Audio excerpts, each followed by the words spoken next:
I'm not a Goblin Slayer. Chapter 51, Rest and Instructions. Near the doorway, the drunken man who had been dozing off suddenly sobered up. A chill ran down his spine in an instant. As fear took hold of his mind, the color drained from his face. Gauze was still holding the man's wrist, not letting go. He didn't particularly hate the drunk, he was completely wasted after all. You couldn't really expect anything rational from someone in that state. The only reason Gauze hadn't let go was because the guy had lost all strength in his legs. He was trembling like overcooked noodles. If Gauze released his grip, he'd collapse. Stand still. I'm letting go now, Gauze said flatly. Yes, sir. The drunk shivered under the gaze of Gauze's emerald eyes, as if an electric shock had run through his body. Gauze let go and silently shook his head at the sight of the quivering man in front of him. Did he really look that intimidating? He thought his face was fairly decent looking when he'd checked the mirror earlier. The tavern was dead silent. But the members of the Night Owl party didn't have time to care about the tension in the room. After a full day of work and narrowly escaping from a ghoul, they were utterly exhausted. Even though there was no actual fight, the stress alone had wrung them dry.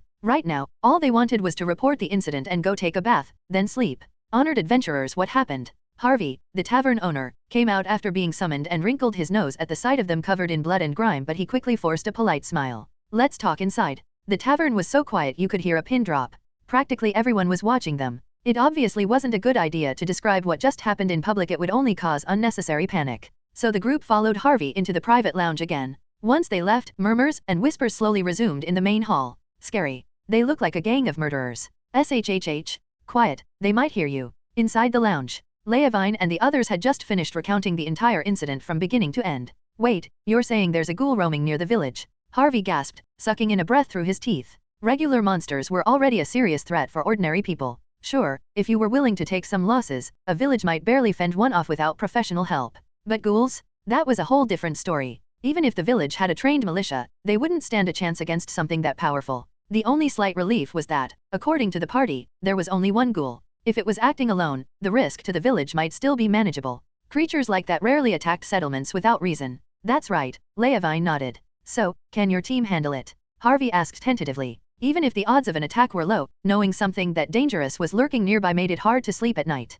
Do we look like we can handle a ghoul? We're lucky we made it back alive, Leavine replied with a bitter smile. And honestly, there was no shame in that. Harvey scanned the group again. As someone who worked for a major merchant guild, he'd seen a lot. He could tell they were exhausted and genuinely worn out. If this had been a routine mission, they would have cleaned up first before coming back. Instead, they were covered in gore and hurried back like their lives depended on it. Right. That was presumptuous of me, Harvey sighed, feeling a bit foolish. These adventurers may have looked tough, but no rookie team could be expected to take on a ghoul. I'll call a meeting with the other officials tomorrow. If your report checks out, we'll likely file a new request with the guild for the ghoul. As for the water ghoul mission, you'll receive full confirmation after we verify the area tomorrow. I'll have someone draft an official report for you. Harvey stood up. You've all had a rough day. Why not rest and clean up here at the tavern? His face had darkened slightly. Being cooped up in a small room with this stench was nearly unbearable. This offer was as much about courtesy as it was a desperate excuse to open a window. He didn't even wait for a reply. With a hurried step, he opened the door. The baths are in the back.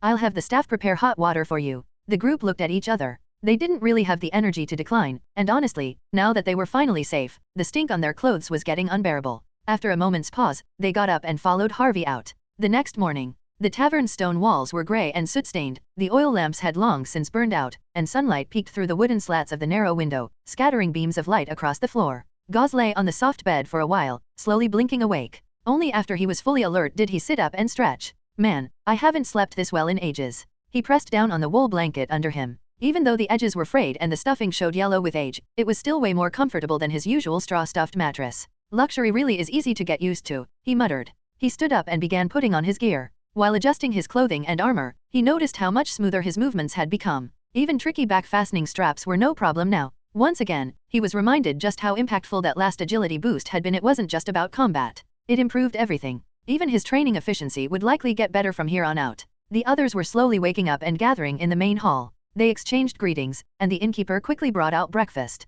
I wonder how much reward we'll actually get this time. Yeah, we didn't even get to collect all the water ghoul materials. We only grabbed what we could. We got robbed by a ghoul. First time for everything. They chatted casually over breakfast. After a good night's rest, their anxiety had mostly faded and now, they were starting to feel the sting of lost loot. As long as Harvey provides a signed statement with the Merchant Guild seal, we should still get full pay, Leavine reassured them. The real loss is all those monster parts. Not to mention the bonus pay we were promised. Wonder if we'll still get it, Daphne sighed. She had been saving up to buy a mana stone for her wand core. Missing out on those extra coins stung more than she wanted to admit. Chapter 52. Chapter 52, Future Planning and Return.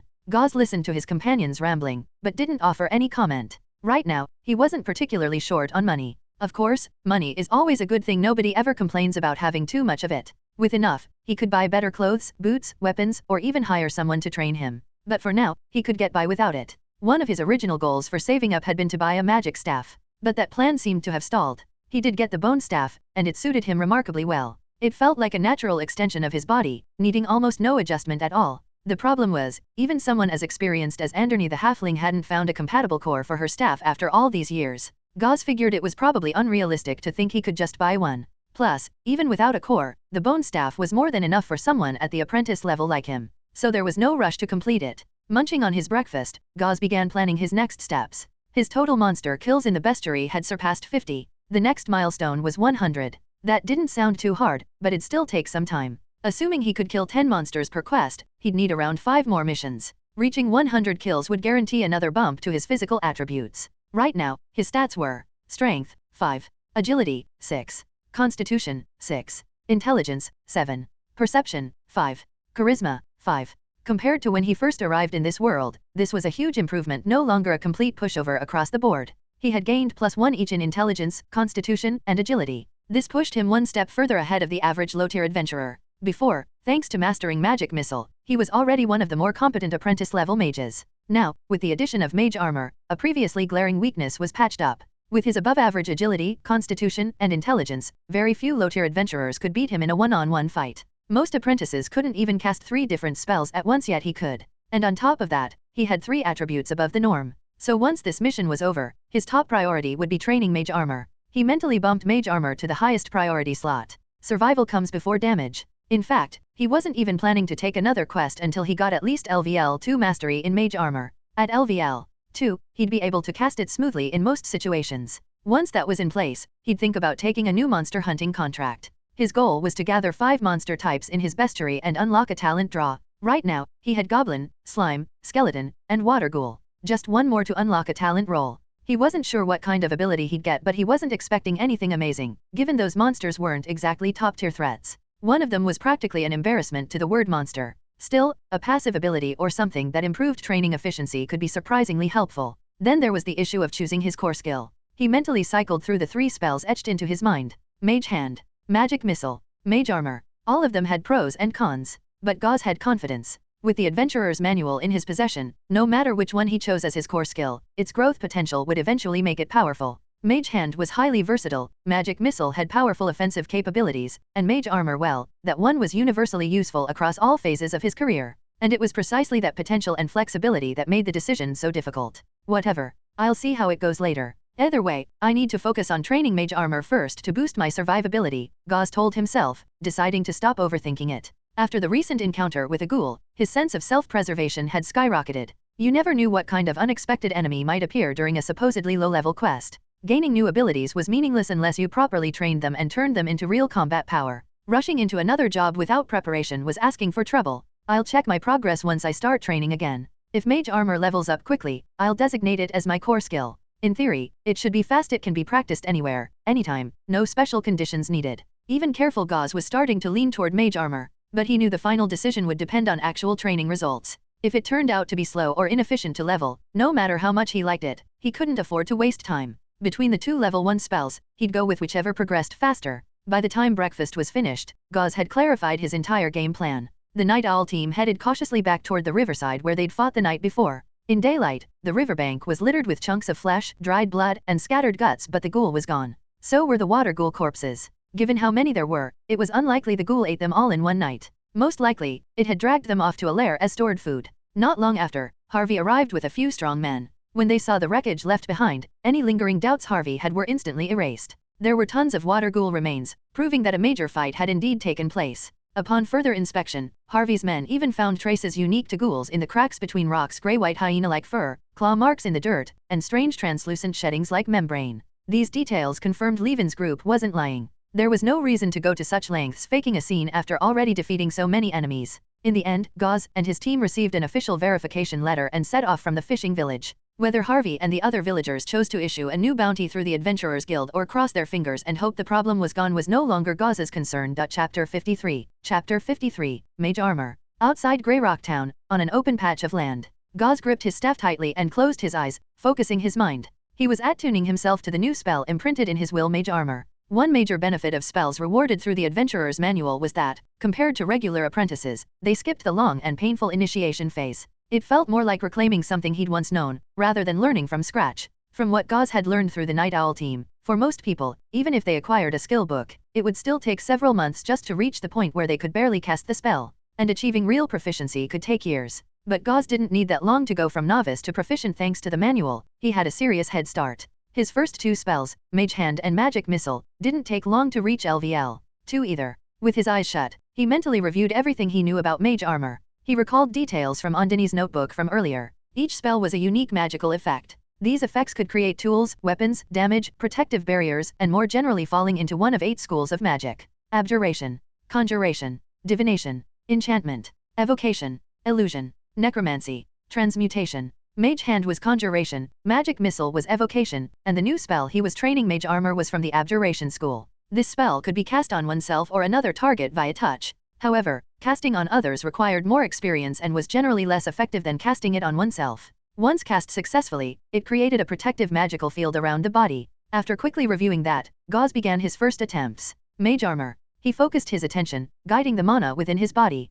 The spell imprint embedded in his will gave a subtle response. It worked. Gauze let out a slight breath of relief. To get that sharp, resonant click of sensation on the first try was a good sign. It meant the spell wouldn't be difficult to train. Any feedback was a positive sign. Again. Mage Armor. Gauze repeated the process several times. He could feel the spell was almost ready to manifest. It was right there, just out of reach. Of course, saying the spell name wasn't required for casting. But spell casting demanded intense concentration, and vocalizing the incantation acted as a mental trigger. It helped shift focus instantly. Everyone's experienced it. The more you try not to think about something, the harder it is to suppress it. Focusing with a clear, undistracted mind is harder than it sounds, especially when you're not yet familiar with the spell. That's why certain words, motions, or chants were often used to center the mind. Even for spells he had already mastered, like Mage Hand and Magic Missile, Gauze would still silently recite their names to stay focused. After a short break, Gauze took a deep breath. He felt like he was just one step away. He gave his face a quick slap to re-energize himself. Mage Armor. His brain sent a clear signal through his body, and the magical imprint for Mage Armor began to glow faintly. Mana surged through him, gathering at the bone staff in his hand, and then flowed outward, merging with ambient mana and forming a barrier on his skin. With the expenditure of mana, the magical field completed its manifestation. Level 1 spell, Mage Armor LVL.1, 1/10. Success. Gauze exhaled, relieved. Once Mage Armor was successfully cast, it didn't need constant focus, it remained active with just minor upkeep. He could now clearly feel the magical field surrounding him, shielding him from harm. It didn't feel like leather or metal armor. There was no weight, no texture. It was like a thin, invisible membrane of pure energy. Hesitating for a moment, Gauze pulled out a dagger. Carefully, he pressed it against his fingertip and made a shallow cut. Buzz! The magical barrier emitted a subtle hum. At the point where the blade met his skin, a faint white light shimmered briefly, and that was it. It didn't even break the skin. It was like trying to cut through an invisible film that absorbed the force entirely. Of course, that description wasn't quite right, but Gauze couldn't think of a better one. No bleeding, no damage. Gauze stared at his finger with an excited smile. That's a very clear effect. This was the protective power of abjuration magic. It didn't amplify his strength, conjure items, or manipulate people's minds, but it could protect. And that was enough. I think the barrier weakened a little just now, Gauze assessed. Mage Armor could absorb hits, but each attack would slightly diminish its power, which made perfect sense. You couldn't expect Mage Armor to tank every hit forever. It was still magic, it had its limits. So just because he had Mage Armor now didn't mean he could be reckless. It'd be foolish to charge into attacks and rely entirely on the shield. Especially since his current level of proficiency was still low. If an attack could be dodged, he should dodge it. That way, the barrier wouldn't be worn down by unnecessary hits, preserving its integrity for when it was really needed. Gauze kept his thoughts clear and organized. Next step, test the damage threshold of Mage Armor. It was crucial to know the limits of his own spell. Only by understanding what kinds of attacks he could withstand would he be able to make sound tactical decisions in real battle. Now that he'd seen the spell's effects firsthand, he felt more confident. Without hesitation, he gave himself another small cut. Back before he had Mage Armor, this would have drawn serious blood. But now, the blade simply skimmed over his skin. A faint shimmer, and no injury. It struck the barrier again unseen, but unbroken. Chapter 54. Chapter 54, Leveling. Gauze focused his mind, sensing how much of his Mage Armor had just been depleted. With this test, he gained a deeper understanding. This time, the damage to the protective field was noticeably worse than the first. The key difference was that the first time, he had only made a small, careful cut on his fingertip. This time, he slashed about 10 centimeters across the back of his hand and with much more force. Even with the same weapon, the area and force of impact clearly affected how much protection mage armor consumed. So, its strength couldn't be simply quantified by how many hits it can take. It depended heavily on the nature of each hit. Ultimately, it came down to intuition and experience. Gauze continued testing for a while longer. Once he felt the spell's protective effect had nearly faded, he cautiously brought the dagger back to his finger. He applied pressure. Crack! With a crisp sound, the protective field of mage armor around him suddenly shattered.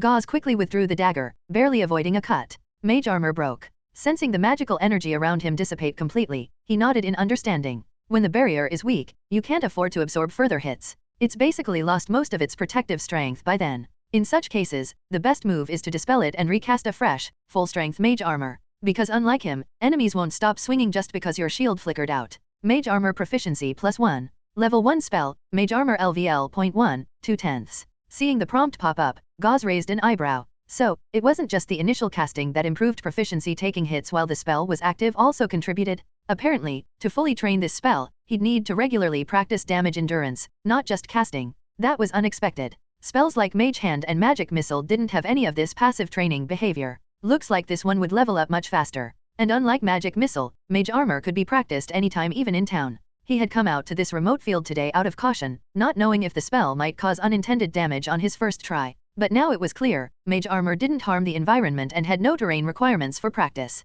That realization cheered him up quite a bit. Even though he'd acquired Mage Armor later than his other spells, it didn't seem difficult to train at all. Alright then, keep going. He still had over half his mana remaining. No need to rest now. He'd ride the momentum and push his proficiency higher while the feeling of the spellcasting flow was still fresh. With the first success behind him, Gauze quickly cast Mage Armor again. Mana surged through his bone staff, and the spell activated. Then came the same process again. He tested various types of physical damage, stabbing with daggers, thrusting with rapiers, blunt impacts with fists, even falling damage from wrestling and slamming. The conclusion, Mage Armor provided reliable protection against all forms of physical attack until it shattered. What he didn't know yet was how well it could resist magical attacks. That would have to wait. Mage Hand was technically a magical effect, but its interaction leaned more toward the physical side. And Magic Missile couldn't be tested at all, first, because he physically couldn't target himself with it, and second, because it was far too dangerous. He'd only just begun learning Mage Armor. Even if he could cast Magic Missile on himself, he had no plans to do so. If the shield failed and he ended up killing himself with his own spell, that would be a tragically embarrassing way to go.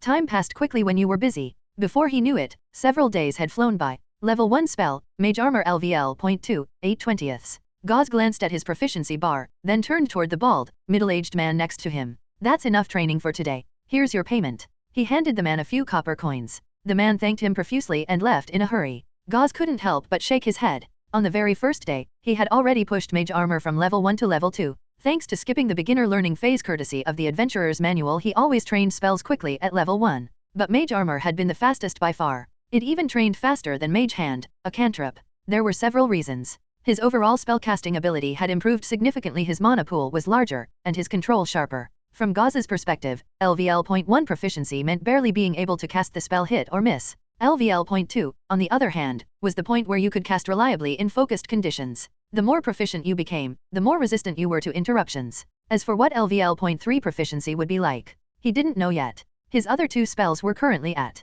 Mage Hand LVL .2, 18/20. Magic Missile LVL .2, 10/20. Once Mage Armor reached level 2, Gauze began paying a laborer to help him with training. Just a few copper coins a day. And he quickly realized, having someone else attack you was far more effective for leveling the spell than injuring yourself. That's likely why Mage Armor's progress remained fast even after reaching level 2. Too bad, it's starting to slow down now. He'd trained all day. Most of the time was spent regenerating mana, and even then, he only reached LV2, 8/20. Gauze had a theory. He recalled something the blacksmith master, Grin, had told him about adventurers. A profession was more than just a job, it was a fundamental rule of the world. To walk the path of a professional, you had to actively live that path. And if that was true for professionals, it probably applied to apprentices too. So, self-attacking while safest was the least effective training method. Hiring someone to attack you under your control? Better, but still not ideal. Real combat would always be the most efficient form of training. If it weren't, then becoming a professional wouldn't be so rare. After all, if it were just a matter of grinding skill repetitions, most people could eventually level up through sheer effort and time. But that wasn't reality. Most apprentices never advanced. A cruel rule of the world, really. To become strong, did it mean you had to constantly walk the edge of danger? Was this unseen rule guiding all living things toward conflict and bloodshed? Gauze set down his staff and looked up at the sky. For some reason, a strange sense of familiarity stirred in his chest. But there was no one to answer that quiet, nameless emotion. After staring a while, he lowered his gaze. In that case, I just have to keep moving forward. Next goal, the 5th monster for my monster index. Chapter 55, Chapter 55, Marlin Gone Adventuring. The Black Anvil Forge. Returning to a familiar place, Gauze stood in front of the shop, feeling nostalgic. The last time he came here, he was still a complete newbie, someone who had just completed his first quest. Back then, he knew nothing about the life of an adventurer, let alone the supernatural framework of this world. But now, he was finally on the right path. As he stepped into the smithy, to his surprise, the person he was expecting wasn't there. Instead, someone unfamiliar greeted him at the front. Welcome to the Black Anvil Forge? Looking for any weapons or gear? A freckled teenage boy stepped up with a polite smile. Noticing Gauze's gear, a sword-bearing, armored adventurer's outfit, the boy immediately recognized that this wasn't just another idle window shopper. I'm looking for a short sword, Gauze said after glancing around the shop. He already owned several weapons, dagger, rapier, and the bone staff, but after some thought, he'd decided to add a short sword to his kit. Daggers were light and compact, great for concealment or emergencies, but for close range, face-to-face combat, a short sword was far more dependable. As for why he needed a short sword when he already had a rapier, it came down to preparation for different combat environments. In tight spaces like caves and tunnels, short swords were simply more practical. Plus, he happened to have some cash on hand. Carrying extra weapons was never a bad idea. The more options you had, the better you could adapt your loadout for different fights. Choosing a short sword wasn't complicated, just find one that looked well crafted. Short swords were a staple among adventurers, so the store had plenty in stock. All were standard issue, nearly identical in make, so anyone would do. Oh right, mind if I ask, where's Marlin? Gauze asked casually as he paid. The new clerk shot him a wary glance. I'm a friend of his, Gauze added. He was working here when I last visited. Hearing that, the freckled teen replied, he quit last week. Went home. Said he's becoming an adventurer. He shook his head as he spoke. No idea who talked him into it. Master tried to convince him to stay, but he wouldn't listen. In the end, the boss even gave him a weapon to get him started. The boy's face was full of confusion. Meanwhile, Gauze, who was probably the very bad influence in question, felt a bit awkward. He had a pretty good idea of what had happened. Most likely, Marlin had been influenced by their last encounter, especially when the shop owner, Grin, had appraised Gauze's life magic crystal at 2 gold coins. That had probably left a deep impression on Marlin. That moment may have sparked a thought, if Gauze can do it, why can't I? Leaving the workshop, Gauze didn't disturb Grin, who was hammering away in the forge out back. Thinking of Marlin, he felt a little conflicted. He wanted to say, if I didn't have the adventurer's manual, I probably wouldn't have become an adventurer either. Hope he stays safe, Gauze muttered, shaking his head. There was nothing he could do now but wish Marlin the best and maybe hope their paths crossed again someday. After all, there weren't many people in this world he could call acquaintances. From Marlin's perspective, Gauze didn't think becoming an adventurer was necessarily a better future than being a blacksmith. A qualified blacksmith could earn more than most low-tier adventurers, with far greater stability and safety. Sure, adventurers had higher potential income, but the risk was also much greater and few ever made it to the upper ranks. If you just stayed at the bottom, unless you truly craved that kind of life, Gauze couldn't imagine why anyone would give up the stable life of an apprentice smith. With those thoughts in mind, Gauze turned toward the Adventurers Guild. Among the common low-tier monsters near Grey Rock Town, the remaining ones included kobolds, giant rats, and fishmen. He didn't feel the need to be picky. After all, once he completed 5 monster entries in his bestiary, the system would randomly extract a talent from one of the 5. With 4 already filled, even if he carefully selected the 5th, the chance of getting its talent was still just 1 in 5. And even if the extracted monster ended up being the 5th one, there was no guarantee the system would give him the skill he actually wanted. So better to let fate decide. All he needed was a 5th entry to trigger the draw. Looks like everyone's rested up, Leavine said cheerfully, eyeing the team's refreshed expressions. Although they had returned without incident, the ghoul encounter had left a lingering shadow in everyone's hearts. But after a few days off, the more seasoned members of the team had bounced back emotionally and mentally. No one could predict whether the next quest would be their last. But if one still dreamed of becoming a full-fledged professional, they had to overcome fear of the unknown and move forward, always on edge, but never stopping. The Night Owl party clearly understood that. I'm ready to go all out, Doyle said, clenching his fists. His eyes swept over the team. When he looked at Gauze, he paused, then narrowed his eyes and studied him closely. Truthfully, though he didn't want to admit it, Gauze had always been the one he paid the most attention to. Partly out of respect for the strong, and partly because he wanted to understand the secret behind Gauze's growth. That's why he was so sensitive to any changes in Gauze. And today, seeing him again, Doyle couldn't shake the feeling that something about Gauze had subtly but unmistakably shifted. Like some kind of inner shackle had been released. Gauze, meanwhile, felt increasingly uneasy under Doyle's intense gaze. From his memory, he knew this world had its fair share of unconventional types. And while his charisma stat still displayed as 5, Gauze suspected it might already be creeping towards 6. It's just that the system didn't round, so 5.1 or 5.9 would still show as 5. This wasn't vanity talking either. He had good reason to think his appearance had improved. His natural features were decent, and after a period of proper food, rest, and physical development, he looked stronger and more composed. His presence had visibly leveled up.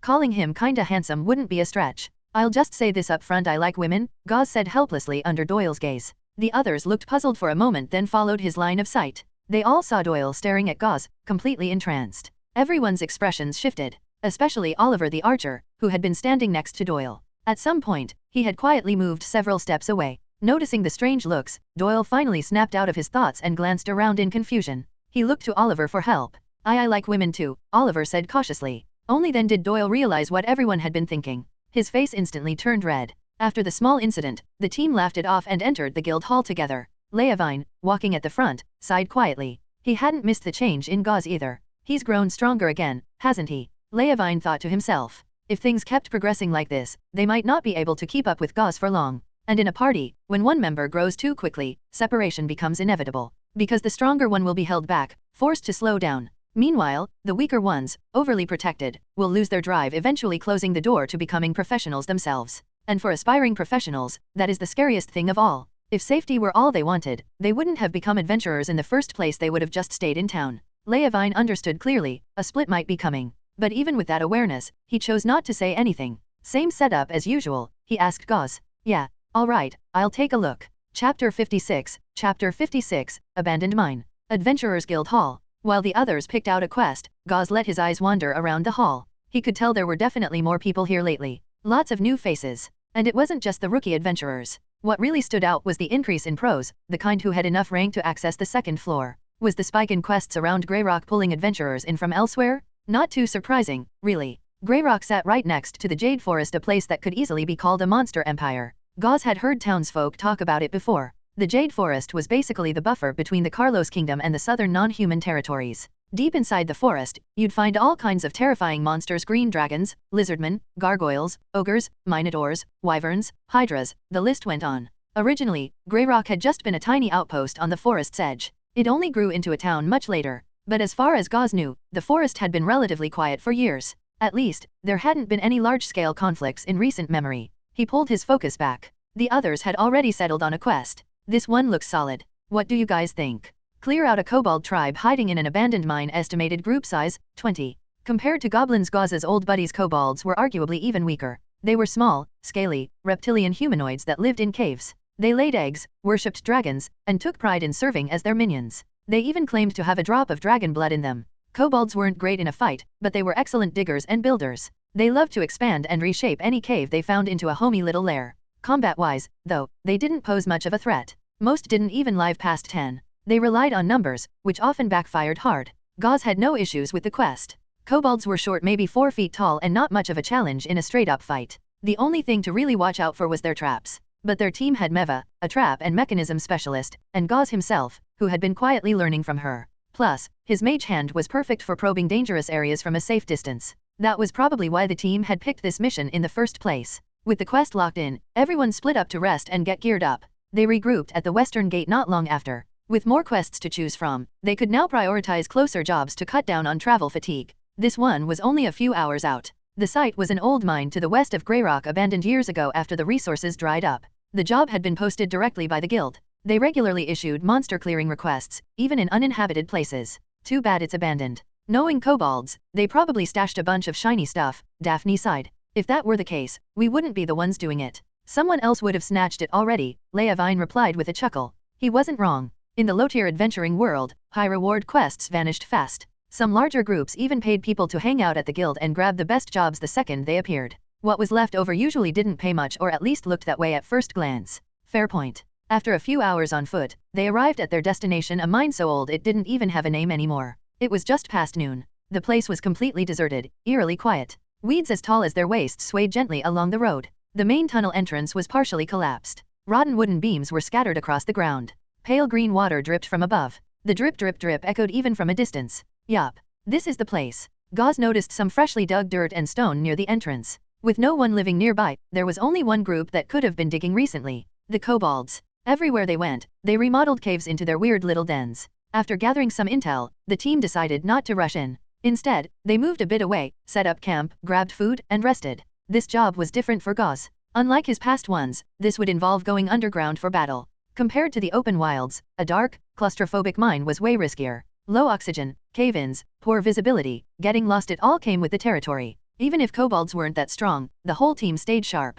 A careless adventurer wouldn't last long in this business. Once they'd recovered, Meva and Gauze took point to scout the cave. Before heading in, Meva sprayed both of them with scent suppressants. It would help mask their smell and keep them hidden longer in tight quarters. Gauze cast mage armor on himself before going in. He didn't cast it on Meva for 2 reasons. 1. He didn't have enough mana for 2 casts. 2. He hadn't mastered casting it on others yet. It was way harder than casting it on yourself. Drip drip drip. Inside the cave, it was pitch black. Just enough light to make out nearby shapes. Fortunately, Gauze's internal map recorded everything around him as he moved. He wouldn't get lost. Plus, with his 6 agility, he had no problem keeping up with Meva. The two of them moved slowly and carefully. The tunnels twisted and turned. A sharp, musky stench filled the air, the distinct kobold funk. It smelled like burned, spoiled mutton mixed with sulfur and rust. Right after they entered, Meva activated a detection skill. But the intensified stench messed with her senses, so she had to stop occasionally to steady herself. Together, they scouted deeper, with Gauze using Mage Hand to check for traps and oddities along the way. After nearly half an hour of cautious movement, they finally emerged from the cave, Meva pale and a bit dizzy.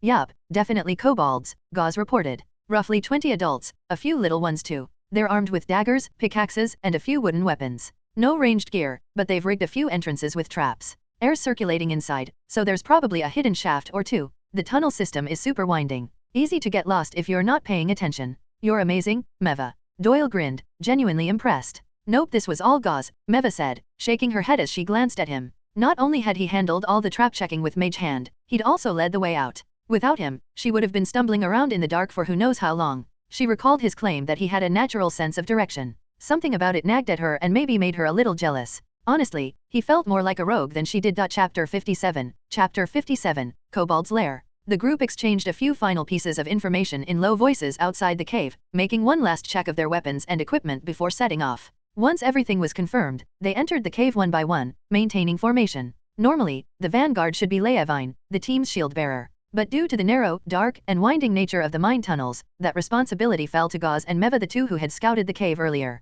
And since Gauze had a map in his mind that revealed the terrain, he could navigate accurately even in total darkness. Combined with his active mage armor and the fact that their enemies were kobolds who posed minimal threat individually, there wasn't much concern about him getting focused and killed in the first wave. Thus, the rather bizarre sight of a mage leading the team. Meva had originally wanted to take point, but knowing that Gauze seemed even more familiar with the cave layout than she was, she yielded without argument. Everyone moved forward in silence, careful to keep their steps light. Their pace was slow to avoid unnecessary noise. Thankfully, with Gauze in the lead, there was little risk of taking a wrong turn. They soon reached a fork that led to the kobold living quarters. Unlike the human-sized mining tunnels, the kobold dug paths were cramped and tight. Even the main corridor barely reached 1.7 meters in height, while the branching passages were only around 1.2 to 1.4 meters tall, forcing average-sized humans to crouch or even crawl. These side passages led to various nest-like rooms. Because this kobold group was newly migrated and smaller than a full-sized tribe, their living area only included a central chamber used for habitation and egg incubation, a mining/work zone that doubled as a dumping ground, and a few dead-end trap tunnels.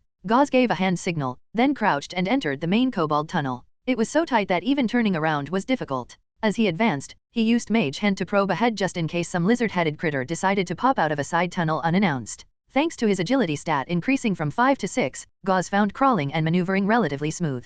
Not so for the others. Moving through the cramped cave was clearly a struggle, especially for the tall and broad Leavine. The space felt suffocating. Thankfully, Leavine had switched to a smaller buckler before departure. If he'd brought his full-sized shield, it would have been more than uncomfortable. It'd be impossible. The group advanced slowly, keeping their steps soft. As they passed by the excavation area, the faint sounds of mining clink could be heard. Even though the ore vein had long been abandoned, kobolds were known for their uncanny ability to scavenge the last traces of valuable minerals. Gauze didn't stop. He led them carefully past the entrance to the excavation zone, toward their actual objective, the kobold main hall. This central space was a natural cavern, slightly modified by the kobolds. It had a height of 3 to 4 meters and spanned over 100 square meters. With a vertical air vent and some lighting, it was a far better place for battle than the narrow mining tunnels. The team carefully avoided the traps and tripwires along the way. Eventually, they reached the final tunnel before the main chamber. From here on, they had to crawl on their bellies. After a short break, Gauze dropped to all fours and led the way. He spared a brief second of sympathy for Leavine, then focused his attention forward.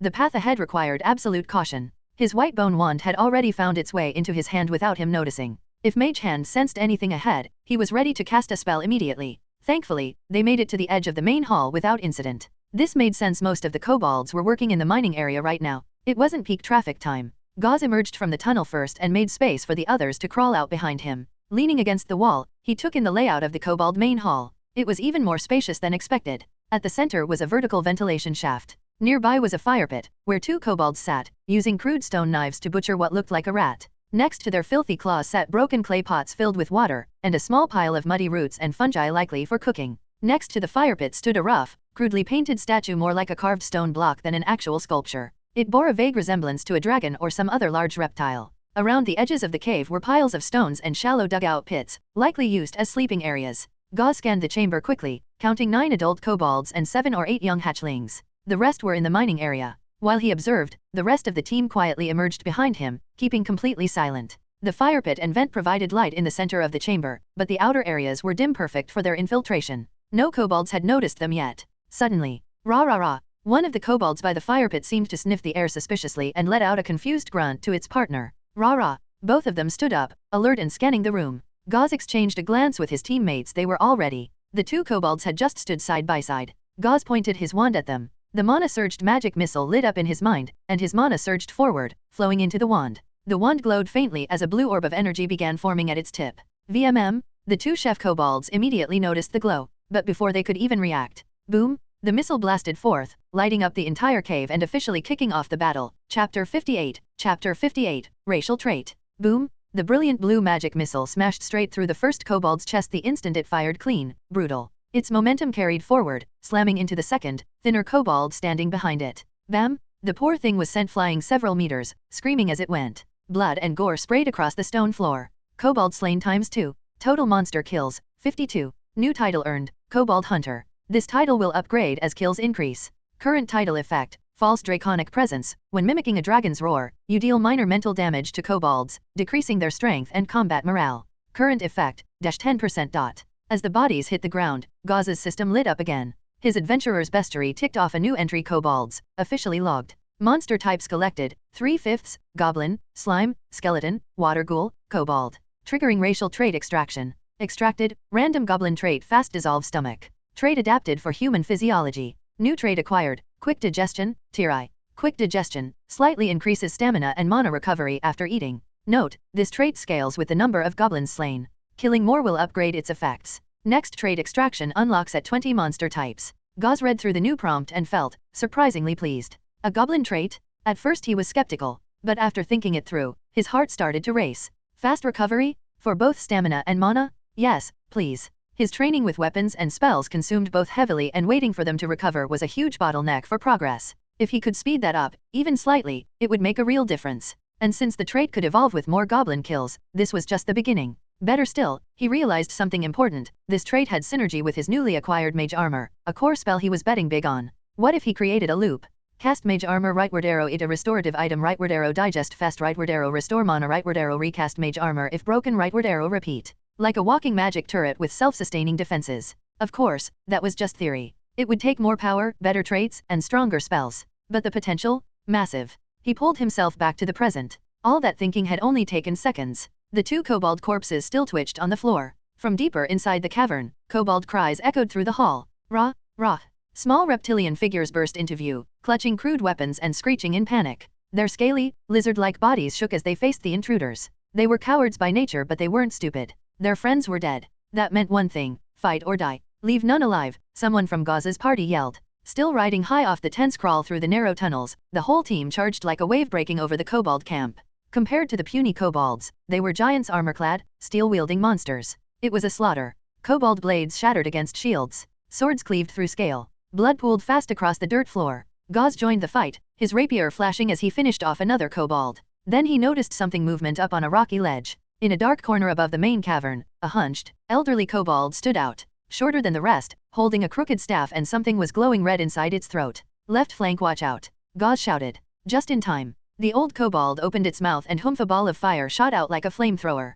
Whoosh! The fireball flew toward the party, but Gauze's warning saved them. Everyone dove out of the blast zone just in time. Boom! Sparks and smoke exploded like fireworks. That had been close. The old kobold slumped back, visibly drained. Its already wrinkled skin grayed further with exhaustion. Caster. Gauze muttered but then shook his head. No magic signature. Not a spellcaster. Just a mutation? Its throat swelled again. More heat built inside. Gauze wasn't going to wait for a round 2. He summoned Mage Hand instantly in Chapter 59. Chapter 59, Challenge rated. The old kobold died so quickly no one in the party even fully registered what had happened before it blew itself up. But thinking it through, most of them figured it was probably Gauze's doing. They didn't understand how exactly, but when something weird or magical happened, assuming the party mage did it was usually a safe bet. Threat neutralized, Gauze exhaled. Another hidden danger taken care of, no injuries. His gaze shifted to the remaining kobolds. Now trembling violently, the rest of them were clearly terrified by the elder's sudden, explosive death. One even dropped to its knees and began frantically bowing in the direction of the crude dragon idol, as if it believed the elder's death was divine punishment.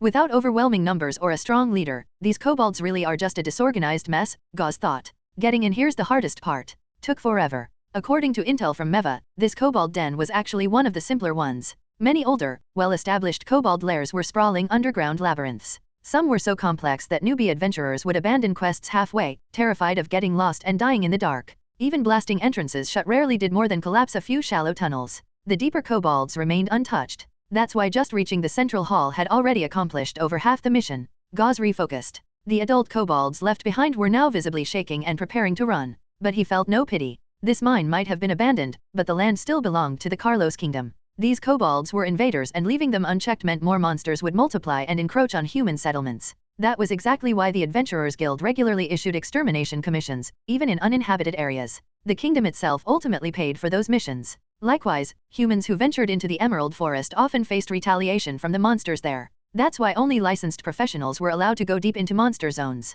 Purge them? Gauze didn't hesitate. His rapier moved with surgical precision. SCHLK. A clean thrust pierced a kobold's throat. Its scaly body collapsed, twitching. His improved agility made everything sharper faster. He didn't even need to aim now. Slash. Stab.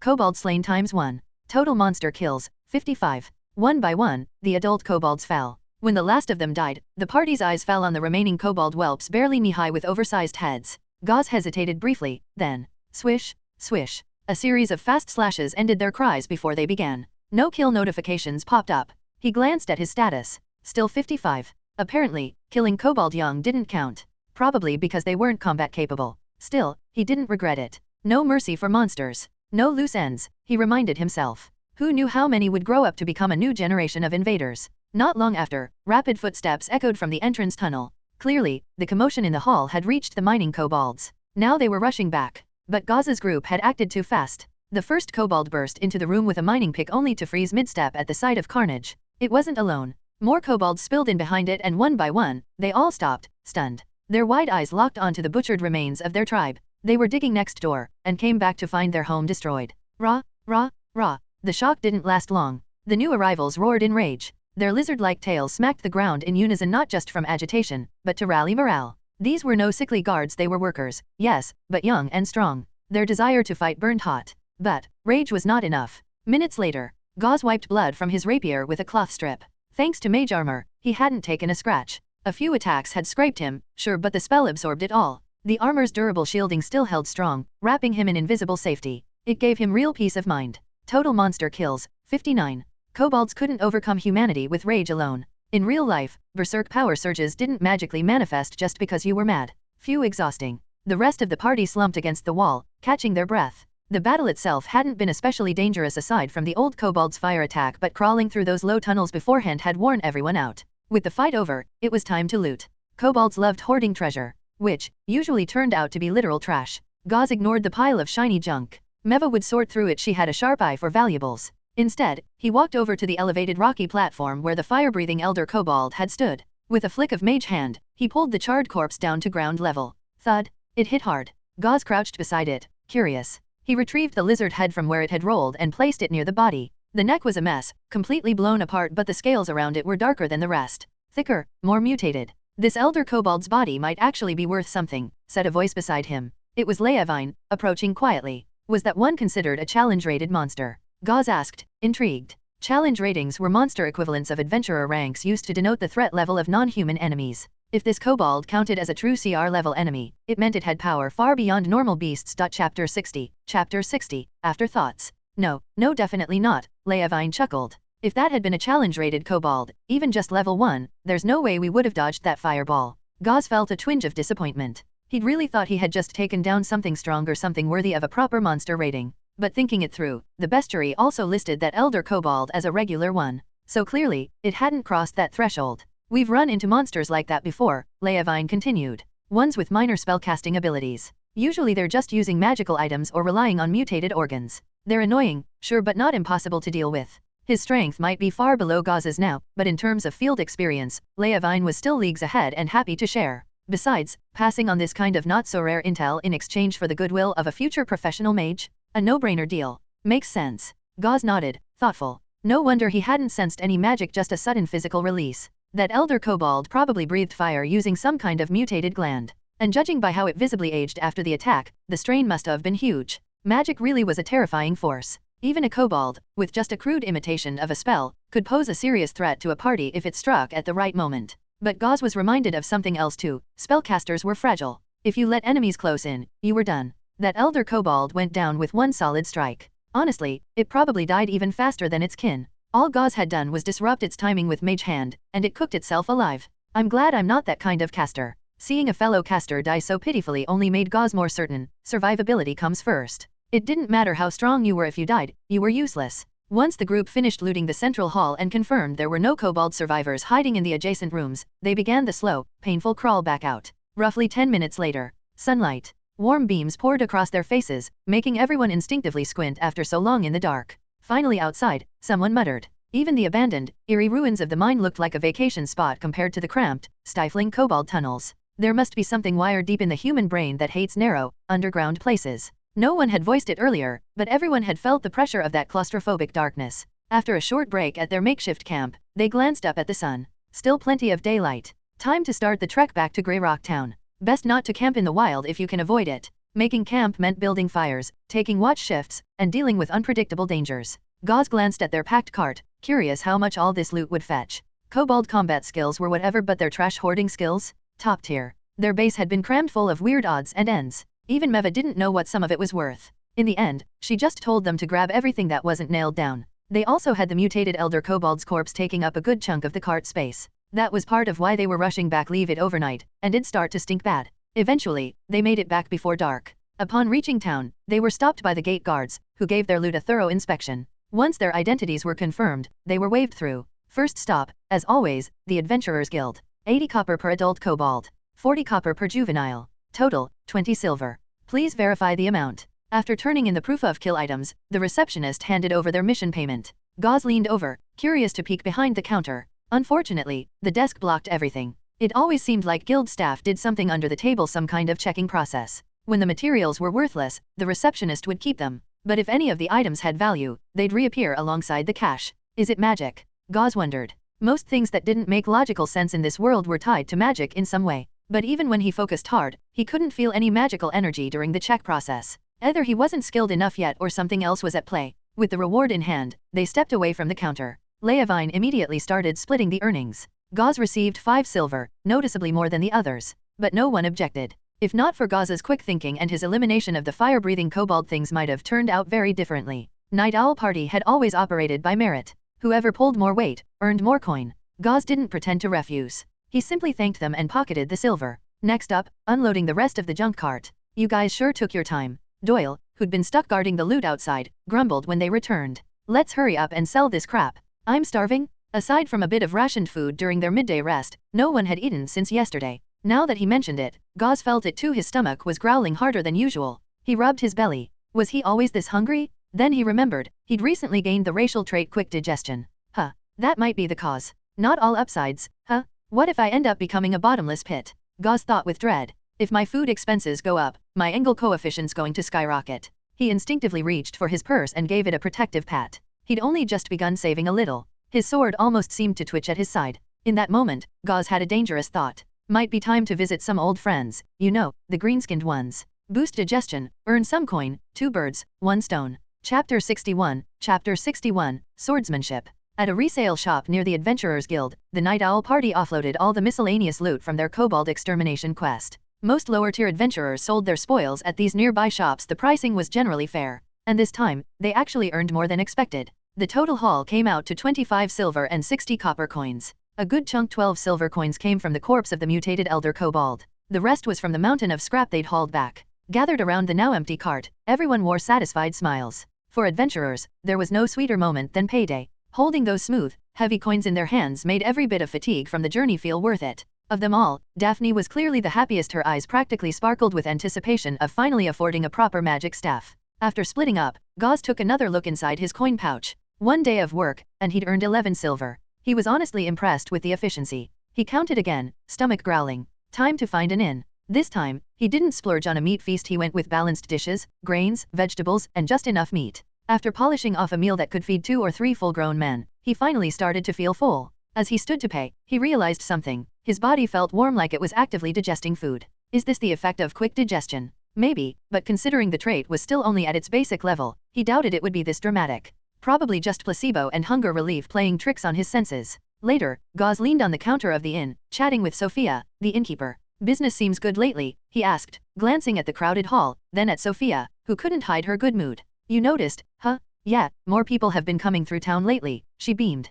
"Plus, I put a little sign outside to draw in new guests." Gauze nodded. He remembered seeing it last night, a simple wood placard painted in rough ink. Not everyone could afford a room at a full tavern. Small, privately owned inns like Sophia's made a good alternative. This place wasn't in the town center, but it was peaceful, quiet, and cozy. "So, are you raising the rent now?" he suddenly asked, remembering the sign said 4 copper per day, 60 copper per month, twice his current 30 copper monthly rate. "SHHH. Sophia quickly waved him down. Glancing nervously at the chatting patrons in the hall, she leaned in and whispered, "I'm just trying to earn a little extra from the out-of-towners." "Okay," she said with a wink. "I checked, most inns around here have raised their prices too." So that was it, tourist season price gouging. Still, even with the increase, her rates were cheaper than most taverns. And with how crowded the town was getting, a slight hike wasn't going to drive customers away. Gauze opened his mouth, then closed it again. He'd been about to say he was technically an out-of-towner too. But then again, this was the first place he'd ever seen in this world. In a sense, this inn was home. "If you ever raise the price again, just give me a heads up.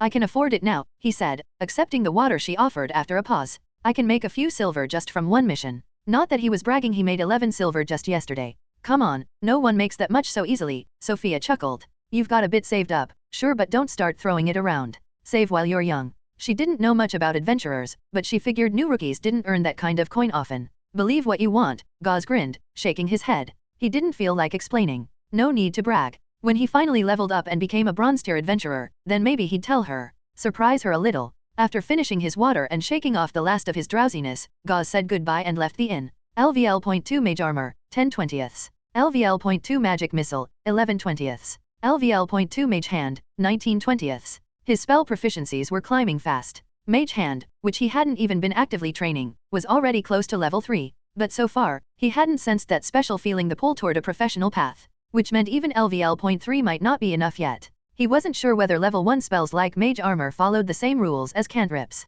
Still, seeing Mage Armor already halfway through LVL.2 after just a few days of practice reassured him. If his pace held, LVL.3 and LVL.4 shouldn't take too long, especially compared to most other apprentices. His growth had definitely been fast, especially when he compared himself to the rest of Night Owl's squad. But this morning, he wasn't planning to train spells. Today, he was heading out to meet a swordsmanship instructor and patch up his weakest area, close combat fundamentals. He'd casually mentioned the idea to Doyle the day before, and Doyle had immediately recommended his own teacher. In this world, just like there were adventurers, there were instructors, people who trained those adventurers. Big cities even had full-class guilds, but you couldn't join until you officially stepped into a professional path. Greyrock Town didn't have anything like that, and Gauze hadn't qualified yet anyway. So if he wanted someone to teach him basic swordplay, he had to pay out of pocket. He technically had another option, Grin, the smith at Black Anvil Forge. But Grin preferred to keep his professional status private, and Gauze didn't want to overstep by asking for special treatment. He figured it was better to pay someone else than impose on a near stranger.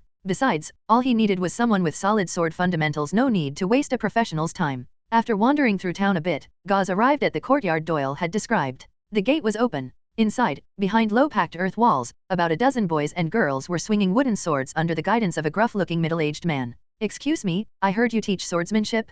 "Doyle sent me." The moment Gauze stepped into the yard, all eyes turned to him. Some of the kids stared in awe. Others watched him with curiosity or caution. Unlike these greenhorn trainees, Gauze looked like a real adventurer. Especially his gear, his weapon alone earned him envious glances from the kids still training with wooden blades. He didn't even look much older than them, and yet clearly, he was on a different level. Chapter 62. Chapter 62, Making Up for the Shortcomings. Gauze didn't know what the kids around him were thinking. If he did, he might have laughed. The truth was, being able to train under a proper swordsmanship instructor already put these kids far ahead of most lower-tier adventurers. With that kind of foundation, their odds of becoming full-fledged professionals were way better than some self-taught outsider swinging a blade with no form. There was no need for them to envy anyone. Of course, if they tried to compare themselves to him, that'd be a whole different story. The instructor, David, paused for a moment when Gauze mentioned Doyle's name. He recalled teaching a rookie adventurer by that name for a while, so he lowered his guard and walked over. "I'm David, swordsmanship instructor here. Nice to meet you, Instructor David. I'm Gauze, a new adventurer.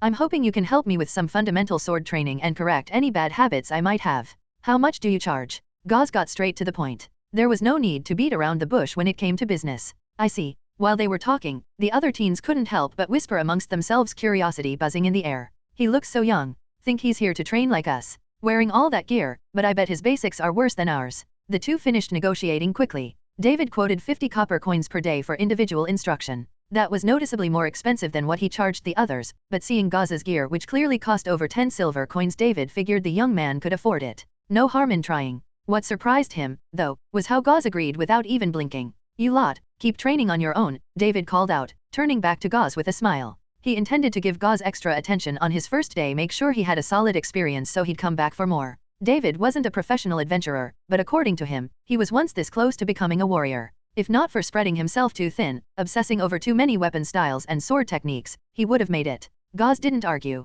Everyone tends to glorify their past a bit, just like students back in his old world who claimed their test scores didn't reflect their true ability. Still, despite his self-promotion, David clearly knew his weapons. He demonstrated techniques with long swords, broad swords, short swords, daggers, rapiers, and even foils. His fundamentals were solid. Watching David's flashy demonstration, Gauze began to wonder if maybe the guy wasn't exaggerating after all. But ultimately, it didn't matter. As long as he could teach proper basics, Gauze was content. With David's guidance, Gauze began practicing fundamental rapier movements. David occasionally corrected his form or pointed out inefficient motions. Before he knew it, the day was over. As Gauze left the training yard, he left behind a room full of stunned students and a very confused instructor. "Instructor David, be honest. Are we just stupid?" one of the kids asked, clearly shaken. David didn't know how to respond. He'd never seen someone pick things up so fast. Most of the time, all he had to do was casually point something out and Gauze would fix it immediately, like he'd been doing it for years. "If I'd learned that fast," David thought, "I wouldn't have failed to go pro even if I trained with every weapon under the sun."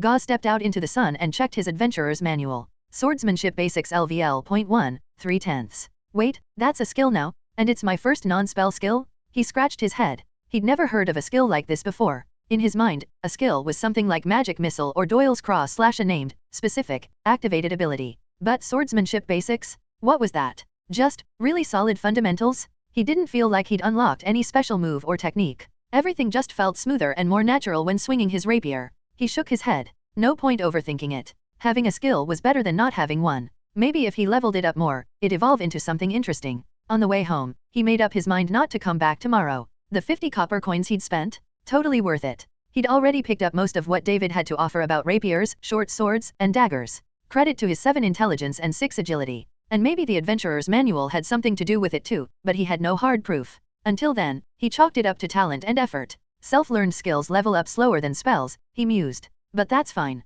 Swordplay's just a backup for me. Even if it took longer, steady progress would pay off. Plus, once a skill was unlocked, its level wouldn't drop, it was his for good. That night, after dinner at the tavern, Gauze felt his energy coming back quickly. Once again, he was amazed by how effective quick digestion really was. The next morning, Gauze resumed training mage armor. He'd taken one day off to fix his weaknesses, but he hadn't forgotten his identity as a spellcaster. Magic was his main path and he got right back on track. The following days passed in a blur of focused training. Mage armor LVL.2, 13/20. Should be more than enough to go goblin hunting now, he thought. Satisfied, he gnawed on a strip of jerky, smiling. His hunch had been right. If you practiced your skills during or right after a mission, they improved faster. As long as he seized that golden window working hard while the momentum was still there, he could level up quickly. Even his downtime wasn't wasted.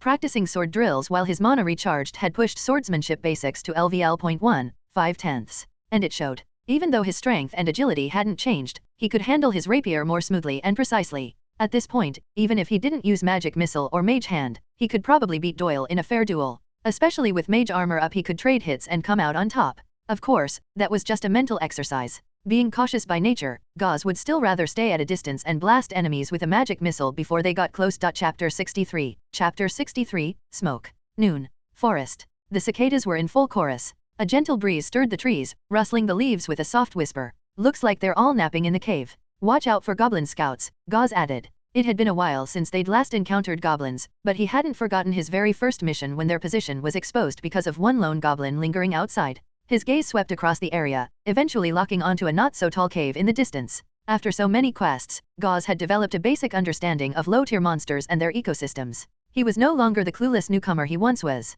Generally, goblins only lived in taller caves if they were natural formations. The ones they dug themselves were typically small because the height of their dens depended on the average height of the group. Why dig a tall cave that makes it easier for humans to invade? Exactly. Most goblin dens barely reached 1.0 to 1.6 meters in height unless the group had a special leader or a mutated individual, which warranted more space. So you could often estimate the overall strength of a goblin tribe by the size and layout of their lair. Not always accurate, of course. Some powerful goblins didn't look any different from the average ones. The cave ahead looked pretty standard. Nothing exceptional. Out of caution, the group didn't get close. Instead, they waited patiently at a distance while Meva scouted ahead to check for sentries. In the clearing outside the den, a small cooking pot sat over a stone ring. Many smaller goblin tribes preferred to cook outdoors. At the moment, the area was completely deserted, not a single goblin in sight. Smack! Gauze slapped a mosquito crawling on his neck, already irritated. Even after dozens of field missions, he still couldn't get used to the relentless bugs. Despite applying repellent, the effect was marginal at best.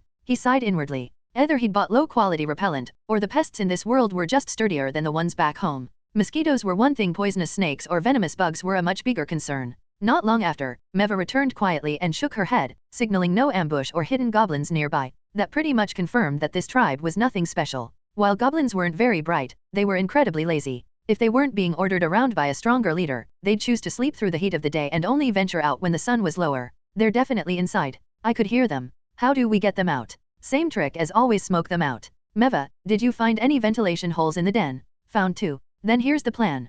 Gauze didn't interrupt as the others began planning their operation step by step. While confident in his own power, he wasn't keen on diving into a cramped goblin den. First off, tight quarters made it hard to use magic missile effectively. A misfire could cause a cave-in and bury them alive. Second, his agility and movement advantages wouldn't mean much in such a confined space. Third, goblins had the home field advantage. They knew their terrain, which could multiply their fighting capability. The team pulled out their prep supplies, firewood, sulfur powder, and pungent toxic herbs. These were standard items for situations like this, perfect for flushing monsters out of their dens. Of course, smoke tactics weren't always effective. For example, they hadn't used it during the Kobold mission. Their warren had been far too complex and deep to make it worthwhile. It would have just tipped them off and let them prepare for battle. After some discussion, everyone got to work, checking weapons, setting up traps, prepping the fire. Wet wood was selected. It burned poorly but produced lots of smoke. Once it got going, they added sulfur powder, poison herbs, and even concoctions made from monster guts that Meva had prepared. Then, they began fanning the smoke into the cave, all of them wearing layered masks.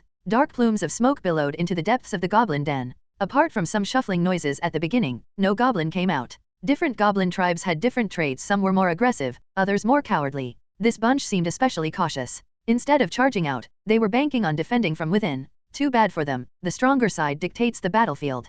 Gauze stood off to the side, quietly observing. As the team's strongest, he didn't need to handle chores. It was both a privilege and a responsibility. His job was to stay alert, staff in hand, ready to unleash spells if goblins came pouring out. Watching the toxic smoke stream into the den, he couldn't help but think of smoke-clearing rats from the fields back in his old life. Only this time, the cave was bigger and the rats inside much more dangerous. After 10 or 15 minutes of smoke, there was finally movement. He heard faint coughing from inside. These little green freaks sure can hold out, Doyle muttered, arms sore from fanning. My turn, said Levin, tapping his shoulder and taking over. Goblins were tough and stubborn, but even they had limits. Eventually, they broke. The first one to stumble out was a disoriented green-skinned runt holding a club. It looked half delirious from the fumes. Driven more by the need for fresh air than any fighting instinct, it staggered out of the cave mouth.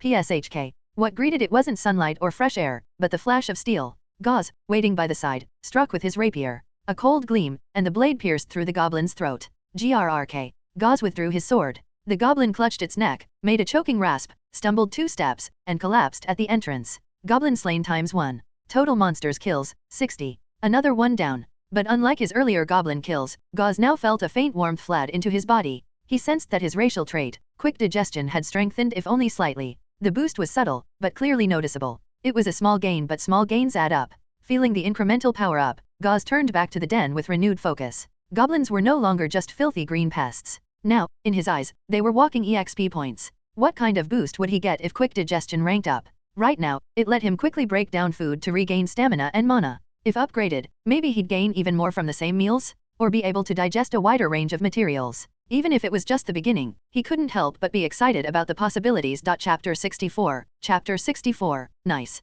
Whoosh. Whoosh. After the first goblin summoned the courage to rush out, the others finally realized the enemy wasn't going to enter the cave. They started organizing to fight back. A flurry of wooden arrows shot from the depths of the cave. The party quickly retreated from the entrance, dodging the first wave of attacks. Get ready for combat. Thud thud thud. Alongside the arrows came the chaotic sound of many hurried footsteps. Listening carefully, Gauze crouched by the entrance. Once the timing felt right, he peeked inside his white bone staff already pulsing with magical energy. Magic missile. A glowing blue projectile quickly formed at the tip of his staff, drawing ambient mana and solidifying in an instant. Just then, the first wave of goblins came charging straight into it. Boom. The missile exploded against the stomach of the first goblin, tearing through flesh like a massive bullet. It then continued with only slight resistance, crashing into several more behind it. The second missile followed right behind, detonating again in the narrow passage. Goblin slain X1. Goblin slain X1. Multiple kill notifications flickered across Gauze's vision. In the cramped tunnel filled with tightly packed goblins, the two magic missiles proved devastating. He hadn't even aimed carefully, they practically ran into the blast themselves. Unfortunately, only the tunnel near the entrance was straight. Otherwise, they wouldn't have needed to smoke the goblins out to begin with. Total monsters kills, 66. Glancing at the notification, Gauze realized those two missiles had taken down 6 goblins. A faint warmth surged through his body, his quick digestion trait was leveling up again. So this is what it feels like to be a spellcaster, huh? He was beginning to get it now. Warriors had to slog through the mess, sword in hand, getting soaked in blood. But mages? As long as they had enough mana, the enemy could die before ever reaching them. That said, maybe the magic missile was too effective. The goblins, who had just started building up courage, immediately retreated deeper into the cave in fear. Keep smoking them out. With goblins once again in hiding, the group wasn't in a hurry. They restarted the fire and fanned the toxic black smoke back into the den. Another 10 minutes passed. Finally, unable to endure the poison, the goblins charged the entrance again. This time, Gauze didn't cast magic missile. He feared that doing so might scare them into sealing themselves in forever. They only had so much sulfur and toxins left, and a full cave raid would be far more trouble. Through the black haze, a group of goblins emerged armed and howling. Their once green skin now looked ashen, covered in soot. Tears streamed from their eyes, and some collapsed right at the cave mouth. Prepare for battle. Seeing the goblins finally surface, everyone sprang into action. Gauze darted forward, locking onto 3 goblins who had fainted on the spot. With his basic swordsmanship skill enhancing his control, his rapier precisely pierced each of their vitals, bursting out in crimson sprays. Goblin slain X3. Total monsters kills, 69. Nice. Finishing off downed enemies wasn't beneath him. And who knew? One of them might be faking it. With those 3 down, Gauze turned to the field. His teammates were already cutting down goblins left and right. The ones staggering out were still delirious from the smoke, not much of a threat to seasoned adventurers. He picked up the pace. Goblin slain X1. He weaved through the battle, rapier flashing, killing with practiced ease. His Goblin Hunter title kicked in, his sword coated with a faint white glow from the Bane effect, boosting damage against goblins. SHHK. He cleanly slashed the last goblin's neck, sheathed his sword, and took a breath. Like cutting through butter. It had been a while since his last goblin fight, and it really showed just how far he'd come. Surprisingly, his basic swordsmanship skill was proving more useful than expected in real combat. Total monsters kills, 75. Magic Missile LVL .2, 13/20. Mage Armor LVL .2, 15/20. Basic Swordsmanship LVL .1, 6/10. All 3 skill proficiencies had increased again, 1, 2, and 1 point respectively. Once this mission was over, he planned to focus training on Mage Armor. He was getting close to LV3. Gauze wiped his hands and pulled out a few strips of jerky wrapped in cloth, chewing slowly as he recovered his strength and mulled over the battle. Good work, everyone. Anyone hurt? Check me, I think I got jabbed in the side or something. Doyle pointed at his waist. Gauze blinked. Seriously? Those goblins were half dead when they came out. How did he even get hit? He glanced at Daphne, and realization dawned. Come to think of it, Doyle always had a wound after a battle. This guy wasn't injured, he just wanted the cute cleric to patch him up.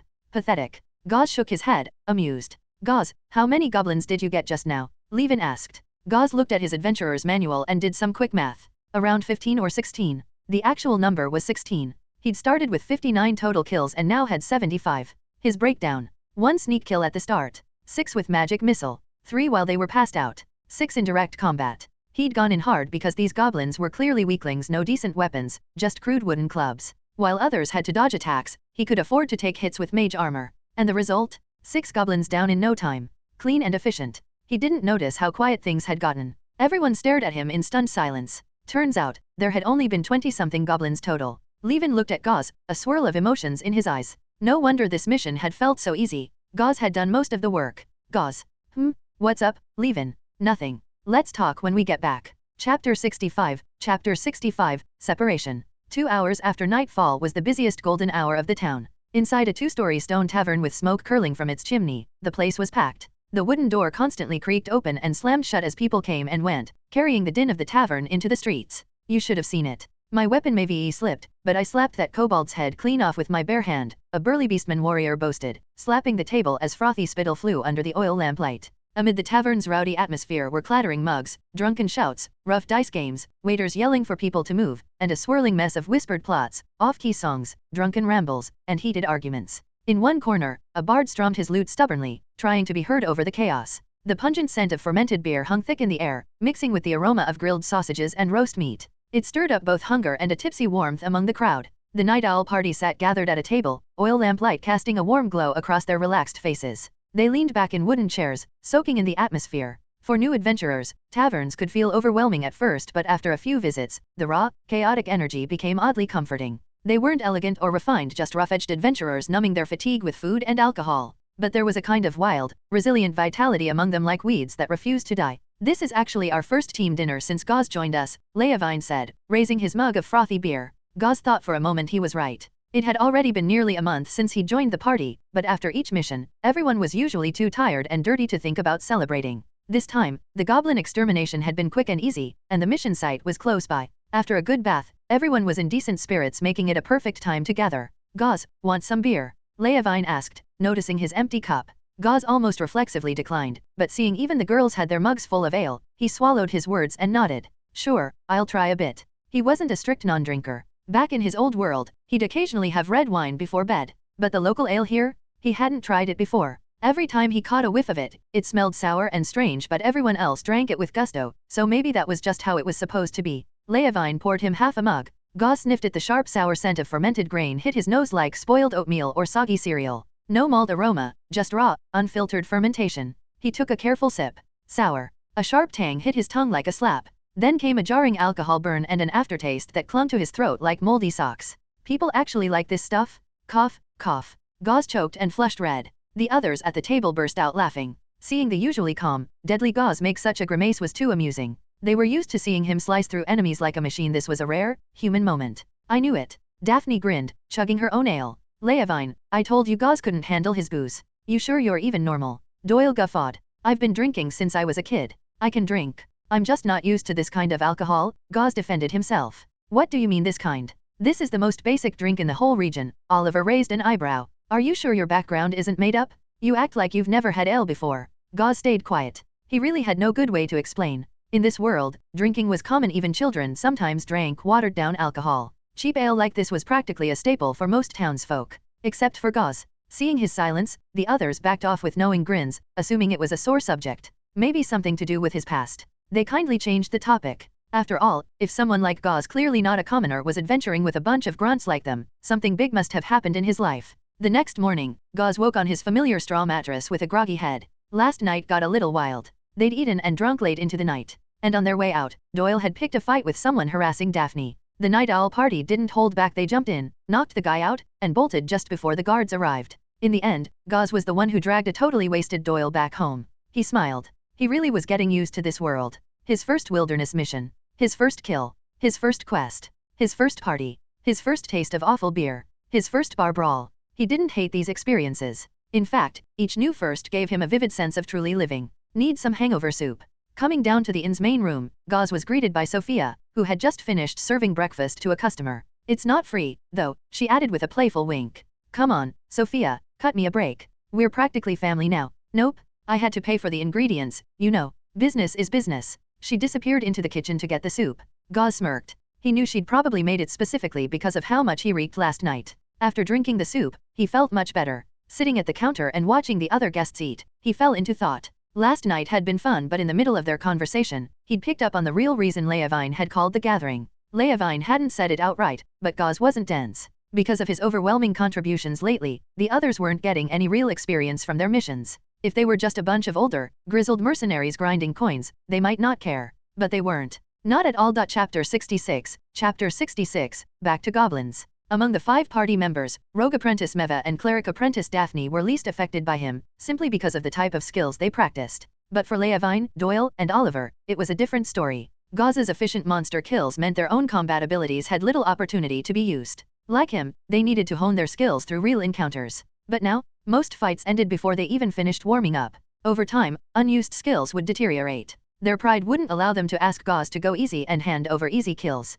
So, a temporary separation was inevitable. Gauze had already vaguely sensed this coming. He didn't feel any strong negativity about their decision. On the contrary, he understood. Many adventurers were idealists, willing to risk their lives in pursuit of extraordinary dreams. Realistically, his progress had outpaced the Night Owl squad for some time now. Even if it hadn't happened today, a split was always going to happen eventually. At least it ended on good terms. Still, he was back to flying solo again. Gauze stretched. Being a lone adventurer had its perks and drawbacks. More freedom, more danger. He'd take it one step at a time. Compared to a month ago, he now had a decent grasp of self-preservation. Among non-classed adventurers, he was definitely top tier in terms of individual strength. Low-tier adventurers didn't rely on flashy abilities. It was mostly about weaponry and going toe-to-toe with monsters. Despite his cautious personality, Gauze wasn't timid. If he were, he wouldn't have dared charge at goblins with nothing but a wooden spear when he first arrived in this world. By a patch of wheat fields where green faded into gold, a lone figure moved at a steady pace, carrying a rucksack on his back. Under messy black bangs, a pair of emerald green eyes scanned the landscape with alert precision.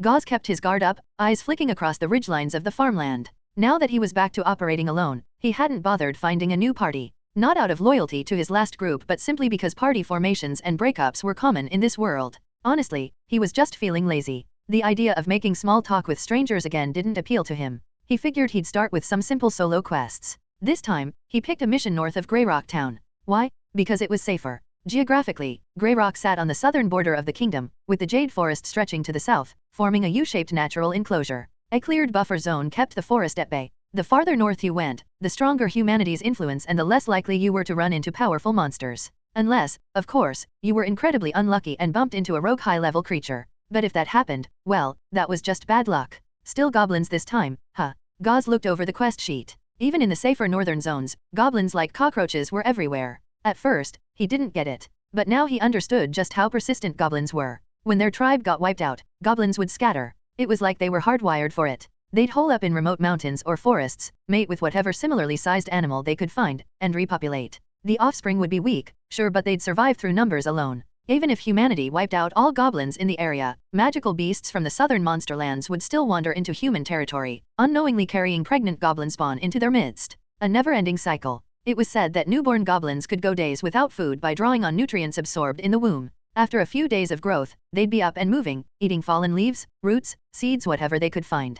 Kind of like those documentaries Gauze had seen in his past life, tiny fish living in mountaintop ponds. Just as resilient. Unless the southern monsterlands were completely destroyed, goblins would never go extinct. Found it. Suddenly, Gauze spotted fresh tracks on the ground. Following them, he soon spotted a few goblins up ahead, sneakily harvesting unripe grain from the wheat fields. Crop thieves. Yes, some goblins had learned to steal human crops for food. He'd heard that in the past, goblins couldn't even digest human-grown grains. They preferred rotten meat, bugs, or berries. But over time, their digestion improved. Now they could eat just about anything people could or couldn't. 5 goblins, the rest must be in the den. He waited patiently, watching. When the goblins had filled their arms with stolen wheat, Gauze silently circled around to cut off their retreat. The 5 goblins noticed him, one man, alone. Their dull eyes flicked over him, and then lit up with savage glee. A lone human? Fresh meat was better than grain any day. Gauze checked his mage armor still intact. He tossed aside his pack and drew his rapier. Then he charged. Swish. A silver blur sliced through the air. Caught up in their fantasies of feasting, the goblins didn't expect him to move so fast.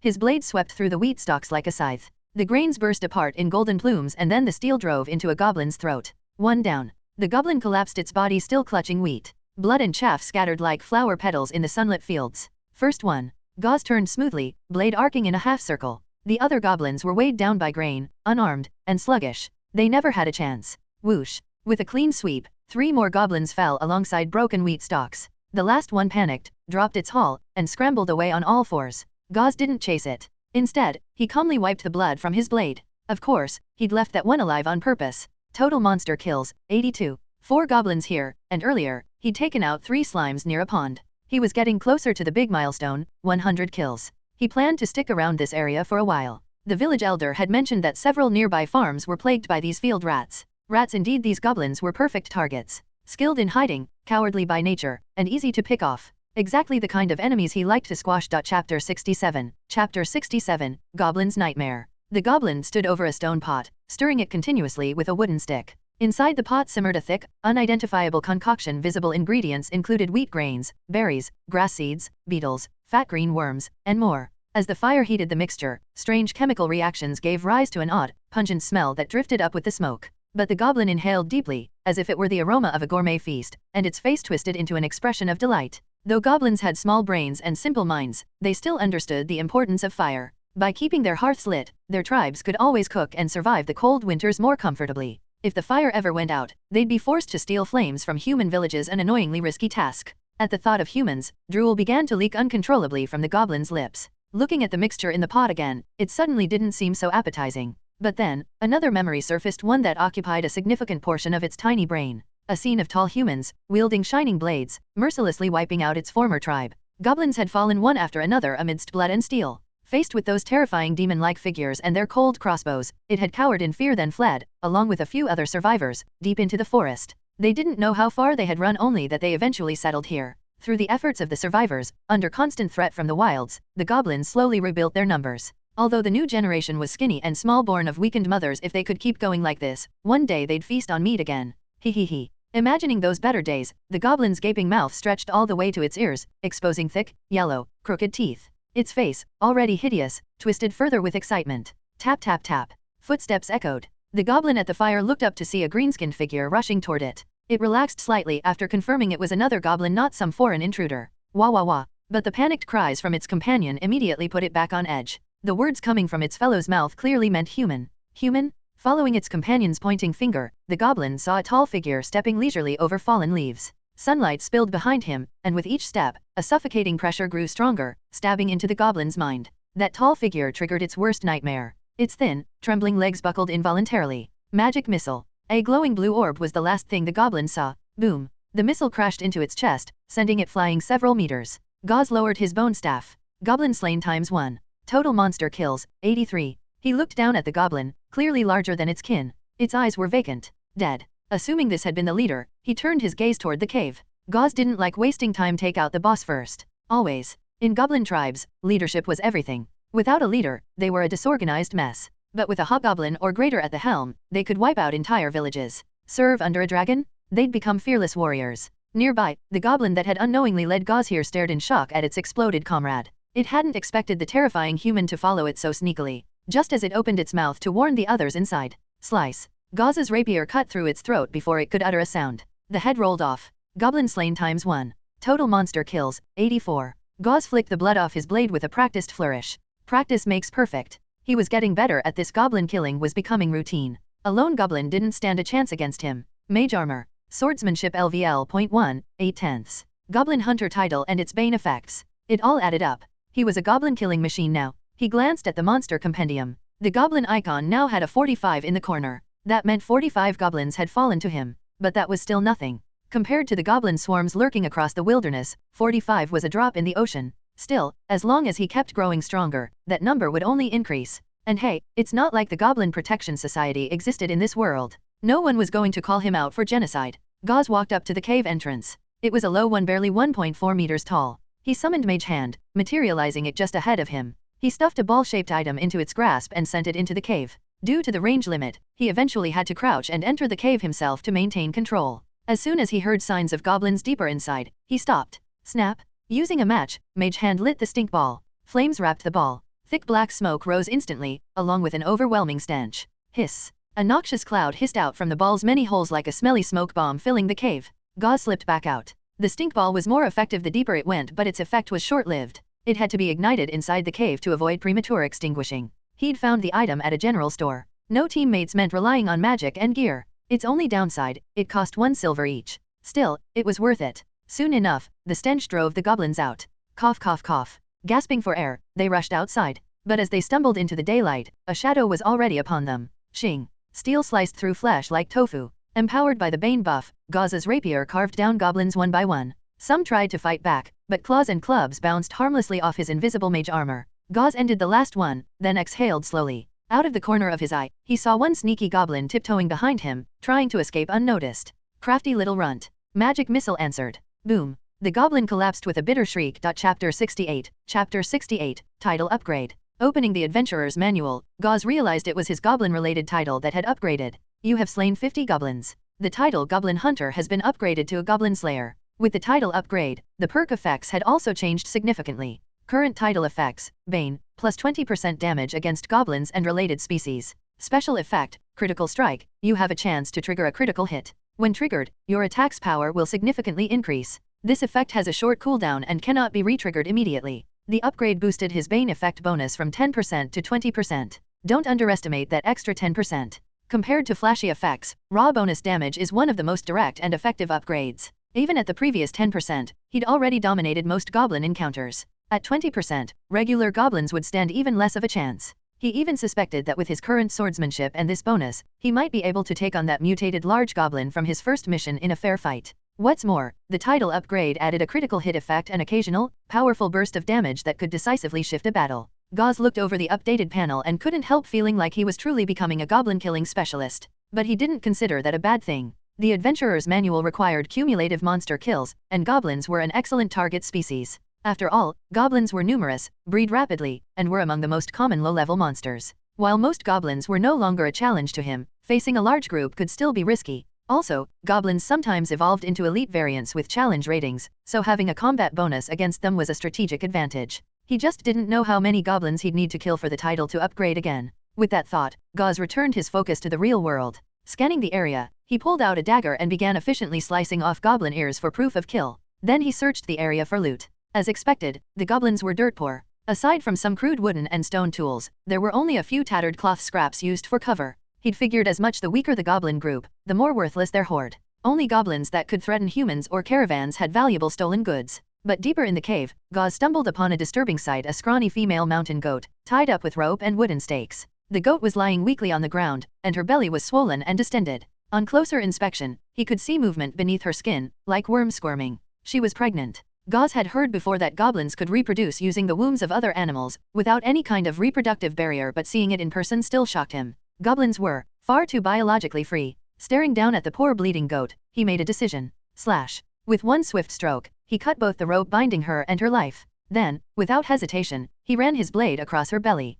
Her warm flesh parted, revealing a bloody mess of innards. Inside were 6 small goblin fetuses, squirming like green rats. Gauze used the tip of his sword to pull them out one by one. He lined them up and counted 6 in total. Not too many, not too few. It seemed that the mother's body size influenced the number of goblins born. Small animals only produced 1 or 2, while larger hosts could produce a dozen or more. The lack of nutrition also explained why the goblins in this area were all so small. Like the kobold pups before, these goblin fetuses didn't count toward his monster kill tally, but he didn't care. Eradicating them was necessary. Even if it didn't solve the overall goblin infestation, it would at least ease the risk for nearby villages in the short term. And it only took a moment of his time. After checking the rest of the cave and confirming there were no survivors, he picked up his gear and left. He left the goat's corpse behind. Goblin flesh was toxic to humans and most animals, and a host that had carried goblin embryos was likely contaminated too. Besides, after what he just saw, he wouldn't eat it even if he could. He returned to the wheat fields where he'd previously killed 4 goblins, cut off their ears for proof, and dragged their bodies off the farmland to dump them in a nearby wasteland.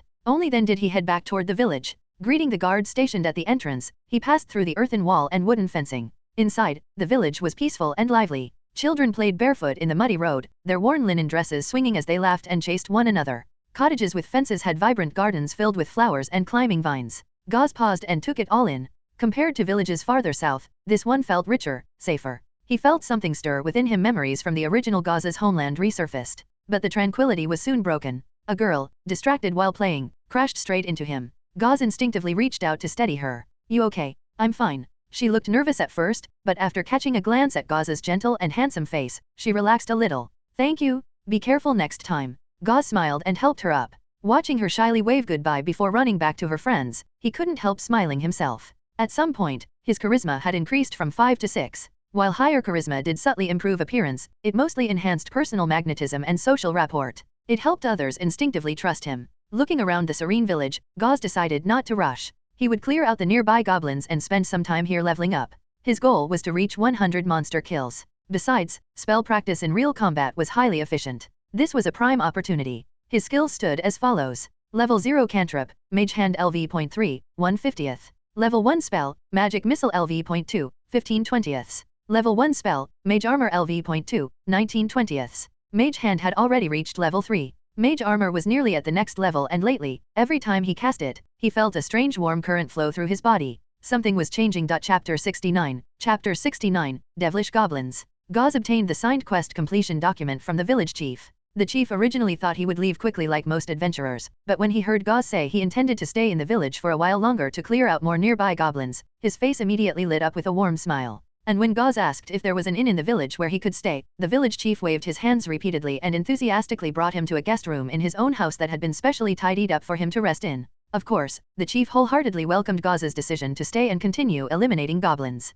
Even if the other goblins weren't very close, maybe even near another village, their presence was always a potential threat. Goblins weren't stationary creatures that just stayed put after settling down. An adventurer who continued the work even after completing the quest without extra pay was truly rare. Unable to refuse the chief's kindness, Gauze temporarily stayed at his home. Besides the chief and his daughter-in-law, the house also had a boy around 10 years old with short brown-black hair. When he heard Gauze was an adventurer, the boy was thrilled and pestered him with endless questions, like, do goblins bathe?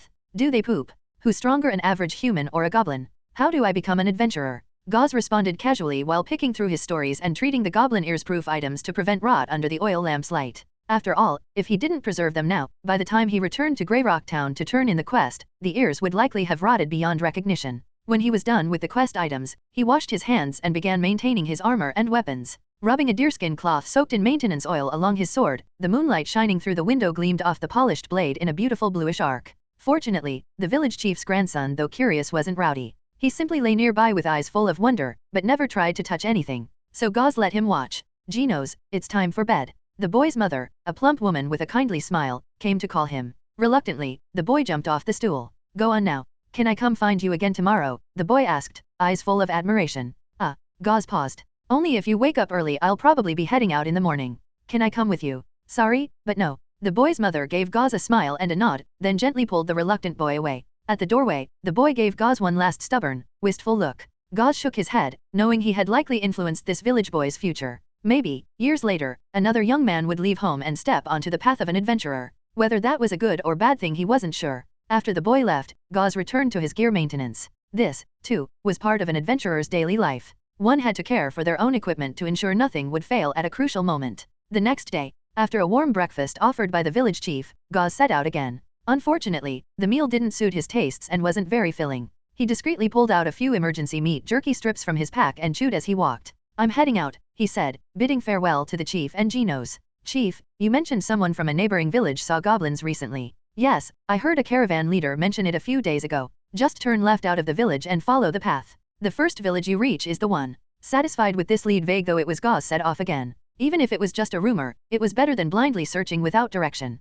In the forest, as evening approached, golden light filtered through the dense canopy, tinting the woods with warmth. Beside the exposed roots of an old oak tree, the heart of Hunter Randall grew colder and colder. He clenched his teeth, cold sweat running down his rugged face. When the droplets fell onto the ugly, savage wound on his leg, he couldn't help but hiss in pain. How ironic to be wounded by one of his own traps. His coarse linen clothes were drenched in sweat. He anxiously glanced toward the darkening bushes as the sun sank further. Just 20 paces away, within those shadowed shrubs, several pairs of cloudy, greedy, glinting eyes stared at him with undisguised hunger. Goblins. It was these vile creatures that had pushed him into this dire situation. These emaciated green-skinned pests were among the scrawniest of goblins. On a normal day, he might have been able to fend them off or scare them away. But now, the wound on his leg barely bandaged was throbbing fiercely. The pain blurred his vision and dulled his thoughts like poison, dragging him into sleep.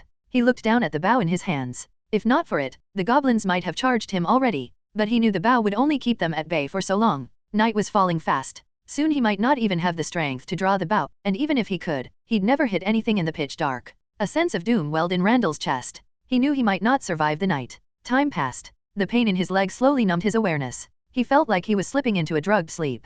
Just before passing out completely, the image of his daughter Taylor flashed before his eyes, sweet and innocent. Her mother had died years ago from illness, and now he was on death's door too. What would happen to the child? He had no relatives in this village, just a stranger who had settled down here. Even if others were kind enough to take Taylor in, would they treat her well? Tangled thoughts filled his mind. A surge of survival instinct overwhelmed the haze. And just as his consciousness returned, the goblin's smelling weakness began to creep closer like swarming flies. Randall let out a furious, beast-like roar. Get back, you filthy scum. He raised his bow, trying to draw the string one more time to drive them off. But he was too weak. His arms trembled. The bowstring barely bent before his grip gave out. An arrow wobbled from the bow and flopped a few feet forward, harmlessly embedding itself in the dirt. Damn it, he cursed inside. As expected, the goblins saw through his weakness. Realizing the prey before them was bluffing, their predatory eyes lit up with greed and malice. They surged forward like a pack of hyenas catching the scent of blood, chattering and cackling with eerie glee. Their grotesque Chapter 70, timely rescue. Come on, bring it on. Randall rasped hoarsely, shouting threats. Suddenly, one of the goblins on the far left, slightly larger than the others, let out a piercing shriek, then lunged at him like a bolt of lightning, brandishing a heavily rusted dagger. It's over? I can't scare them anymore. Randall's mind went completely blank. He had no strength left to resist. All he could do was watch in despair as that ferocious creature charged toward him, reeking of filth, rot, and feces, the rusted blade in its hand growing larger in his vision. Zing! Just at that critical moment, a sharp, cutting sound tore through the oppressive air from the side. Splat! A blue energy orb, cutting through the darkness, shot forward at a speed far greater than the goblin's charge. It struck the creature's side with pinpoint precision. The terrifying force and destructive impact tore through its skin and muscle the instant it made contact. Ribbons of scarlet flesh split apart like snapped cords. The goblin's grotesque green body was sent flying and slammed into a rough tree trunk in the distance. Its filthy body twitched twice, then stopped moving entirely, sliding lifelessly down the bark to the ground. The remaining goblins froze in shock at the sudden attack and the grisly death of their companion. Their murky yellow eyes filled with primal terror. Their throats gulped nervously, and their once aggressive advance turned stiff and hesitant. Slowly, they turned to look toward the source of the attack. Randall gasped for breath, his heart pounding so hard it felt like it might burst from his chest. The sudden turn of events had left his mind reeling. When he finally realized what had just happened, he whipped his head toward the direction the blue orb had come from. Through the treetops, pale moonlight filtered down, illuminating the silhouette of a tall, well-built figure. A young man, handsome and calm. Good, I'm not too late. Saved? Randall was overwhelmed with a sense of relief, like he'd been pulled from the jaws of death. Careful, there are still a few left. Randall managed to warn the stranger, his voice nearly gone. It was nighttime, and goblins in the forest were far more dangerous than during the day. One wrong move could be fatal. Don't worry, I'm experienced. I won't let them escape, the young man said with a composed nod, clearly misunderstanding the concern. I'm a Goblin Slayer. Goblin Slayer? Randall was stunned. Before he could respond, the young man moved like a streak of silver darting through the underbrush. Swoosh. With a flick of his wrist, his rapier sliced through the air like a snake and pierced the nearest goblin's throat with precision.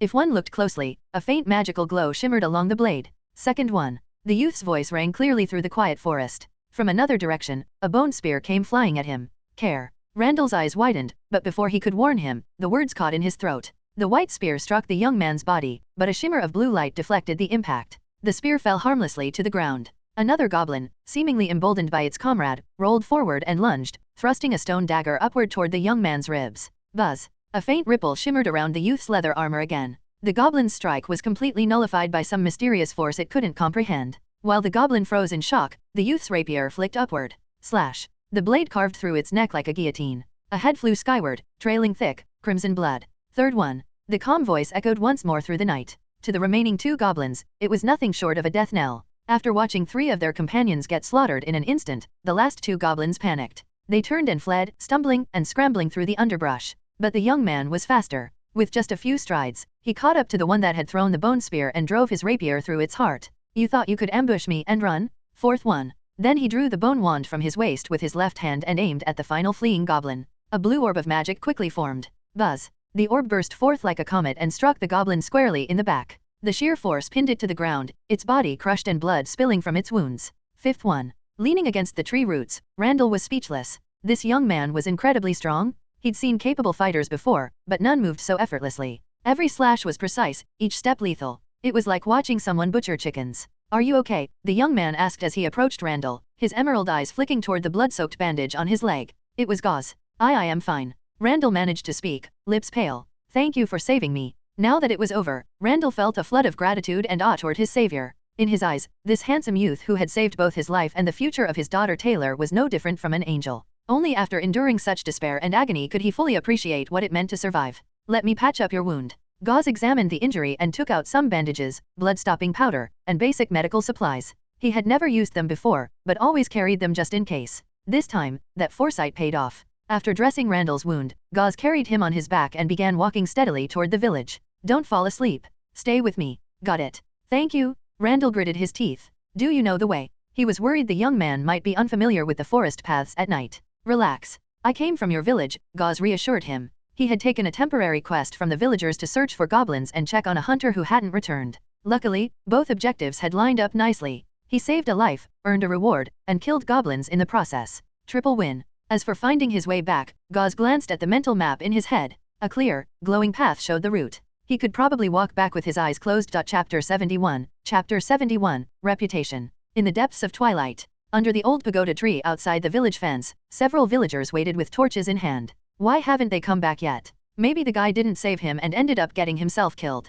SHH. Don't say things like that. Taylor, you should go home and sleep. When you wake up tomorrow, your father will be back, the village elder said, hesitating as he looked at the red-eyed little girl beside him, whose eyelids were drooping from exhaustion. 9-year-old Taylor wore a patchwork cloak made of coarse burlap. Her bare feet stood on cold, hardened mud dotted with manure. She kept her head down, silently staring at her now bright red toes. She used to have shoes, but earlier, as night fell, some bratty kids in the village teased her, saying she was about to be fatherless. Furious, she got into a scuffle, and her shoes were lost during the fight. Will Daddy really come back? Watching the sky grow darker with each passing moment and with her father still not appearing at the village entrance when he should have returned long ago, Taylor had almost given up hope. Even the older men who had gone to look nearby came back empty-handed. But then a kind-looking big brother squatted down beside her and smiled, promising he'd do everything he could to bring her father back. That sentence was the last thread of hope she clung to. The village elder couldn't answer her question. He just sighed and gently patted her head. From years of experience, he knew this sort of delay likely meant something had gone wrong. Randall wasn't a rookie hunter who'd lose track of time or get lost in the woods. The only reason he wouldn't return was danger, maybe a wild bear, maybe monsters. But either way, it could be fatal in the dark. Though a few young villagers had gone into the forest before sunset to look for him, it was no easy task to find one man in such a vast expanse. Even the young adventurer who had entered the forest not long ago, the elder didn't think someone unfamiliar with the area could locate a missing person in pitch black. Someone's coming back. Just as the elder was sighing inwardly, one of the villagers pointed ahead and exclaimed in surprise. Everyone looked in that direction, straining their eyes. Sure enough, under the moonlight, a figure could be seen walking slowly down the road. As it got closer, the shape became clear. It was a young man with a steady gait, and on his back, he carried a pale-faced middle-aged man. It's Randall? He brought Randall back. The villagers immediately recognized the young man as the adventurer who had arrived earlier that afternoon. They hadn't expected someone so unfamiliar with the terrain to successfully find and bring Randall back from the dense forest. Is there a doctor in the village? He's hurt, Gauze said as he stepped up to the village gate. Yes, come with me, one villager replied without delay, glancing at the weakened Randall before leading the way quickly.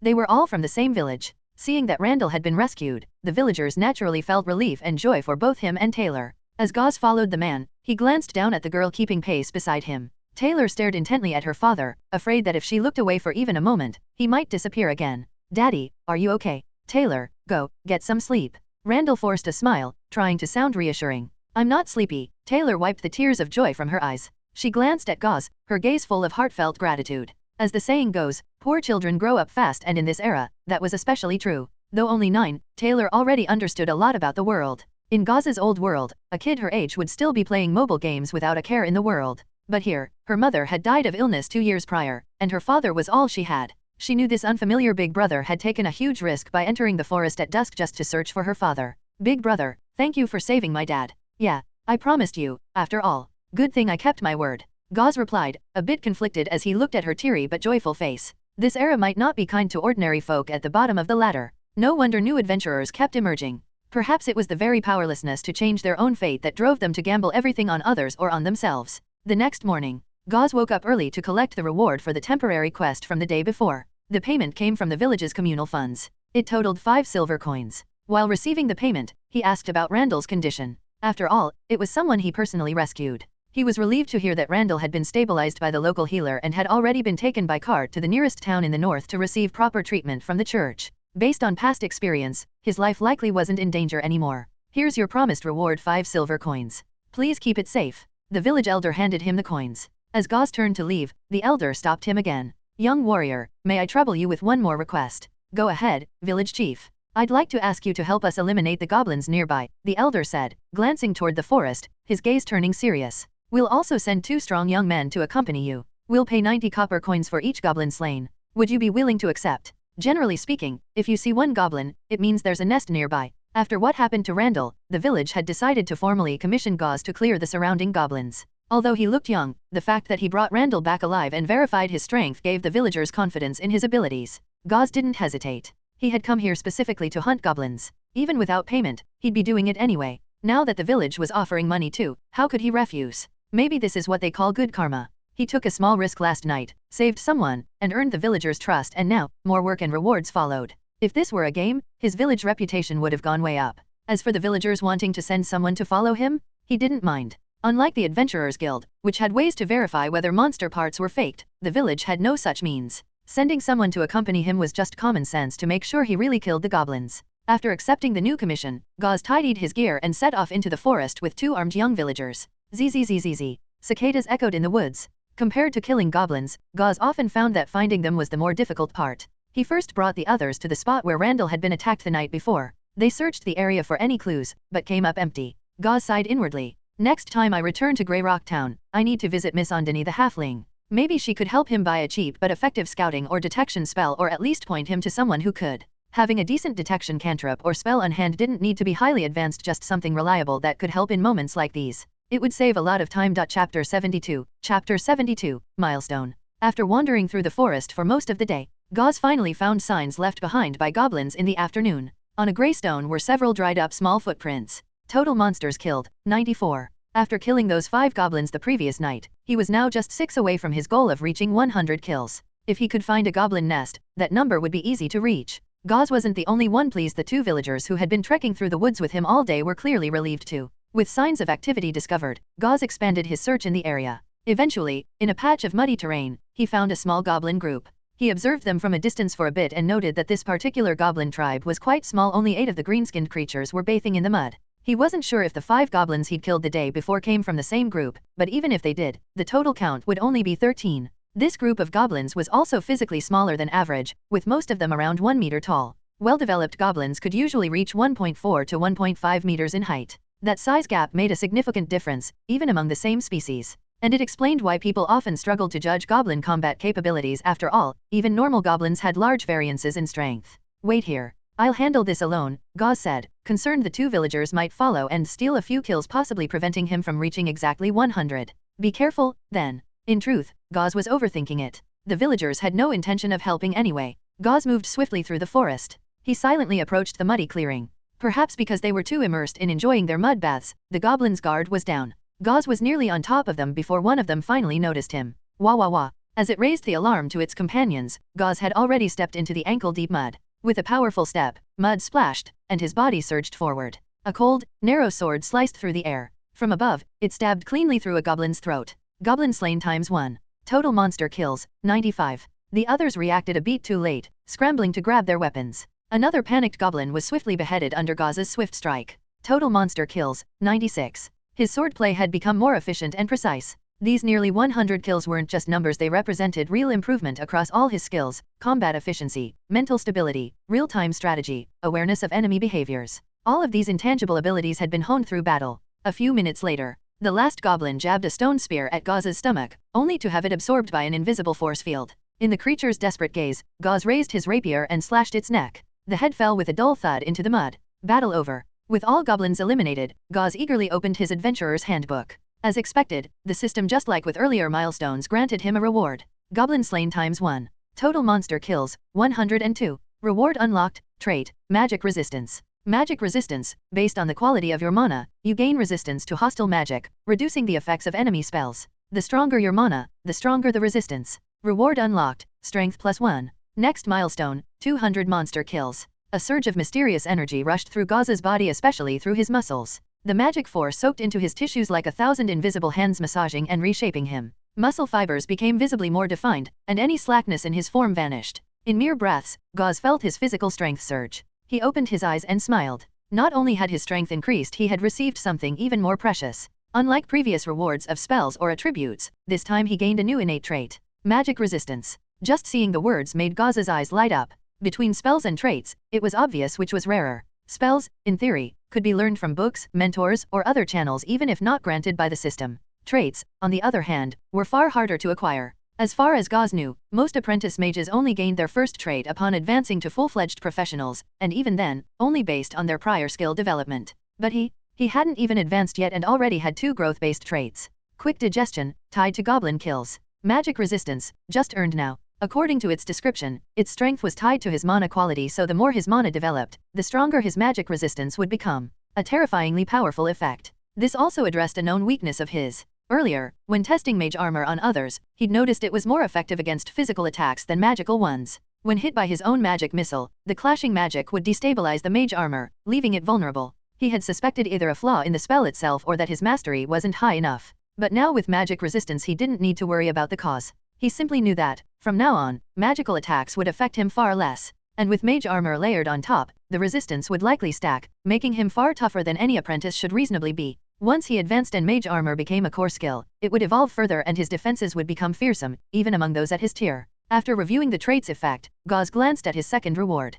+1 strength. Admittedly, he had hoped for a boost to intelligence, his most important stat. He now suspected the system's stat bonuses weren't completely random. Still, strength wasn't a bad outcome. The solid, energized feeling in his body was definitely satisfying. As a mage apprentice, he had to admit, in these early stages, that sword of his was still pulling a lot of weight. More strength meant more combat power, and he was just fine with that. Chapter 73. Chapter 73, Mechanism. Name, Gauze. Strength, 6. Agility, 6. Constitution, 6. Intelligence, 7. Perception, 5. Charisma, 6. Skills. Cantrip, Mage Hand LV3, 3/50ths. Level 1 spell, Magic Missile LV2, 17/20ths. Level 1 spell, Mage Armor LV2, 19/20ths. Swordsmanship Basics LV1, 9/10ths. Traits. Quick digestion. Magic resistance. Gauze glanced at his character panel. The number of skills and traits he had accumulated was growing rapidly, a clear reflection of his increasing strength. While he was checking the panel, the 2 villagers who had come with him returned from a distance. There were 8 in total. You guys double-checked the count, right? Gauze snapped back to reality and gestured for them to confirm the dead goblins lying in the mud. Yeah, that's right. The 2 villagers nodded repeatedly. They'd witnessed the entire battle and had no doubts about Gauze's strength. In fact, they couldn't help but feel a little reverence. He looked so young, probably even younger than they were, and his calm, bookish appearance completely transformed in battle. When cutting down monsters, he turned into something else entirely, like an old butcher who had spent decades slaughtering livestock, claiming life after life with casual precision. That stark contrast in demeanor filled them with a sense of unease. They feared that if Gauze wasn't fully satisfied, he might just turn around and cut them down too, mistaking them for goblins. Fortunately, his mood seemed stable for now. After the brief satisfaction of victory passed, Gauze returned to his usual calm. He remained alert, scanning the surroundings for any creatures drawn by the scent of blood or the sounds of battle. After collecting the goblin ears as proof, he rummaged through the corpses for anything of potential value and took what little he could find. Back at the village, the chief confirmed the details with the 2 villagers and promptly handed Gauze the agreed-upon reward, 7 silver and 20 copper coins. With the impromptu commission finished, Gauze explored the surrounding area a bit more. He killed 2 slime creatures and a stray skeleton, but nothing else noteworthy showed up. Eventually, he returned to the first village, said farewell to the chief and Genos, and began the journey back to Greyrock Town. Phew. As the sea of green farmland slowly thinned, Gauze realized he was getting close. The outline of the dusty grey stone town steadily grew in his vision. I'm back. Passing through the checkpoint gate, Gauze couldn't help but feel a little excited as the familiar streets came into view. Humans are strange, always chasing novelty. When he first arrived in the peaceful countryside village, he thought the slower, quieter life there was kind of nice. But after a few days, he began missing the liveliness of town. The village was too quiet. It had no real shopping options, and when night fell, the place went pitch black. He found himself turning in early just like the locals. That lifestyle, he could never really get used to. Shaking off the thought, Gauze made his way straight to the Adventurers Guild. His first order of business, submit the commission results. This time, the receptionist on duty was Petra. As the first staff member who had greeted him when he joined, Gauze felt a bit of nostalgic familiarity when he saw the blonde-haired woman again. But what surprised him was that even before he pulled out his adventurer's badge, Petra called his name. Mr. Gauze, did everything go well this time?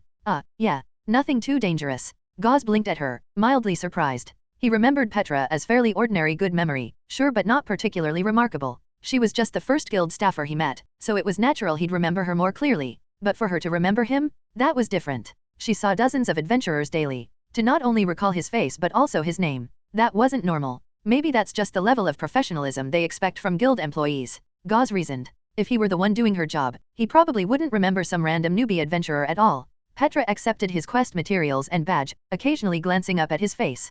Compared to the last time, he carried himself with more confidence. Of course, she remembered him not because she had a photographic memory, but because Gauze had left an impression. She'd even kept an eye on his task records. For a rookie, he had advanced smoothly and had already started taking solo commissions. That kind of performance could only be described as exceptional talent. Apologies, but these goblin ears don't match the current commission requirements. Oh, maybe I mixed them up by accident. Gauze replied calmly as she sorted out a few specific ears and set them aside. But in truth, he hadn't mixed them in by accident. He'd done it on purpose to see what would happen. To his surprise, the guild's verification method had identified them with pinpoint accuracy. The number she pulled out matched exactly what he'd slipped in. Was it based on when the ears were harvested? He wondered. But that theory didn't hold up. The two sets had been collected only days apart. Plenty of commissions took weeks or even months to complete. If time of collection were the metric, it would be far too prone to errors. So the guild must be using some sort of detection magic or trace tracking enchantment. Having confirmed his theory, Gauze didn't linger. The line behind him was getting long. He was paid 11 silver coins. As he slid the coins into his pouch and felt the weight, his mood instantly brightened. Current funds, 42 silver, 65 copper. Glancing down at his boots, he realized the soles were nearly worn through. Definitely time to restock on clothes, boots, and basic supplies. That's the thing about being an adventurer, wear and tear on gear is way higher than for ordinary people. Not only were their travel routes longer, but they also constantly fought through brush, rocks, and thorns that tore fabric and gear. As for why mage armor didn't block that kind of wear and tear, well, from what he could tell, it didn't register everyday interactions like bug bites or environmental abrasions. It probably had some kind of spell logic or condition checking mechanism built into it. Chapter 74, Abnormality? Gauze browsed through the general goods store and ended up buying quite a few things. A few sets of spare linen shirts and trousers. A black cloak, neat and functional, good for sun and rain, and in a pinch, it could double as a blanket when spread out. A pair of polished, black leather boots with sturdy wooden soles, fastened snugly at the sides with metal buckles. An upgraded tanned leather waterskin with higher capacity. A larger capacity adventurer's backpack equipped with more straps, tool webbing, hidden compartments, and storage pouches perfect for carrying more gear and supplies. After this full upgrade to his day-to-day gear, he spent 8 silver coins in total. But Gauze didn't feel particularly regretful. When things wear out, it's time to replace them. Earning money was meant to be spent. Before leaving the store, he paused and picked up a ceramic tea set, which came with a small booklet titled A Beginner's Guide to Brewing Tea. After dinner, now decked out in all new gear, Gauze returned to the inn. Back already? You were gone longer than last time, weren't you? Sophia asked when she saw him carrying a bundle inside. Stayed a few extra nights out in the field, Gauze replied as he approached the counter. By the way, Sophia, I brought you a little something. He placed the ceramic tea set on the counter. A gift? What for? Sophia raised an eyebrow at him suspiciously. Just happened to see it while I was shopping. Thought of you since you like herbal teas, so I picked it up. It wasn't expensive or anything? Gauze hadn't given it too much thought. He just figured, since Sophia had helped him out so much, it would be good to show a bit of gratitude. He wasn't the kind of person to accept others' kindness without doing something in return. You really didn't have to. Can I still return this? Probably not. Just keep it, Sophia. Gauze waved it off, heading for the stairs. I'm a little tired. Gonna rest for now. Wait, hey. All right then. Thank you. Sophia looked down at the ceramic set in her hands and let out a soft smile. It had been a long time since she last received a gift. Early the next morning, as magic coursed through him, a translucent shield of energy wrapped around Gauze's body. A familiar warmth seeped in from the outer layer of mage armor, spreading through his limbs. Mage armor LV2, 19/20. The progress bar had been stuck for several days now. That didn't feel like a normal pace. Could it be that once a level 1 spell reaches LVL.3, it triggers the threshold to advance into a proper class? Gauze remembered what Grin, the forge owner, had told him. Once you mastered a skill to a certain degree, you'd start to feel a mysterious force in the world, an invitation toward your class path. But so far, he hadn't felt anything like that. Looks like it's time to visit the Thorn Cottage again. He knew it was a bit presumptuous to bother someone again, but right now, Andini, the halfling spellcaster, was the only person he knew who might be able to help. Their last meeting had gone well enough, so he figured she wouldn't mind too much. Following the map, he arrived at the same weathered old cottage. The exterior was just as rundown and moss-covered as before.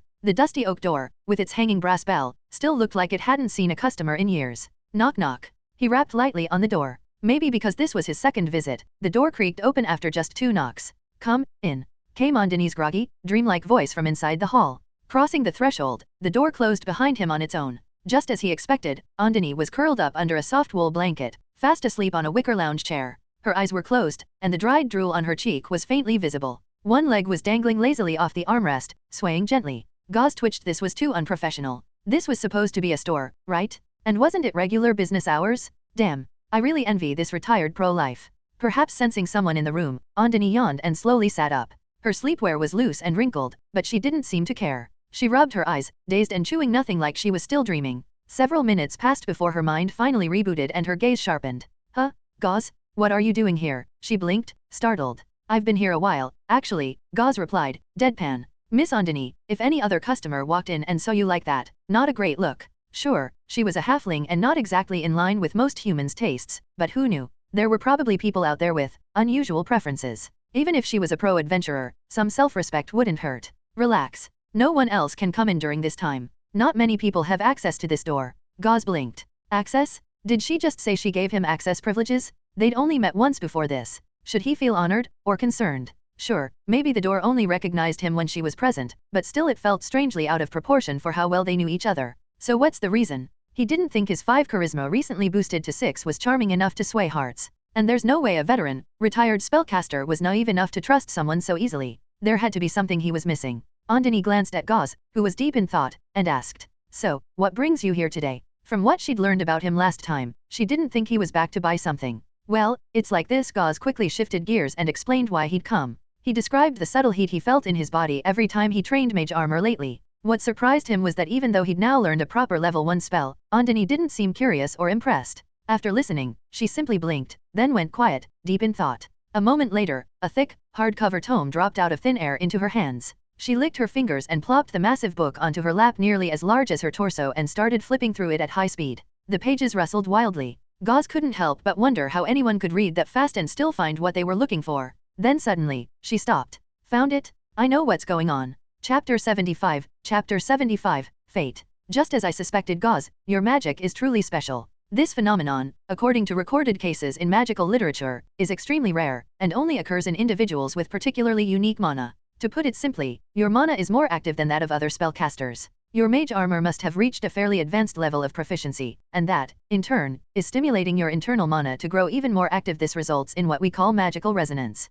Your mana is beginning to unconsciously resonate more deeply with spell structures. In other words, your magic is trying to reshape the spell from within. And what does that mean for me, practically speaking? Gauze blinked. It's a good thing. This type of resonance isn't dangerous. As long as you learn to perceive and harness it, you'll be able to advance to a full-fledged profession far faster than your peers. Hearing Andini's explanation, Gauze finally relaxed. He had worried that something was wrong with his body. Maybe the reason mage armor's progress had stalled was because of some internal issue. He hadn't expected it to be caused by overly active magic. Then again, it might also be related to his magic resistance trait. Oh right, Gauze, one thing to keep in mind, Andini continued. Now that your mage armor is highly proficient, further progress isn't about how many times you cast it. You need to start focusing during each cast. Try to feel the source and nature of that heat flow resonance, and guide its changes consciously. You'll need thoughtful observation and exposure to all sorts of combat situations to gather diverse impact feedback. That's how you'll deepen your understanding of magical resonance. But I can't help you there, she added, blinking. My mana is too strong, it would just interfere. Andini shrugged helplessly. Gauze smiled and nodded in thought. He realized something. Ever since reaching LV2 with mage armor, he had become obsessed with casting it faster and stronger rather than truly understanding it. That was clearly a short-sighted approach. He hadn't fully internalized the spell. And perhaps that was exactly why mage armor was stuck at 19/20ths. Level 1 spells were vastly more complex than cantrips. Mage hand could be brute-forced through repetition, but the intricacies of mage armor required deeper understanding. He needed to return to the essence of the spell, not just its practical usage. Watching Gauze enter deep contemplation, a faint look of admiration and nostalgia flashed through Andini's eyes. She glanced at the lost-in-thought young man and quietly summoned a small paperback, flipping it open to read while he processed. For spellcasters, unlike warriors or rangers, immersive inner reflection was meaningful. While magic might seem like mana at work, at its core, it was always about willpower and mental force. Mana itself required the mind to shape and control it. Eventually, when Gauze came out of his thoughts and clarity returned to his gaze, Andini quickly stashed the book. Ahem. Gauze, how's that whitebone staff treating you? Why the sudden topic shift? Gauze blinked, still clearing his head, but didn't think much of it. He pulled out the staff and gave it a once-over. As his mana flowed into it, the staff gleamed faintly, almost exuding a sacred energy. I've gotten very comfortable with it. After days of use, the compatibility between him and the bone staff had reached its peak. Andini's eyes flickered with surprise. Gauze might not notice it, but to her magical senses, the staff had undergone a profound transformation. It may look the same, but spiritually, it was a different staff, entirely no longer dull and lifeless, but brimming with potential. It fit in Gauze's hands like it had always belonged there. She shivered. A strange thought flashed through her mind, like the staff had always been meant for him, and she was merely a placeholder keeper until fate returned it to its rightful owner. But she quickly shook the idea away and gave a bitter smile. That kind of thinking leaned too much into fatalism, a mindset she'd always scoffed at. Was she really growing soft in her old age? She was still in her prime as a halfling, after all. Make good use of it, she said at last, looking at the bone staff with a hint of reluctant affection. I've had that thing for decades. As a spellcaster, who wouldn't want a mysterious, powerful staff? If she hadn't tested it so many times and confirmed her mana didn't suit it, she never would have given it up. I understand. Andini went on to teach Gauze a new mana flow technique to improve spell control, answered a few lingering questions he had about learning magic, and gave him 2 theoretical spellbooks to take with him. After that, she politely kicked him out. It was time for her nap. Gauze left the thorny cottage and returned to his room at the inn. Sitting cross-legged on the straw bed, he cast mage armor again. This time, he slowed down the process deliberately. He focused not on speed or efficiency, but on feeling the subtle transitions, how spirit, mana, and structure all interwove.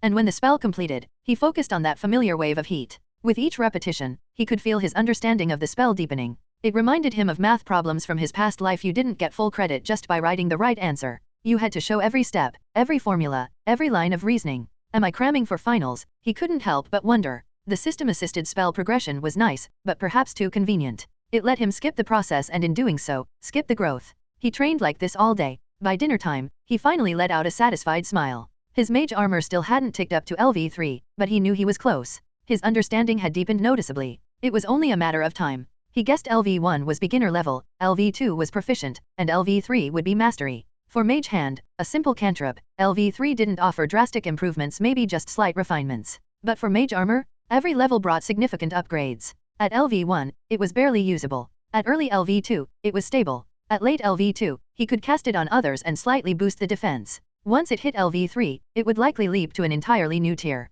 And that magical resonance he kept feeling? When he finally understood and mastered it fully, he knew in his heart it would mark the moment he officially stepped into the path of a true mage. And mage armor would undergo a fundamental evolution. Chapter 76, Chapter 76, Getting Robbed? Something bothering you lately? You've locked yourself in your room the past couple of days. Sophia's curiosity had been piqued by Gauze's unusual behavior. Gauze shook his head. Just reading and thinking about training. As soon as she heard it was about training, Sophia had nothing more to add. Though her father had once been a fairly well-known adventurer in town, that was years ago, and she herself had never shown much interest in such matters. Then good luck, she said, offering verbal encouragement. She didn't worry too much after all. Staying indoors reading seemed a lot safer than swinging a sword and brawling with monsters out in the wild. But Gauze muttered to himself, no, I really can't just keep thinking about it. After cramming some spell theory, he decided he needed to get out. Spells aren't learned through theory alone.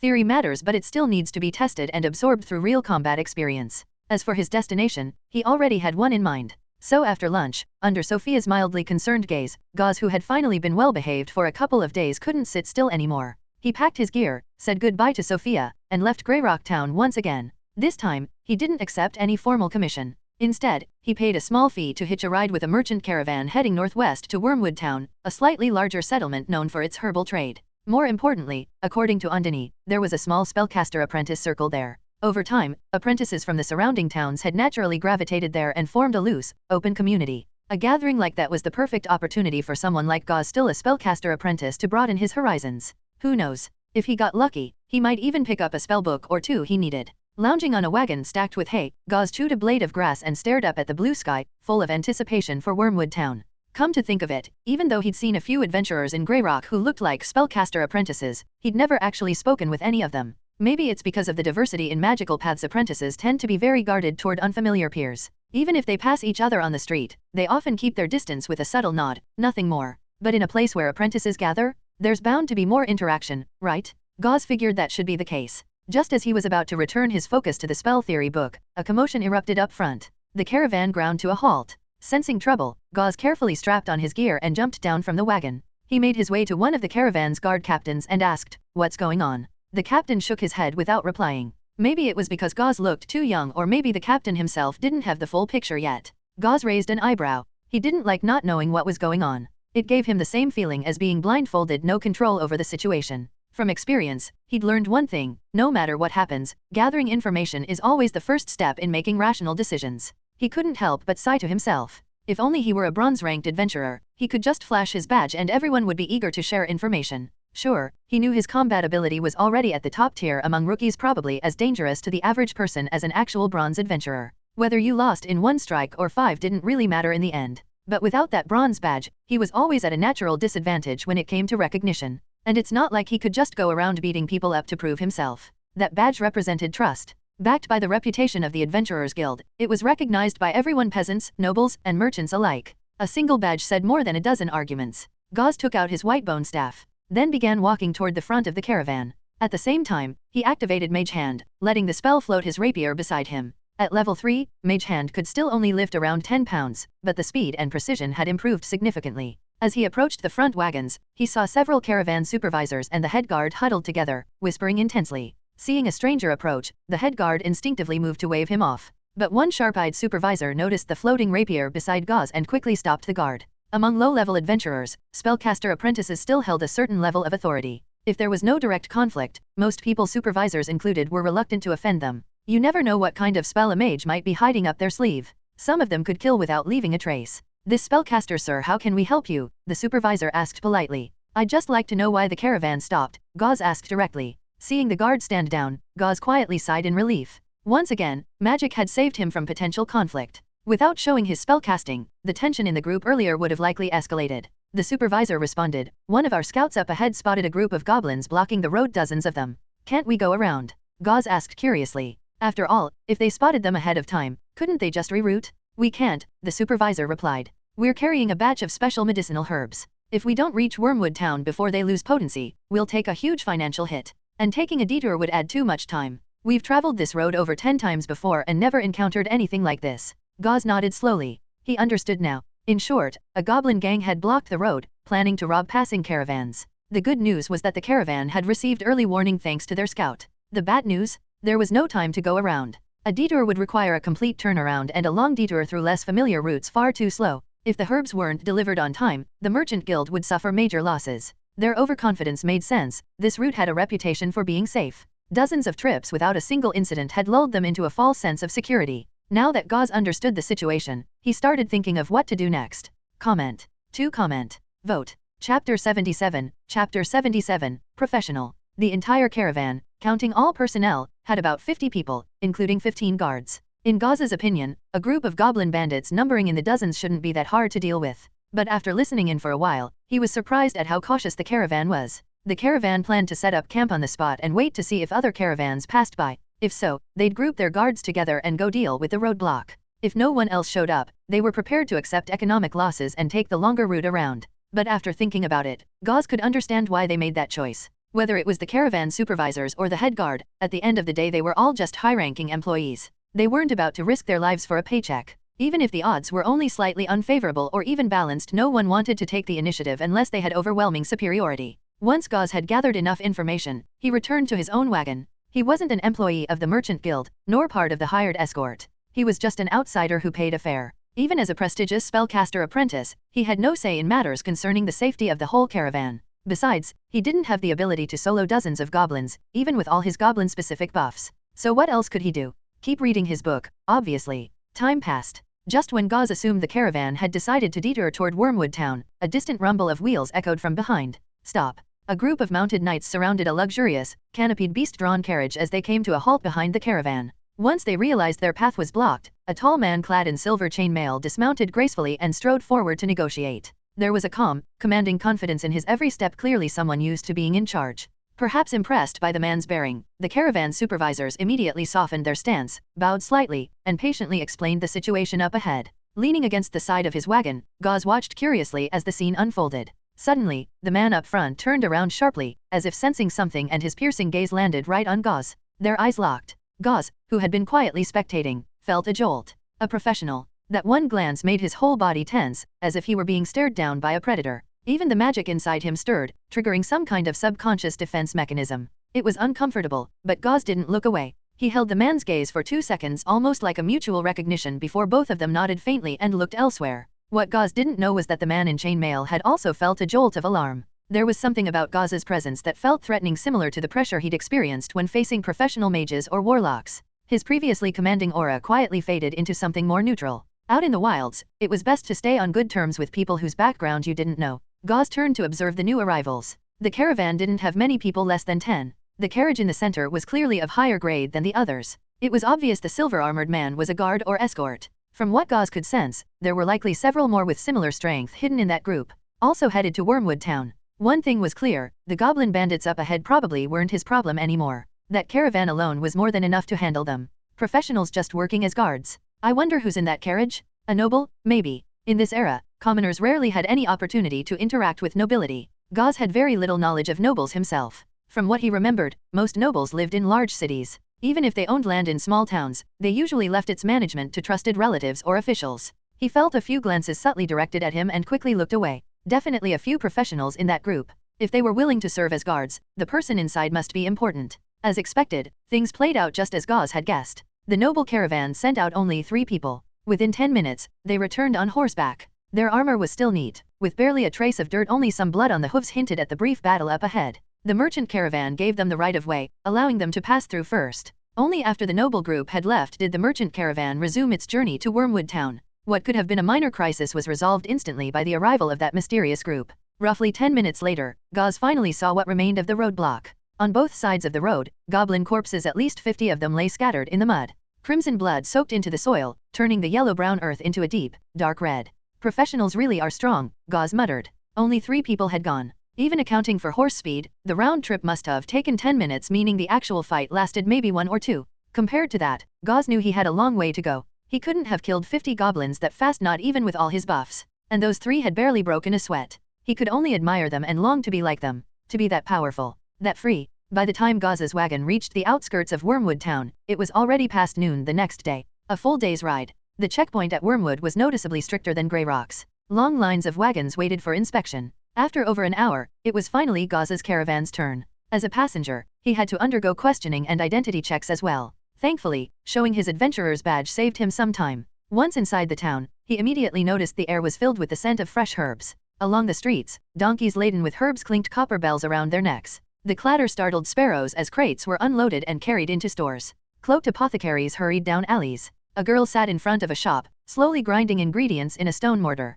At least 60% of the visible storefronts were in the herb trade. Unlike the dusty gray tones of Grey Rock, this was a town of lush greens and lively scents. Hey mister, want a copy of the Wormwood Town Guide? Just 20 copper coins, it's got everything you need to know. A small child popped up beside Gauze, holding a stack of pamphlets and eagerly pitching them. The sharp-eyed kid had clearly pegged Gauze as a first-time visitor. A guide. Gauze raised a brow, eyeing the booklet suspiciously. 20 copper wasn't much, but he wasn't sure the contents would actually be helpful. Chapter 78. Chapter 78, On Denny's Past. You can take a look first, the child said, sensibly handing Gauze a sample booklet. Gauze took it and flipped through it. Although he couldn't confirm the accuracy of all the contents, it was well organized and full of illustrations. It looked fairly legit. There was a basic map of the town marking important shops and districts, as well as information on the apprentice spellcaster gathering, its location, time, and relevant notes. Calling it a guide was really just a euphemism for a strategy manual aimed at first-time visitors to Wormwood Town. After confirming that the content likely wasn't nonsense, Gauze handed the child 20 copper coins. As he passed through the town square and walked by what appeared to be the busiest tavern, he spotted a familiar luxury canopy carriage parked outside. It was the same one from the day before. So they really were headed to Wormwood Town. While Gauze was observing, sure enough, the tall man in silver chainmail stepped out of the tavern. Their eyes met again across the space, and the man furrowed his brow slightly. It wasn't that he was surprised to see Gauze in town. He'd already asked around yesterday and knew the caravan's destination. He just hadn't expected to bump into him again so soon, and right in front of the tavern. The two exchanged nods again but had no desire for conversation and quickly went their separate ways. Gauze found an affordable inn and checked in. Then he sat down and began carefully reading through the guidebook. As he read, he discovered something interesting. Besides the gathering, Wormwood Town also had a place called the Spellcaster Apprentice Mutual Aid Association. According to the guide, it wasn't an official institution, but rather a loose, grassroots organization formed by local spellcaster apprentices. It had a history spanning several decades and served as a place where apprentices could exchange information, team up, train together, and help each other. Since the main gathering would only open in the evening, Gauze decided to visit this mutual aid association first to see if there might be any unexpected benefits. Following the map in the guide, Gauze arrived at a 3-story red brick building. It looked no different from the surrounding residential homes. If not for the nameplate hanging at the entrance, Gauze wouldn't have been able to distinguish it from the buildings around it. As soon as he stepped inside, Gauze's eyes were drawn to a statue in the main hall. It wasn't very large, maybe around 90 centimeters tall, and stood proudly atop a central display platform. It was carved with great detail. Upon closer inspection, it resembled a miniature adult woman standing with her hands on her hips, looking down from her pedestal with a smug expression. Gauze squinted, scanning the statue from top to bottom. The more he looked, the more familiar it felt until it hit him. Isn't this Andini? The face of the statue was nearly identical to hers. Welcome to the Spellcaster Apprentice Mutual Aid Association. I'm the Vice President, Lawrence. A man emerged from an adjacent office. Hello, I'm Gauze. May I ask about this statue? Gauze asked, pretending to be unsure, wanting to confirm his suspicion. That's our association's founding president, Madame Andini, a powerful halfling mage. I knew it. No wonder Andini had recommended this place to him. His thoughts drifted back to a few days ago. If you really want to train thoroughly, I suggest heading to Wormwood Town. It's a place where spellcaster apprentices stick together. I went there years ago, and I hear it hasn't changed much. That's what she had said so earnestly before he left.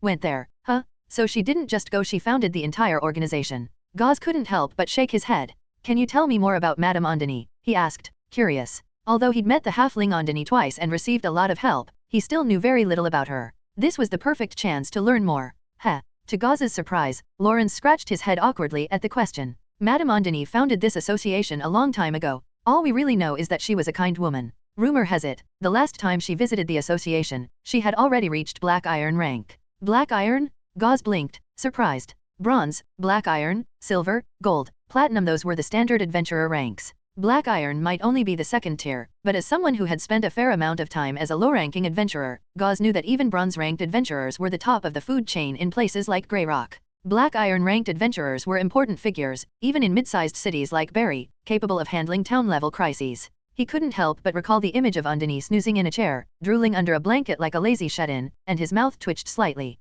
He began to wonder if Lawrence was exaggerating her rank to lend prestige to the association. Originally, he had pegged Andini as a bronze-ranked adventurer at most. Putting aside doubts about Andini's true strength, Gauze turned to the main reason he'd come. As the name suggested, the Mutual Aid Association was easy to understand. After speaking with Lawrence, Gauze found it aligned pretty closely with his expectations. The association really was about mutual help, no money involved, just labor exchange. The most common activity was helping each other train, especially through simulated combat. But if you want to officially join, you'll need either 5 letters of recommendation from ordinary members or 1 formal introduction letter. Are you aware of that? Lawrence asked. Gauze thought for a moment. He definitely didn't have 5 recommendation letters, but he did remember Andini giving him a sealed envelope. When he opened it, there was nothing inside except a single sheet of paper with a golden seal. This one. He offered the letter hesitantly. Lawrence took it, and a flicker of surprise crossed his eyes. The magical energy radiating from the letter was familiar, similar to traces he had sensed on the 3rd floor, remnants of Madame Andini's magic. That kind of magical imprint couldn't be faked. And now, realizing Gauze had asked about Andini earlier, Lawrence gave him a curious look. Still, since Gauze held a formal recommendation, it meant he was trustworthy. So Lawrence helped him complete the membership registration. A few minutes later, Gauze received his official member badge and stated his reason for visiting. Chapter 79. Chapter 79, Mage Armor LV3. So, Gauze, you're here to train your defensive magic, right? Lawrence asked with visible excitement. Yes. That was exactly why Gauze had come to train through mutual practice with other members. Originally, he'd planned to pay someone in town to help him, but now that there was a free option, even better. To improve his mage armor, Gauze needed to gather a wide variety of hit feedback. Now that he had magic resistance, his level 1 mage armor seemed to offer some resistance even to spells. He suspected it might be able to withstand even cantrips. And this Spellcaster Mutual Aid Association was the perfect training ground. Here, he could collect enough data and deepen his understanding of the resonance between his magic and mage armor. Shall we begin? Lawrence eagerly led Gauze to a training room. The building might have looked plain on the outside, but the interior was impressively well equipped. Especially the training room's. Gauze could clearly see remnants of powerful magic etched into the walls, the kind no apprentice could cast. Clearly, there were professional-level spellcasters backing this place. My cantrip is Chill Touch, Lawrence announced as they got into position. Among the apprentices here, defensive casters were always in high demand. Since no one else had arrived yet, Lawrence was eager to get in some early training with Gauze. Chill Touch? Gauze gave him a sideways glance. He hadn't expected this upright, thick-browed, righteous-looking young man to specialize in a necromancy-based cantrip. It was a bit of a surprise. Let me test it out first. Gauze cast mage armor, and a layer of invisible force shimmered around him. If one looked closely, there was a faint pale blue glow at its base. That glow was his innate magic resistance. It seemed to be subtly enhancing the original mage armor spell. Lawrence nodded. He extended his right hand, and after closing his eyes and concentrating, a ghostly green skeletal hand slowly manifested in front of him. As soon as it appeared, Gauze felt a brief chill run through him, like standing in a crypt. But the sensation faded almost instantly. His magic resistance neutralized the negative effect. Seeing Gauze remain calm and unfazed, Lawrence silently nodded in approval. No wonder he got a recommendation from Madame Andini, he thought. This guy's composure and strength are far beyond most apprentices. Don't be fooled by chill touch's basic appearance. Most apprentices, when first faced with its eerie cold aura, would instinctively shudder from the psychological pressure alone. Let's start the real training. Lawrence cautiously directed the ghost hand to touch Gauze's mage armor. Despite the name, Chill Touch was fundamentally a negative energy spell, and would have been hard to withstand under normal conditions. But with magic resistance, the result was different. The barrier rippled upon contact, but stabilized quickly with the help of Gauze's innate resistance. Feels kind of weak, Gauze thought. The initial contact gave him a chill, but afterward there was no further discomfort. At the same time, he felt his inner magic becoming more active. The magical resonance had returned. Keep going, don't stop. Lawrence had been slightly disappointed that Gauze barely reacted, but hearing this, he immediately resumed his assault. The ghostly claw struck again and again, each time creating ripples in the mage armor as it fended off the attacks. And so, Gauze stood immersed in this contrast of cold outside and warm magic flow inside, his mage armor gradually growing stronger and more resilient. Mage armor proficiency +1. Mage armor level LV.3, 0/50. At last, the words flashed before Gauze's eyes. Mage armor had broken through to level LV.3. A slight enhancement spread across his body. The armor gained a subtle new magic-resistant coating. Encased in this reinforced barrier, Gauze could feel the difference. His armor had become thicker, sturdier. In that moment, he fully understood the significance of a level 1 spell reaching LV.3 proficiency. Unlike cantrips, which only gain moderate improvements as they level, a level 1 spell at LV.3 becomes uniquely personalized. The same spell used by different casters manifests differently. Once your understanding is deep enough, it evolves into a signature variant. The current version of mage armor was no longer a generic formula. It had begun to morph into something new. Gauze closed his eyes. He could feel it now. His mage armor had integrated with his magic resistance. It was evolving toward a universal defense archetype.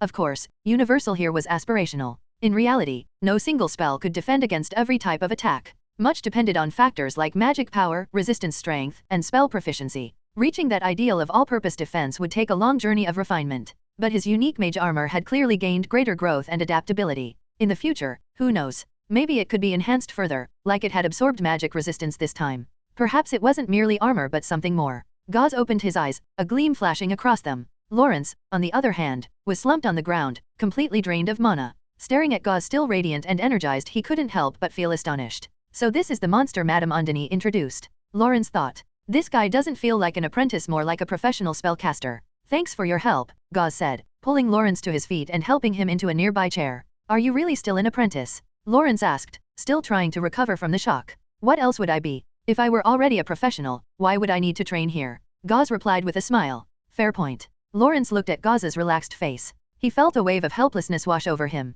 To think someone at his level could do so little, it was a humbling realization. Is anyone else scheduled today? Gauze wasn't done. Now that mage armor had hit LV.3, he was still chasing resonance with his magic. He needed more varied attack feedback. It wasn't about sparring partners, it was about mutual training. Yes, Lawrence said after catching his breath. I'll go call them now. That reminded him maybe his cantrip was just a poor matchup. He couldn't believe Gauze was that strong. Maybe it was just that Chill Touch was countered by his magic? If they tried a different type of spell, maybe Gauze's defense wouldn't hold up as well. Chapter 80, Swindler. Gauze looked at the crowd blocking the doorway, then turned to Lawrence with a puzzled expression. He was pretty sure Lawrence had gone to help him find a few apprentices to train with, right? Why were there so many people all of a sudden? Was this a gang fight? A bunch of them versus just him?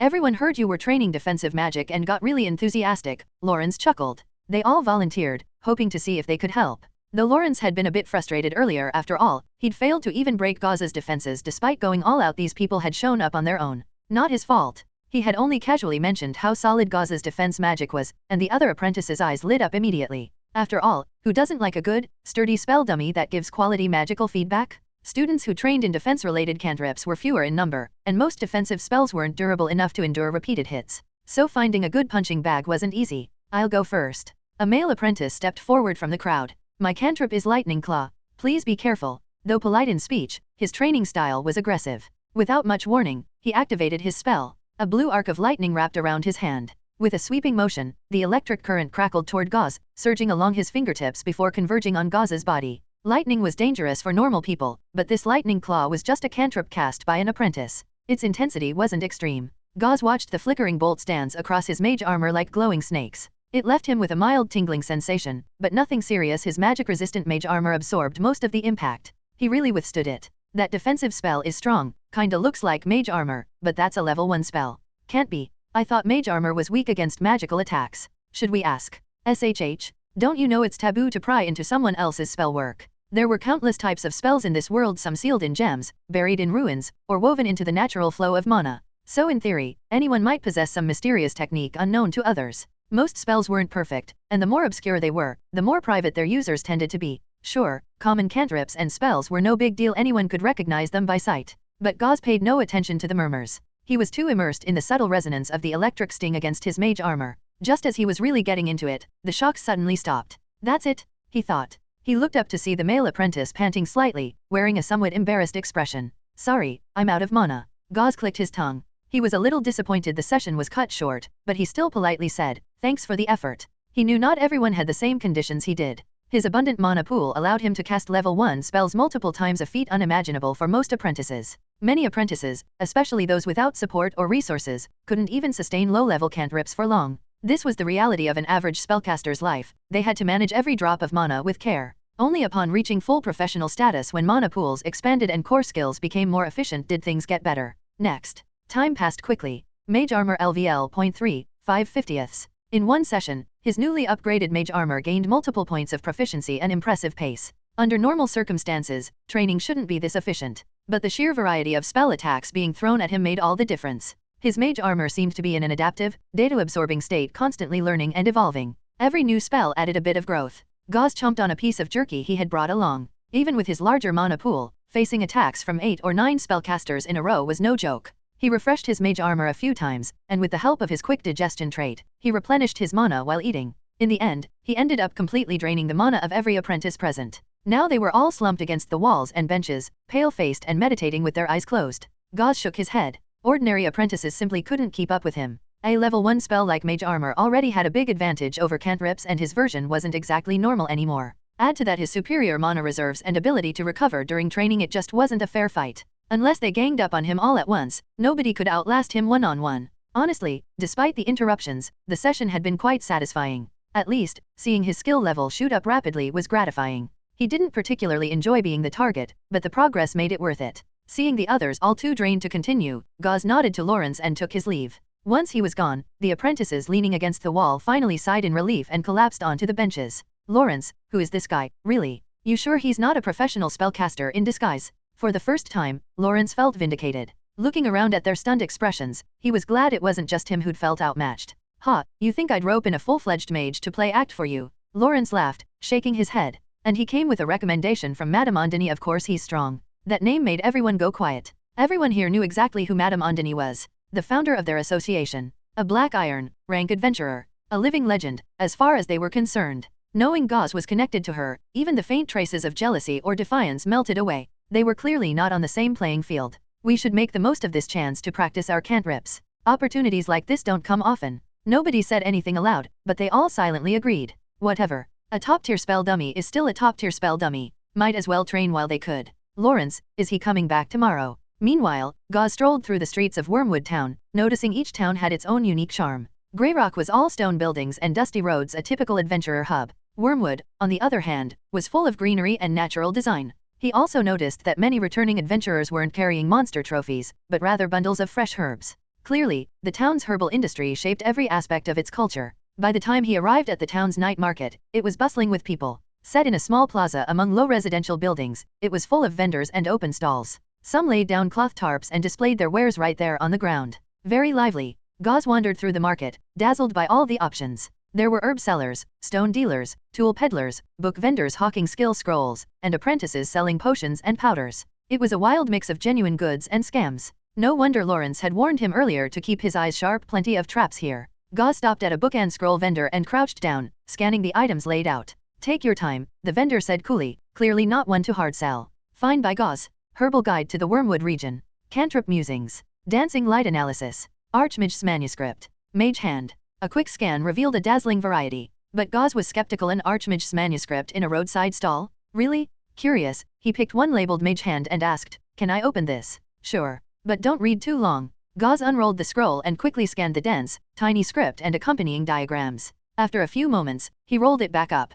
Fake. Since he actually knew Mage Hand, he could instantly spot the inconsistencies. Even if the scroll looked legit, it couldn't fool him. Anyone who tried to learn from it would just be wasting time. He silently put the scroll back and moved on. Most of it was junk. Maybe it could fool a newbie or an untrained apprentice, but not him. Some incomplete hand-copied spell pages were selling for 2 to 5 silver coins. Full second-hand cantrip scrolls? Almost 30 silver? Gauze was stunned. If they were real, maybe. But they clearly weren't. He couldn't imagine the heartbreak of some hopeful commoner scraping together their life savings, only to waste it all on fake learning materials that wouldn't yield anything after months of effort. It was tough. For ordinary people trying to become spellcaster apprentices, the first barrier wasn't even learning magic. It was money and figuring out how to buy real scrolls. Gauze was lucky. He could roughly sense the authenticity through his magic and experience. But how could a commoner possibly tell? Becoming a professional spellcaster was truly a difficult road for the average person. Chapter 81, Dungeon. Gauze continued browsing a few more similar stalls and shops, and overall, he could only describe the offerings as a mixed bag.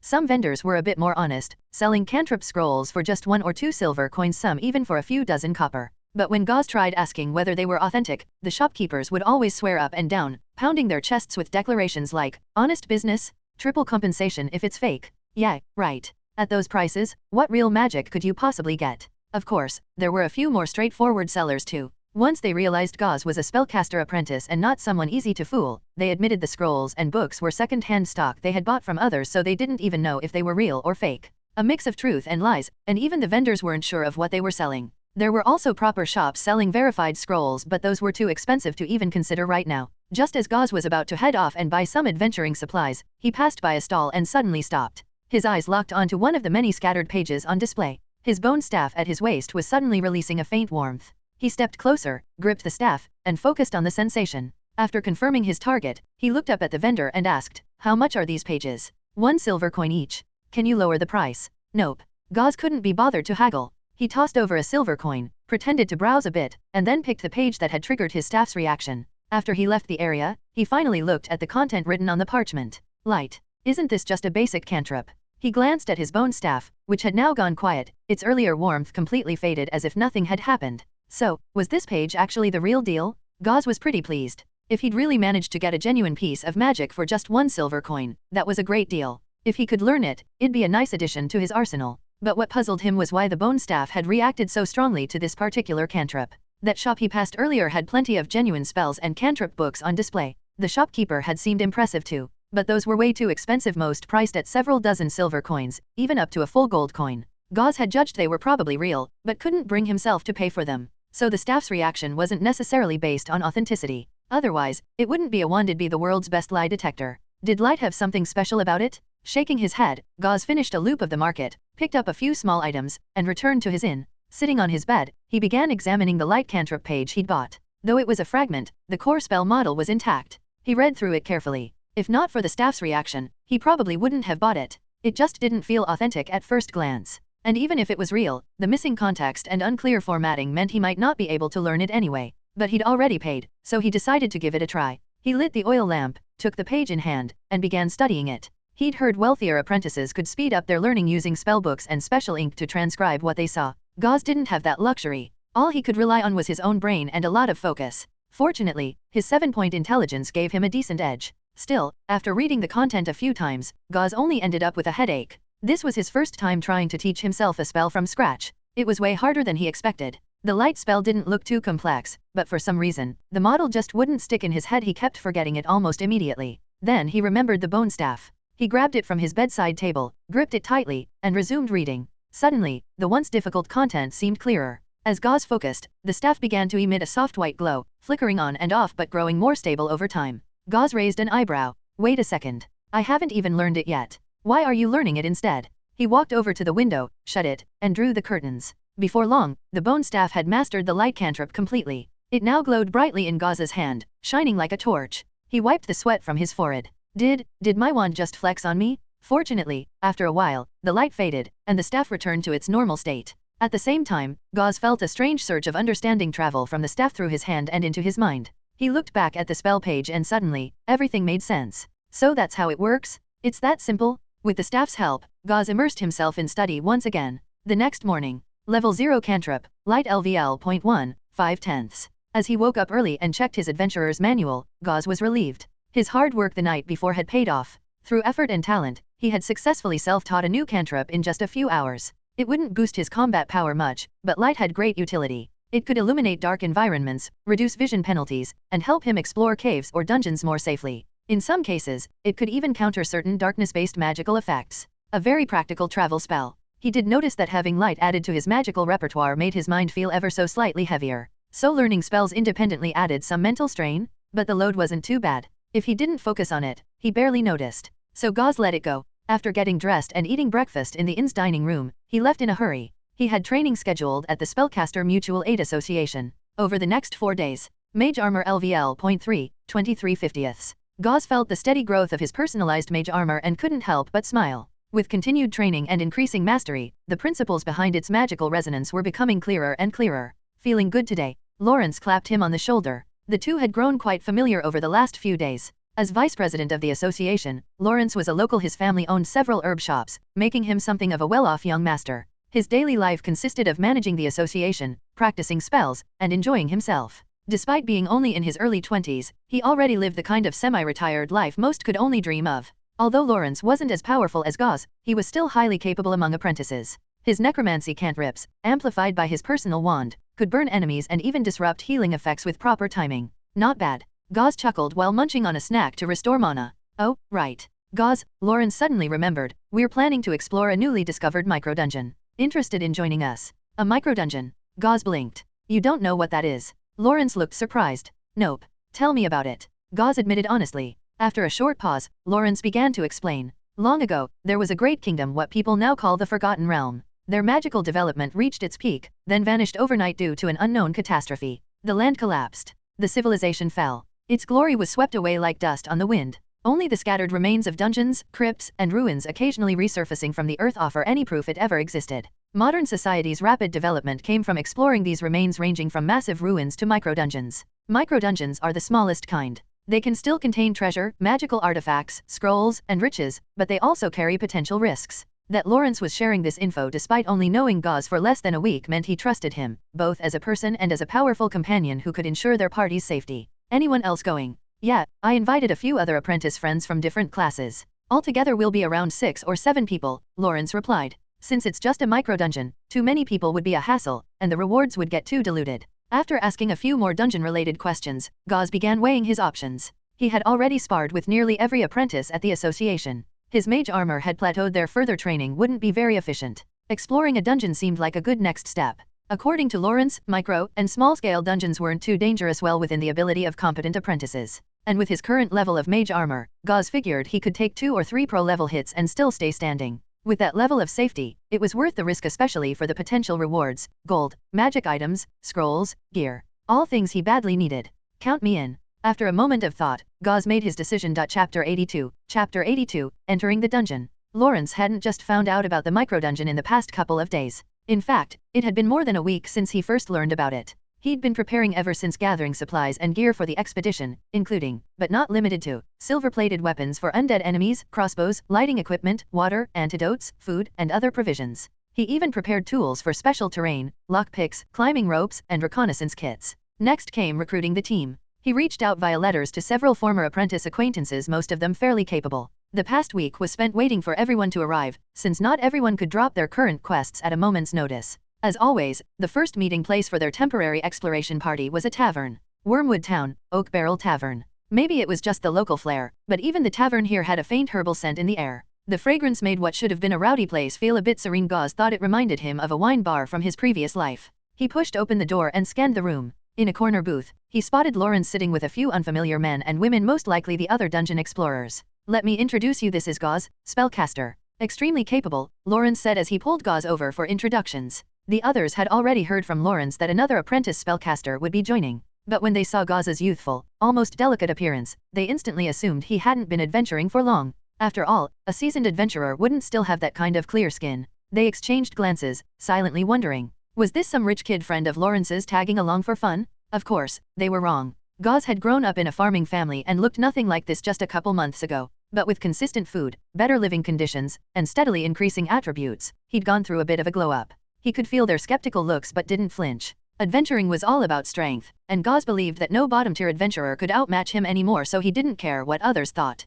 He greeted them calmly and confidently. That calm demeanor earned him some respect. The others dropped their assumptions for now and began introducing themselves. After everyone spoke, Gauze took stock of the team. Including himself and Lawrence, there were 7 members. Two were warrior apprentices, the human Liam and the half-orc Zork. There was the rogue apprentice Edith, the bulky cleric apprentice Adrian, the ranger apprentice Bianca, and finally, the spellcasters Lawrence and Gauze. Aside from Lawrence, who looked a little worn from wine and women, the rest were clearly solid fighters. One glance at their muscle tone made that obvious. Gauze was pleased. He wanted teammates he could rely on. After half a day of group training, Gauze quickly grew closer to the others. They were surprised and impressed by his performance in drills. What kind of spellcaster was this guy? Strong, fast, skilled with both offense and defense, and he even had solid swordplay? His skill set seemed to exceed the typical apprentice template. None of them asked how he trained. That was his business. All they needed to know was that he was on their side. Gauze, want to hit the tavern again tonight? The half-orc Zork clapped him on the shoulder, laughing heartily. Most half-orcs were like that, straightforward, quick to act, and fond of strength.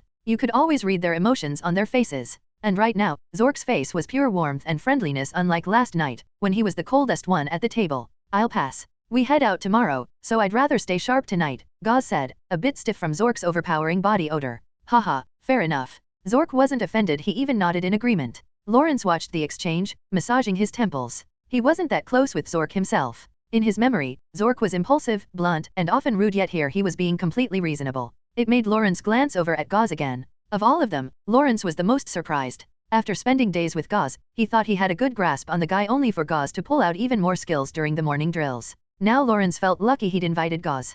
Probably the best decision he made. The micro-dungeon was some distance from Wormwood Town. The party met early and traveled by wagon provided by Lawrence's family's herb business. No one talked much, everyone just rested during the ride. The scenery grew more barren the farther they traveled from civilization. Eventually, they disembarked and hiked the final stretch. Before a cluster of stone pillars jutting out of the earth like jagged fangs, Lawrence stopped. This is it. Gauze looked around. The area felt eerie, almost unnatural. Some of the structures looked like they had forced their way out of the ground. It didn't make much logical sense. The group didn't rush in. They unpacked their gear and rested to get into optimal condition before entering. Gauze munched on some food, restoring both stamina and mana lost from casting mage armor earlier. Once everyone was ready, the rogue apprentice Edith got to work. She scouted the area around the dungeon entrance, checking for lurking monsters or beasts. After confirming it was safe, everyone gathered at the stone floor tiles. Lawrence pointed to a loose one. Right here. He carefully pried it loose. Click click click. With the sound of a mechanism triggering, a square opening, about 2 meters wide, slowly opened in the stone floor.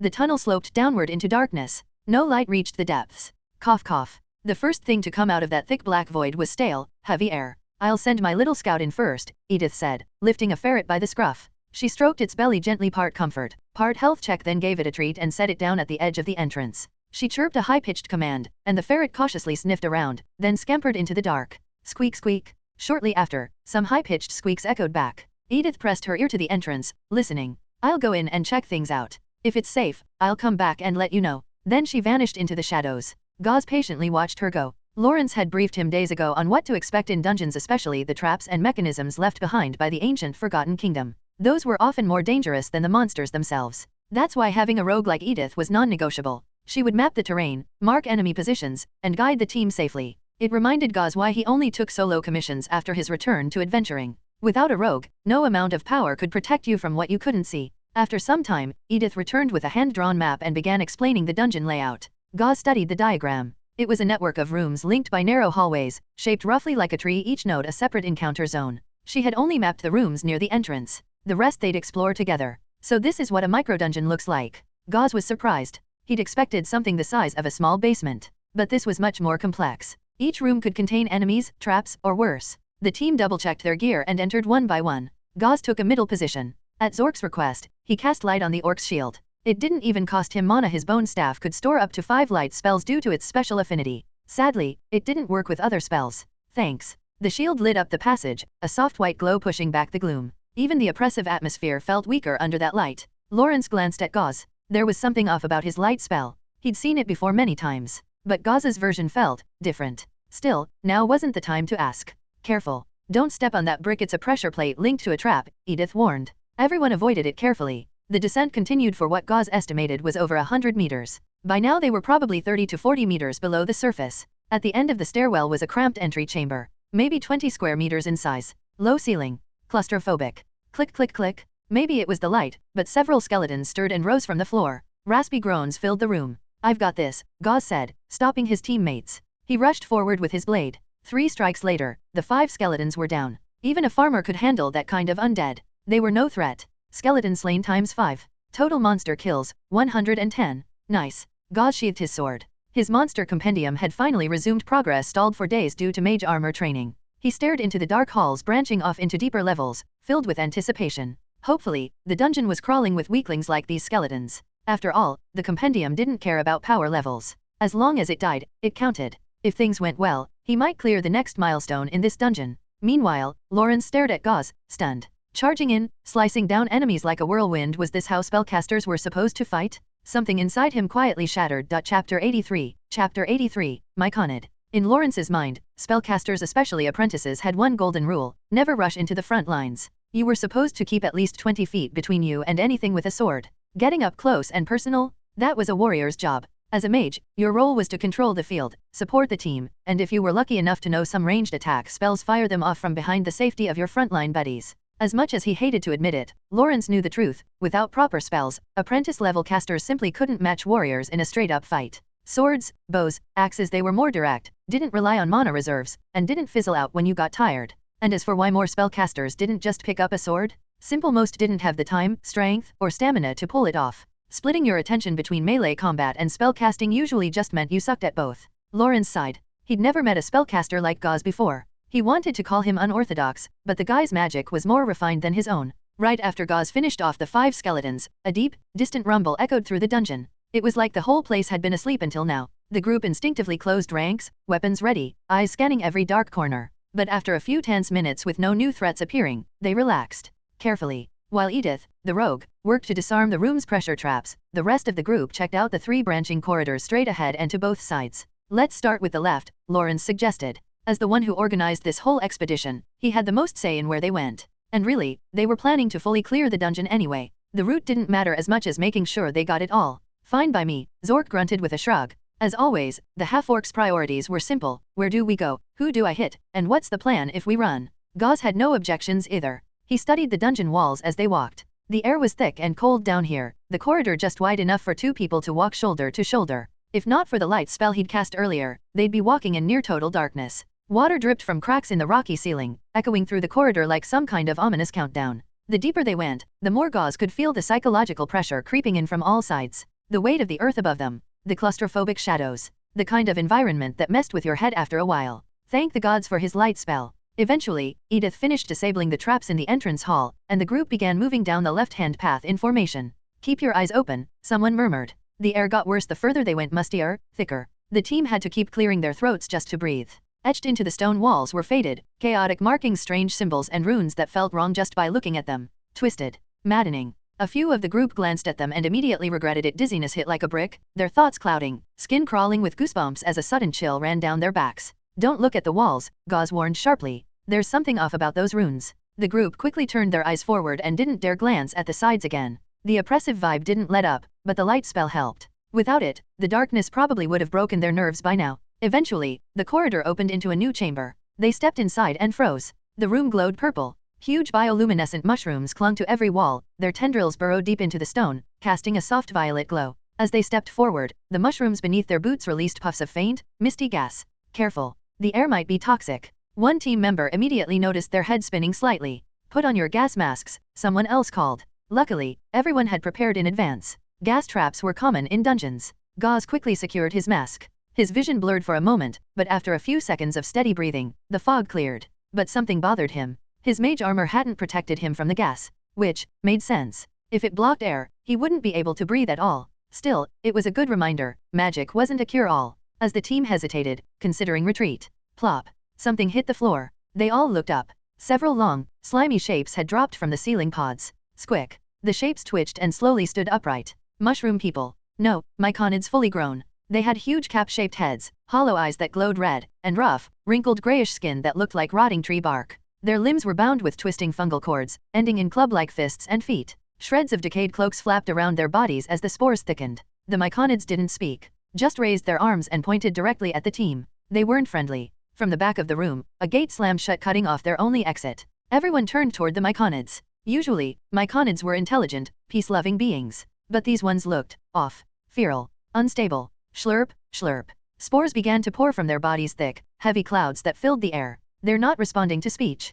We go in hard, someone called. They had to act fast. The longer they lingered in this toxic environment, the worse it would get. Fire magic would have been perfect here, but in such tight quarters, they couldn't risk it. Zork and Liam charged in. Their boots smashed across the fungal floor, kicking up purple spores with every step. Swoosh! Blades flashed. One of the myconids had its arm severed clean off, but another leapt in, protecting its ally. Whip-like tendrils smacked against their shields with sharp cracks. Meanwhile, the injured myconid began to regenerate, threads of fungi sprouting from its stump, quickly weaving back together. Damn, that Regan is crazy, Gauze muttered, watching the thing's arm grow back in real time. He couldn't help but think, if I could absorb that kind of regeneration as a passive skill. Too bad he hadn't killed enough types of monsters yet to roll for a new passive trait. But hey, every new kill counted. He raised his bone wand. Magic missile. A deep blue glow surged from the tip, forming a spinning arcane projectile. He locked onto one myconid's oversized head. Thwip boom! The missile struck dead center. The cap exploded like a melon under a sniper round. Mushroom pulp and spores burst everywhere.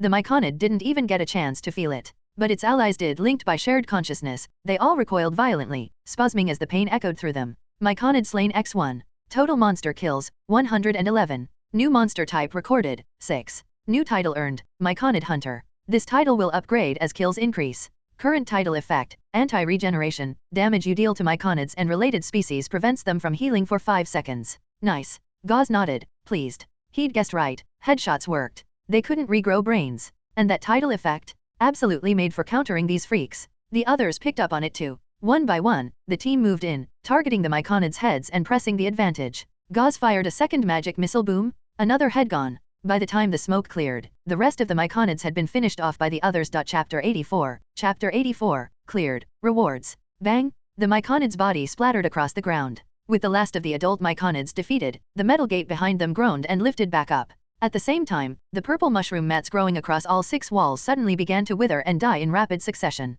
As if tied to the creatures' lives, the fungal carpets dried out and shrank to brittle, gray husks within seconds. It's over. Everyone finally let out a breath of relief. When the gate had dropped earlier, it had felt like being locked in a cage. But with the myconids gone, the room returned to normal. This whole place feels like some kind of combat trial. Gauze narrowed his eyes. The dungeon hadn't gone out of its way to trap them just enough to force a fight and then immediately unlock everything once the battle ended. Yeah, Lawrence nodded. I've heard people say these old dungeons were training grounds for soldiers from the Forgotten Kingdom. Fight monsters. Clear the room. Get loot. Rest. Move forward. But hey, that's just what people say. I'm not exactly an expert. Gauze nodded thoughtfully. For adventurers like them, all they needed to know was that there were monsters to fight and loot to earn. The rest didn't matter much. Rumble. Once the mushrooms finished decaying, a stone pillar rose from the center of the room with a heavy grinding sound. Set into the center of the pillar were a few strange objects. Gauze and the others gathered around. On top sat 3 amber-colored gel spheres. Within each sphere, purple fungal veins swirled around clusters of compressed spores that looked almost like fish eggs. Spore bombs. Somehow, the words echoed in everyone's mind at once. They exchanged glances, instinctively understanding what they were. Throw one, and it would explode into a shockwave of high-pressure spores, capable of causing serious damage to enemies or terrain. Of course, they weren't smart enough to avoid friendly fire, so anyone nearby could get caught in the blast. In short, these were powerful one-use weapons. Bag them up, Lawrence nodded to Edith, the rogue. Carefully. I don't want to end up as mushroom paste. Relax, Edith said, already pulling out a padded pouch. She gently placed the spore bombs inside. Who knows, we might need these later in the dungeon. If not, we can split the value at the end. No one objected. Meanwhile, Gauze was feeling different. Ever since they picked up the bombs, something strange had shifted, like something in the air was seeping into his mind. He felt it stirring the spell models engraved into his will. He opened his adventurer's manual. Just as he suspected, something had changed. You have entered a special map, Forgotten Kingdom, Microdungeon. Mage Armor Proficiency +1. Mage Armor LVL .3, 27/50ths. Magic Missile Proficiency +1. Magic Missile LVL .3, 19/20ths. 2 of his skills had gained a point of proficiency. Was it a reward for clearing the myconid room? Gauze subtly glanced at his teammates. They didn't seem to notice anything out of the ordinary. So the skill boost, was it unique to him? Was it something tied to his adventurer panel? Or maybe it was something else. He didn't think the others got this kind of benefit, at least. If they did, they weren't reacting.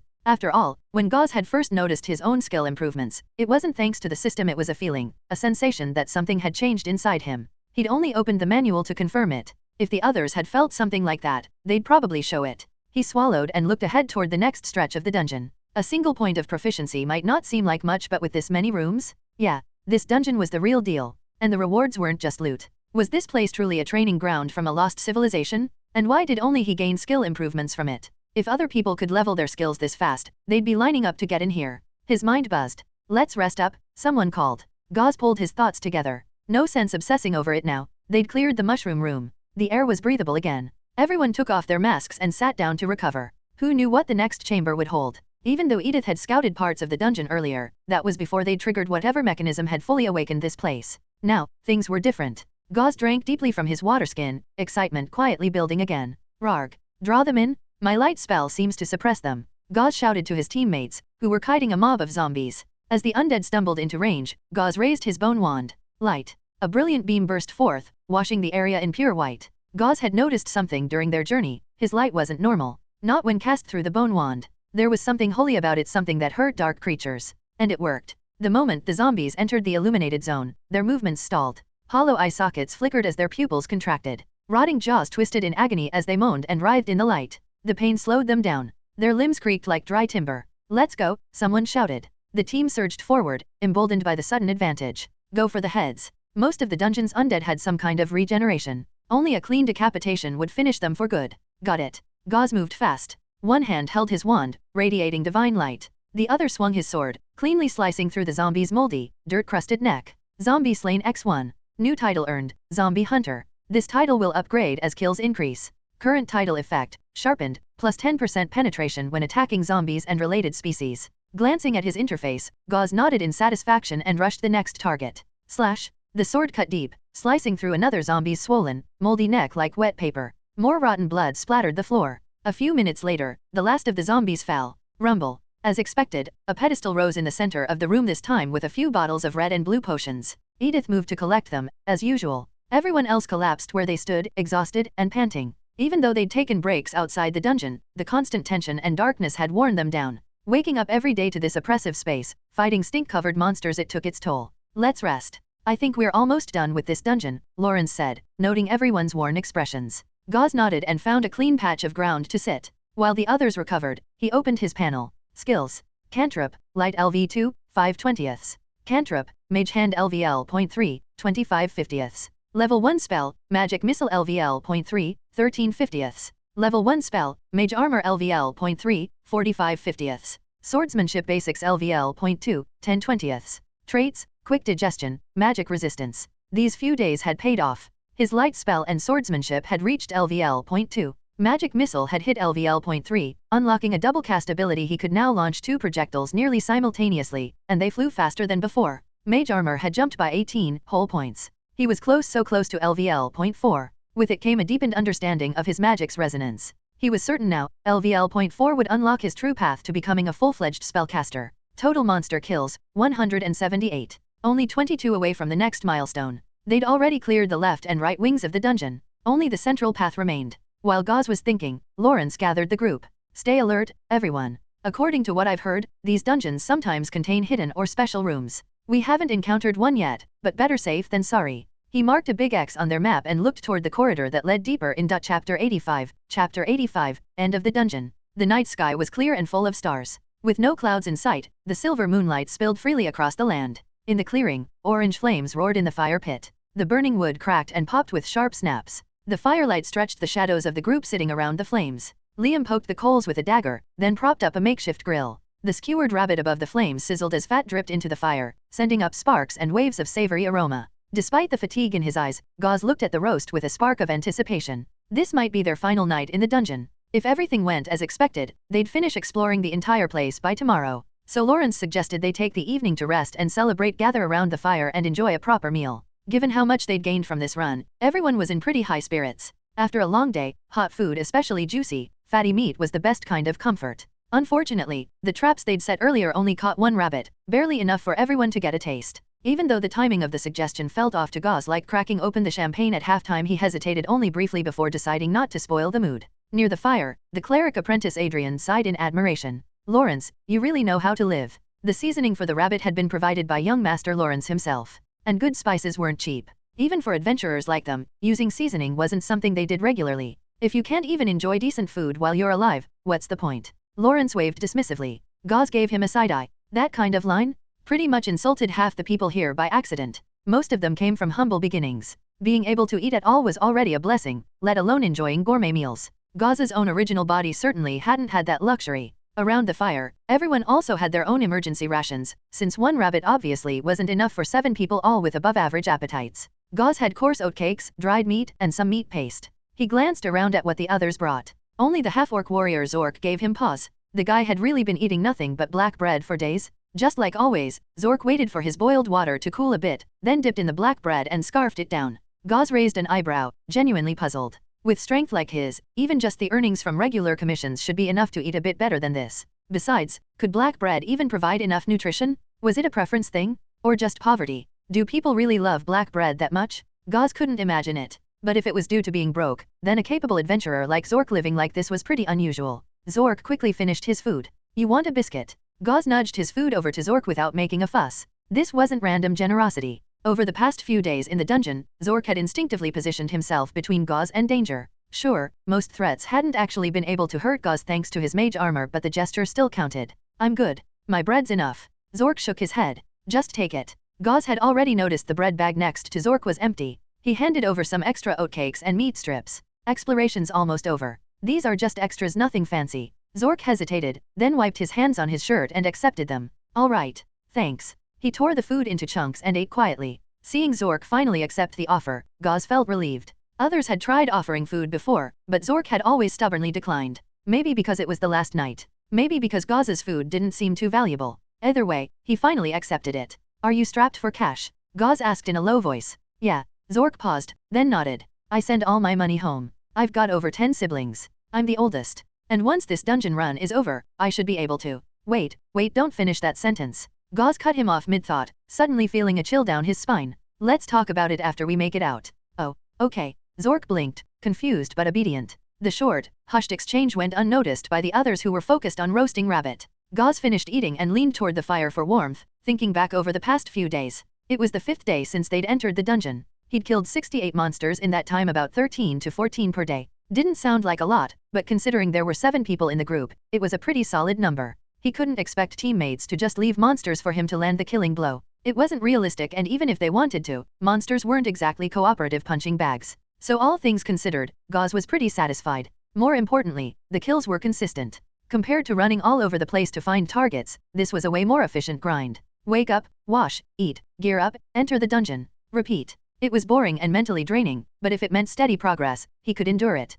Shame this run was nearly over. No telling when the next chance like this would come. Exploring an ancient, untouched ruin like this wasn't an everyday opportunity. After everyone got a small piece of roast rabbit, dinner wrapped up. One by one, they headed back to their tents. Gauze added a few logs to the fire. It was his turn for first watch. Whump. The flames roared higher with the fresh wood. Rumble, rumble, rumble. The sound of something massive rolling echoed louder and louder from behind. Clatter, clatter. The frantic sound of synchronized running footsteps bounced off the stone walls. In the narrow tunnel, Gauze and the others sprinted at full speed, sweat flying from their skin and splashing onto the ground. Yep. Shouldn't have let Lawrence throw a halfway victory party yesterday. And definitely shouldn't have asked Zork about money. Soaked in sweat, Gauze kept running. The morning had gone smoothly until they entered a narrow downhill tunnel. Not long in, a hidden mechanism triggered, and a massive boulder 2 meters in diameter dropped behind them and began rolling at terrifying speed. With gravity on its side, it chased them relentlessly. If anyone tripped, they'd be flattened. Do you say the next exit? The slope felt endless. The boulder's pressure wrung every ounce of energy out of them.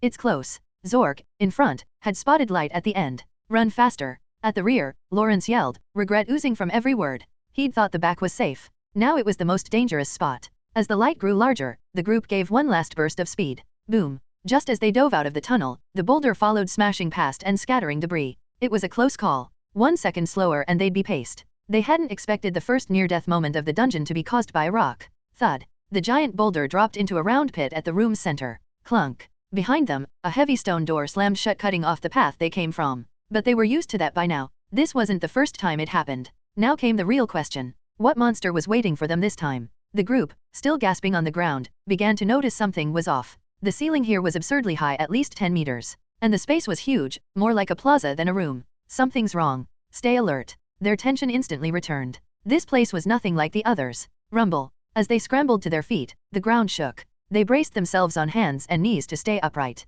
All eyes turned toward the source of the vibration. From the far wall, a stone cage slowly pushed out from the rock. Crack. The cage shattered like an eggshell, and from within, the grinding of armor echoed. A towering figure stepped out of the shadows. It was humanoid, but enormous, at least 2.5 meters tall, covered in dark chitinous armor that glinted like steel, 4 scythe-like forelimbs, and 2 powerful hind legs. Its head was shaped like a monstrous mantis, with glowing red compound eyes and jagged mandibles. 3 green mantis folk. Lawrence's eyes widened in horror. A challenge rating 1 monster, an elite threat for their 7-man team. Gauze swallowed. Even from a distance, the creature's pressure was overwhelming. They weren't facing a beast. They were being hunted. Suddenly, the mantis folk crouched. Its long, insect-like legs bent at unnatural angles. Then, boom! It launched forward. Each leap slammed against the stone floor like cannon fire. Thud, thud, thud. In just a few rapid bounds, it crossed the room in a blur, landing with deadly grace atop the massive stone boulder it had chased them in with. From its elevated position, it glared down at the 7 of them, those cold, glowing red eyes devoid of any emotion, only intent.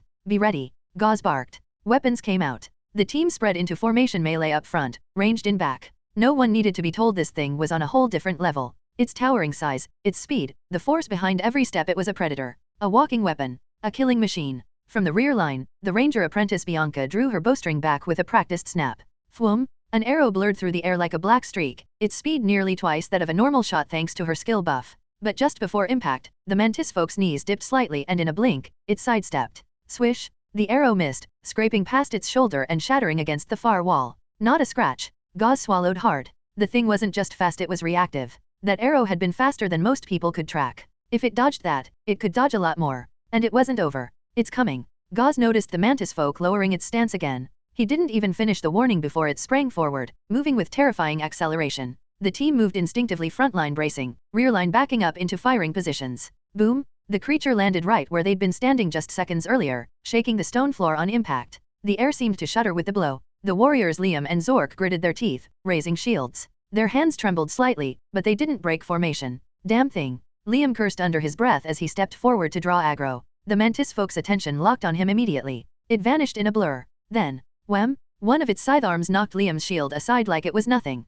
Slash! The other came down fast, carving into his chest plate. Ugh! Liam flew backward, crashing to the ground and rolling several feet before slamming into the wall. He coughed blood, face pale. One hit. One hit had taken their frontline tank out of the fight. Magic missile. Gauze didn't hesitate. He'd finally locked onto the creature mid-lunge, and fired from his bone wand. A blue bolt of force exploded from the wand tip, screeching through the air like a bullet. The mantis folk flinched, sensing danger, and twisted its body, throwing a forearm in front of the blast. Clang! The bolt struck. Even deflected, the impact sent the mantis folk stumbling back. It dropped to a knee, claws scraping against the floor for balance. Still not a clean hit. It had swatted the blast aside midair with its claw. Boom! The explosion echoed through the room, but the mantis folk was already moving again, retreating a few steps. Gauze narrowed his eyes. Its arms are strong, but not unbreakable. That last parry had left its limb shaking, probably bruised, maybe fractured. It can't keep tanking those forever. But, it also wasn't going to stand still. By now, the others had regrouped. The cleric rushed over to help Liam, while the remaining members fanned out to support Gauze. They couldn't let this thing keep picking them off. Chill touch. Lawrence fired a blue, ghostly skeletal hand across the battlefield, aiming to snare the creature's injured limb. But the mantis folk leapt backward, just barely dodging the spectral grab. Even with all its power, it was agile, dangerously so. And still, its eyes never left Gauze. It had locked onto him as the true threat. It knows. Gauze could feel it. This monster had instincts. It had judged him to be the biggest danger. And it was probably right. But knowing that didn't make facing it any easier. Chapter 86. Chapter 86, Injured. The mantis folk was without question the strongest enemy this party had ever faced in a dungeon, maybe even in their entire adventuring career. The last few days had gone way too smoothly. Everyone had gotten a little too relaxed, even Lawrence. Sure, he'd voiced some caution, but deep down, he too thought this run would be no big deal. Then the mantis showed up and smacked them back to reality. Still, the party wasn't made up of rookies. Shaken, yes, but they adjusted quickly. The stronger the opponent, the calmer you had to be. At the back line, Adrian, the cleric apprentice, helped the injured Liam. Using life magic to stabilize his wounds, he pulled a small red potion from his pack. It was a standard healing potion, one of their better loot drops from earlier runs, worth at least 30 silver coins a bottle. Adrian poured it into Liam's mouth. Within moments, color returned to his pale face. Adrian sighed in relief and checked his condition. With the healing magic working alongside the potion, Liam was out of danger. Meanwhile, up front, the mantis locked eyes on Gauze. Its compound eyes flared red. High-pitched screeches rang from its mandibles, echoing through the dungeon. It ignored everyone else. With a crouch, it gathered power in its legs, then launched forward like a missile straight for Gauze at the rear. The others barely had time to process what was happening. Gauze, heads up. Zork, the half-orc up front, spun around when the mantis flew past him at breakneck speed, roaring toward Gauze. He tried to intercept, but he was too slow. Bianca the ranger apprentice fired an arrow to distract it, but the mantis simply tilted its body and let the shot glance off its carapace. No one else could react in time. It was just too damn fast. The next thing Gauze saw was the mantis looming over him. His eyes widened. Thankfully, his instincts kicked in and he rolled to the side just in time. Crack! A scythe-like limb slammed into where he had just been. Gauze scrambled up, heart racing. He'd predicted the attack barely. Even with mage armor, a direct hit at that speed could have been lethal. This wasn't like fighting goblins. This thing hit harder than 10 of them put together. He stepped back and drew his weapon, eyes locked on the mantis. It adjusted its stance, clearly surprised the hit missed, but it didn't hesitate. Its blade-like limbs crossed in front of it, legs tensing. A short-range jump quicker, lower, still deadly. It leapt again. Claws slashed down. Clang! Gauze blocked with his thin sword. The force jolted through his arms. He was losing the power contest, fast. But with his 7-int, Gauze processed details fast. In that high-stress slow-mo moment, he spotted a secondary limb aiming straight for his gut. Thud! It hit his stomach. Mage armor flared, rippling out like water. It hurt. Gauze let the momentum fling him away. He tumbled, landed, and got up quickly. He dodged the follow-up strike. Barely. This mantis was smart. And nasty. Before it could press the attack, Zork charged in, eyes blazing, muscles bulging. The beast had gotten past him once. Not again. With a snarl, he stumped the ground, using the rebound force to launch into the air. Jump slash. He arced like a bowstring, greatsword raised high. The mantis twisted to block, secondary limbs catching the blade mid-swing. Clang! Sparks flew. Zork poured every ounce of power into that slash. It was all in, a hit-for-hit gamble. The mantis staggered half a step but it was far from hurt. Then it retaliated. Boom! Zork's weapon was flung away. The impact sent him to his knees, arms numb, barely keeping himself upright. Chill touch. Finally, Lawrence's spell hit. A spectral, blue skeletal hand latched onto the mantis's shell. Cold, necrotic energy seeped in. The mantis flinched, body trembling from the magic, briefly slowed just long enough. Gauze saw the opening. Magic missile. His staff flared to life, 2 glowing blue bolts shot out. Swoosh! The first barely missed as the mantis jerked its head aside. The second hit dead-on right in its abdomen. Boom! A blast of force exploded from the impact. The mantis reeled, leaking green ichor. Cheers erupted. They could hurt it. They could win this. Bianca shot another arrow. It struck its chest plate. Didn't pierce, but it left a mark. The tide was turning. Until the mantis snapped. Its attention locked onto Bianca, red eyes burning. It leapt. Watch out! Gauze shouted. But it was already there. A massive claw slashed down too fast to dodge. Slash! Clean hit to the neck. Blood flew. Thump. Bianca's confused eyes stared at nothing. Her head hit the floor. Gauze froze, throat tight. She was dead. His teammate. Someone he'd just shared food and laughs with the night before. Gone. He slapped his face, forcing clarity. This wasn't the time to mourn. He shoved dried meat into his mouth and shouted, "Everyone be alert. It's even more aggressive now." He was right. The mantis now turned to Edith. Edith paled, but didn't freeze. She fired a crossbow bolt at its abdomen. The mantis twisted midair, avoided it, then corrected its path and charged. She pulled out a spore bomb, one of their rare loot items. She'd saved 2, used 1 earlier. She threw it ahead of its path. Perfect setup. But she'd underestimated the mantis's perception. Its eyes instantly locked on the bomb. It sensed the danger. Before it even hit the ground, it jumped sideways out of range. Boom! Blue fire roared. Smoke filled the air. Did that get it? Edith squinted. Then boom! The mantis burst from the smoke, alive. Not dead. She collapsed in fear, but even as her limbs gave out, she scrambled backward, crawling for her life. The mantis towered over her, ready to kill. Magic missile. Gauze, panting, closed in, staff blazing. A missile flew straight for its eyes. The mantis dodged, but the flash of light blinded it. That was the weakness. Gauze had seen it before. Sudden light stunned it, even briefly. Time for the second missile. But this one wasn't aimed at the mantis. It was aimed at the spore bomb still in Edith's fallen bag. Boom! A chain explosion erupted. Blue fire surged in all directions. The mantis screamed as it was flung back, blue flame clinging to its armored frame, spores igniting in waves. Chapter 87. Chapter 87. Enhancements, rewards. Inside the bluish flames, yellow-green viscous blood sprayed from the charred wounds. The moment it touched fire, it ignited into a thick, choking green smoke. Cracks in the shattered chitin spread rapidly under the heat, making brittle crackling sounds like glass under stress. The once impenetrable exoskeleton began to flake away, revealing thick, rope-like muscle tissue underneath. The spores clinging to the blue flames ate away at the exposed flesh, releasing a burnt, protein-heavy stench. Can we burn it to death? Gauze kept his eyes on the mantis engulfed in flame. Still no kill notification from the system. He turned to Edith, who was trembling nearby, and helped drag her farther away. After confirming she wasn't hurt, he grabbed her dropped one-handed crossbow and a handful of scattered bolts. Load. Aim. Fire. He kept shooting, one bolt at a time, toward the burning mantis.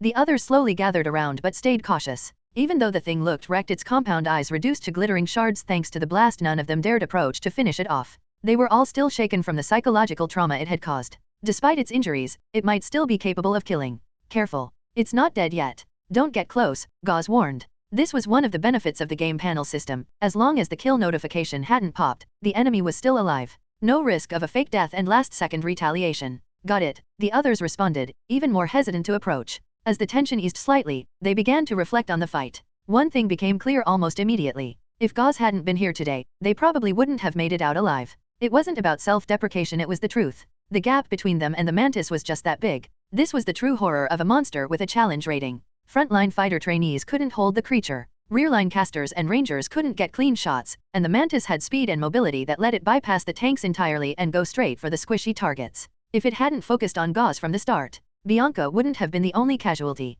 The mention of Bianca brought a wave of grief. Lawrence especially couldn't bear to look at where her body lay. He didn't want to see the severed head. Edith's face was pale. If Gauze hadn't stepped in when he did, she would have ended up the same way. Thunk. Gauze didn't know what the others were thinking. He'd become a cold, mechanical finisher. The spore bomb had blown open the mantis's shell, and the blue flames gnawed into the cracks. Its flesh was now exposed. Every bolt he fired pierced into its body. Finally, after one more shot from the crossbow, a translucent message flashed in front of his eyes. 3 Green Mantis slain x1. Total monsters kills, 179.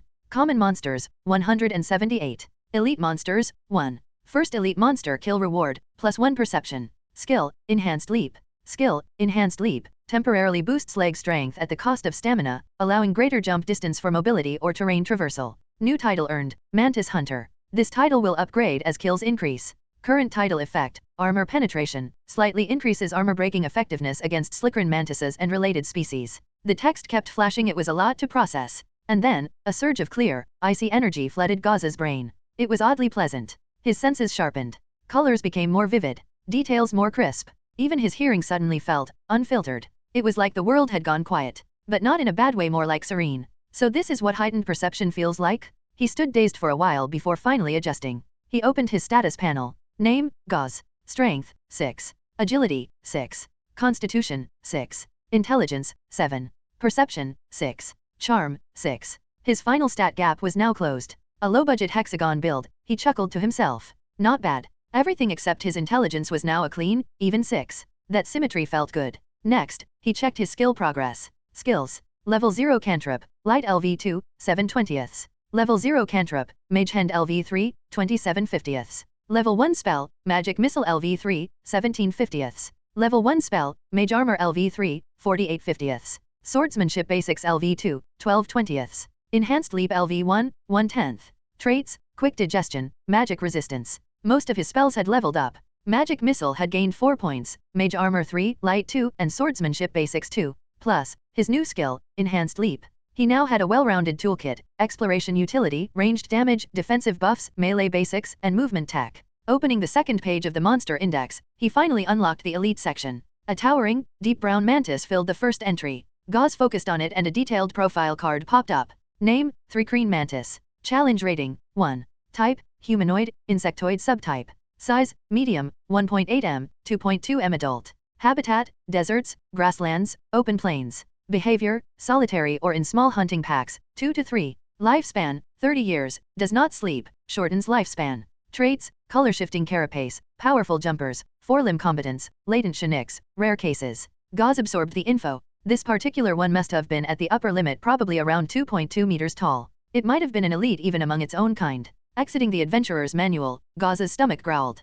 Casting magic missile repeatedly had drained a lot of mana. His body wanted food. It's over. It's really dead, he muttered while munching on rations. The others were still on edge. He realized he'd forgotten to share the news. Oh, thank God. Lawrence collapsed on the floor, drenched in sweat. The psychological pressure had been immense. For a squishy caster like him, one step too close to the mantis was basically a death sentence. Except for Gauze. He'd taken it head on. Tanked it. Heard it. Finished it. The difference in strength between Gauze and the others was now crystal clear. In lower-tier fights, everyone pulled their weight. But in high-stakes battles, Gauze was on another level. Is that the exit? Gauze spotted a sloped tunnel opening up on the side. It looked like the path back to the surface. But they weren't ready to leave yet. There was still cleanup to do. He walked over to the mantis corpse. The spore flames had mostly died out, but the body was charred black. What a waste, he sighed. If they'd taken it down clean, they could have salvaged a lot of valuable materials: its sturdy exoskeleton, scythe-like limbs, complex eyes. But the explosion and fire had ruined most of it. Then again, without the spores and flames, they might not have killed it at all. Risk reduction was worth the cost. Wait. Movement. Edith's shout snapped him out of his thoughts. Boom boom boom. He turned to look where she was pointing. The floor shifted, rising into a massive platform. Lawrence flinched at the noise, then exhaled in relief. Scared the crap out of me. Oh, it's the reward chest. Just like before but bigger. Everyone gathered around, curious. Sitting quietly on a square pedestal was a staff over a meter long, jet black, and featureless. At the top, a dusty geostone quartz was embedded. Unbreaking staff. As long as the spine of steel stands firm, so too shall the will of the bearer. Chapter 88. Chapter 88. Huge profits. Gauze could clearly feel the weight of the staff. Simple, solid black metal, completely unadorned. And its defining trait? Pure hardness. Yeah, this was one weird staff. While most staffs enhanced spell power, sped up casting, or extended magic range, this one, none of that. It only slightly boosted defensive spells and was absurdly durable. It honestly didn't feel magical at all. Bulky, heavy, and the only real advantage was how much it resembled a melee weapon. If it were wielded by a caster with high physical strength and decent close combat capability, it would be amazing. As the others sensed the staff's properties, they all turned to look at Gauze. Only 2 spellcasters were present. And Lawrence, with his frail build, had no chance of wielding something nearly 1.8 meters long made of solid metal. Gauze, on the other hand, was the perfect fit, especially since he specialized in defensive magic. It was like the thing was made for him. Gauze, that staff suits you. Take it, Lawrence said after a moment. The others glanced around and nodded. Yeah, go on. Try it. They all knew who had carried the team through that last fight. Forget a weird staff. Even if it were a universal use item, no one felt right competing with Gauze over it. Gauze nodded in thanks and hopped up onto the pedestal. He grasped the staff's matte grip with both hands and pulled it free. First impression, heavy, but manageable. His body was strong enough to handle it. He gave it a few test swings. There was a distinct feeling of balance and steadiness. Still, the most important thing was whether the staff could channel magic. If not, it'd be nothing more than a blunt weapon, handy, but not ideal. Gauze remembered how picky his mana could be. Back when he tried syncing with a wand from Undeniz, it had taken him forever to get a match. So would it sync? He channeled his magic into the staff. To his surprise, it flowed in smoothly. No resistance. No rejection. Just a clean, easy connection. Wait, seriously? Was his magic just snobbish? Would it only sync with weird, off-brand gear like his bone wand and now this heavy metal beast? Hard to say. So far, the only 2 staffs that had accepted his mana were both oddballs. Light. Low on mana, he cast a basic illumination spell. The staff pulsed, and a clean white light radiated from its head. Success. Gauze let out a breath of relief. Sure, it didn't channel spells quite as smoothly as the bone wand, and there were no casting buffs, but hey, it doubled as a club. That alone made it worthwhile. Behind him, Lawrence looked up at Gauze standing on the pedestal, bathed in light. The envy was clear in his eyes, but it was mixed with quiet acceptance. He didn't know the staff's exact value, but considering how powerful that mantis had been, this could very well be the most valuable loot from the whole dungeon. Still, what could he say? Gauze had saved their lives. And besides, the staff obviously wasn't made for someone like him, it was tailor-made for someone like Gauze. That got Lawrence thinking about something he'd heard. Some say the ruins and dungeons of the Forgotten Kingdom adapt to their challengers, shaping enemies and rewards around those who enter. If that was true, then the fact that this final reward felt custom-fit for Gauze probably meant the dungeon didn't even think the rest of them were worth factoring into the equation. A little depressing, honestly. Suddenly rumble. The dungeon began to shake. Time to go. It felt like the place was about to collapse. The group quickly gathered their things. They carried the injured Liam and retrieved Bianca's body. They had no time to linger. Following the sloped passage, they finally made it back to the surface. Boom! The ground trembled again. They turned to see the massive stone pillars around the dungeon entrance sink rapidly into the earth, then disappear completely. It was over. The 6-day dungeon crawl had ended. 1 person injured. 1 dead. It took them 2 whole days to process the loot. And the haul? Way more valuable than Gauze had expected, worth 27 gold coins total. As agreed, Lawrence took about 5 coins. He had organized the run, paid for intel and transportation, and fronted most of the logistics. No one argued. Gauze got 4 gold coins, not counting the magic staff, which made him the biggest winner by far. The rest of the team each got around 3.5 gold coins. A major payday for everyone. The 4 coins alone were the biggest payout Gauze had ever received.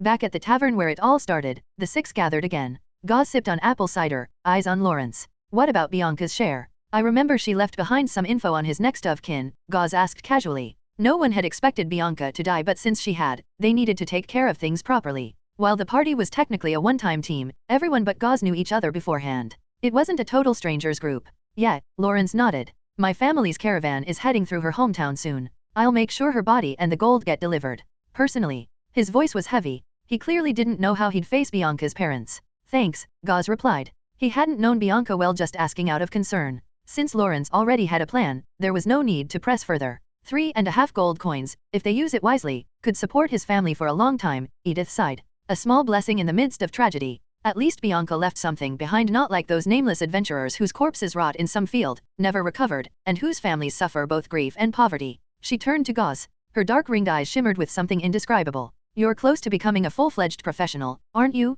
Even now, she still found it hard to believe. 2 days ago, Gauze had killed a monster that typically required a real professional to beat. She still had nightmares about the mantis every night. She dreamt of being decapitated by its claws. Sometimes, she wondered if surviving this was just the last illusion before death. Yeah, Gauze nodded. He glanced at his adventurer's panel. Mage Armor LV3, 49/50ths. He'd spent the last 2 days back at the Spellcaster Mutual Aid Association, squeezing in as much training as possible. The others looked both stunned and deeply envious. Becoming a professional and official, ranked adventurer was the dream for every trainee. Apprentices and professionals lived in completely different worlds. In fact, back when the guild was first founded, there wasn't even such a thing as an unranked adventurer. Only professionals could register. To the higher UPS back then, apprentices were just glorified amateurs. Bringing them in was seen as pointless. A single real adventurer could do what dozens of trainees couldn't. If not for the increasing frequency of monster outbreaks and minor commissions being ignored by professionals, the guild probably would have never lowered the bar. Even now, most guild perks and benefits only kick in at bronze rank and above.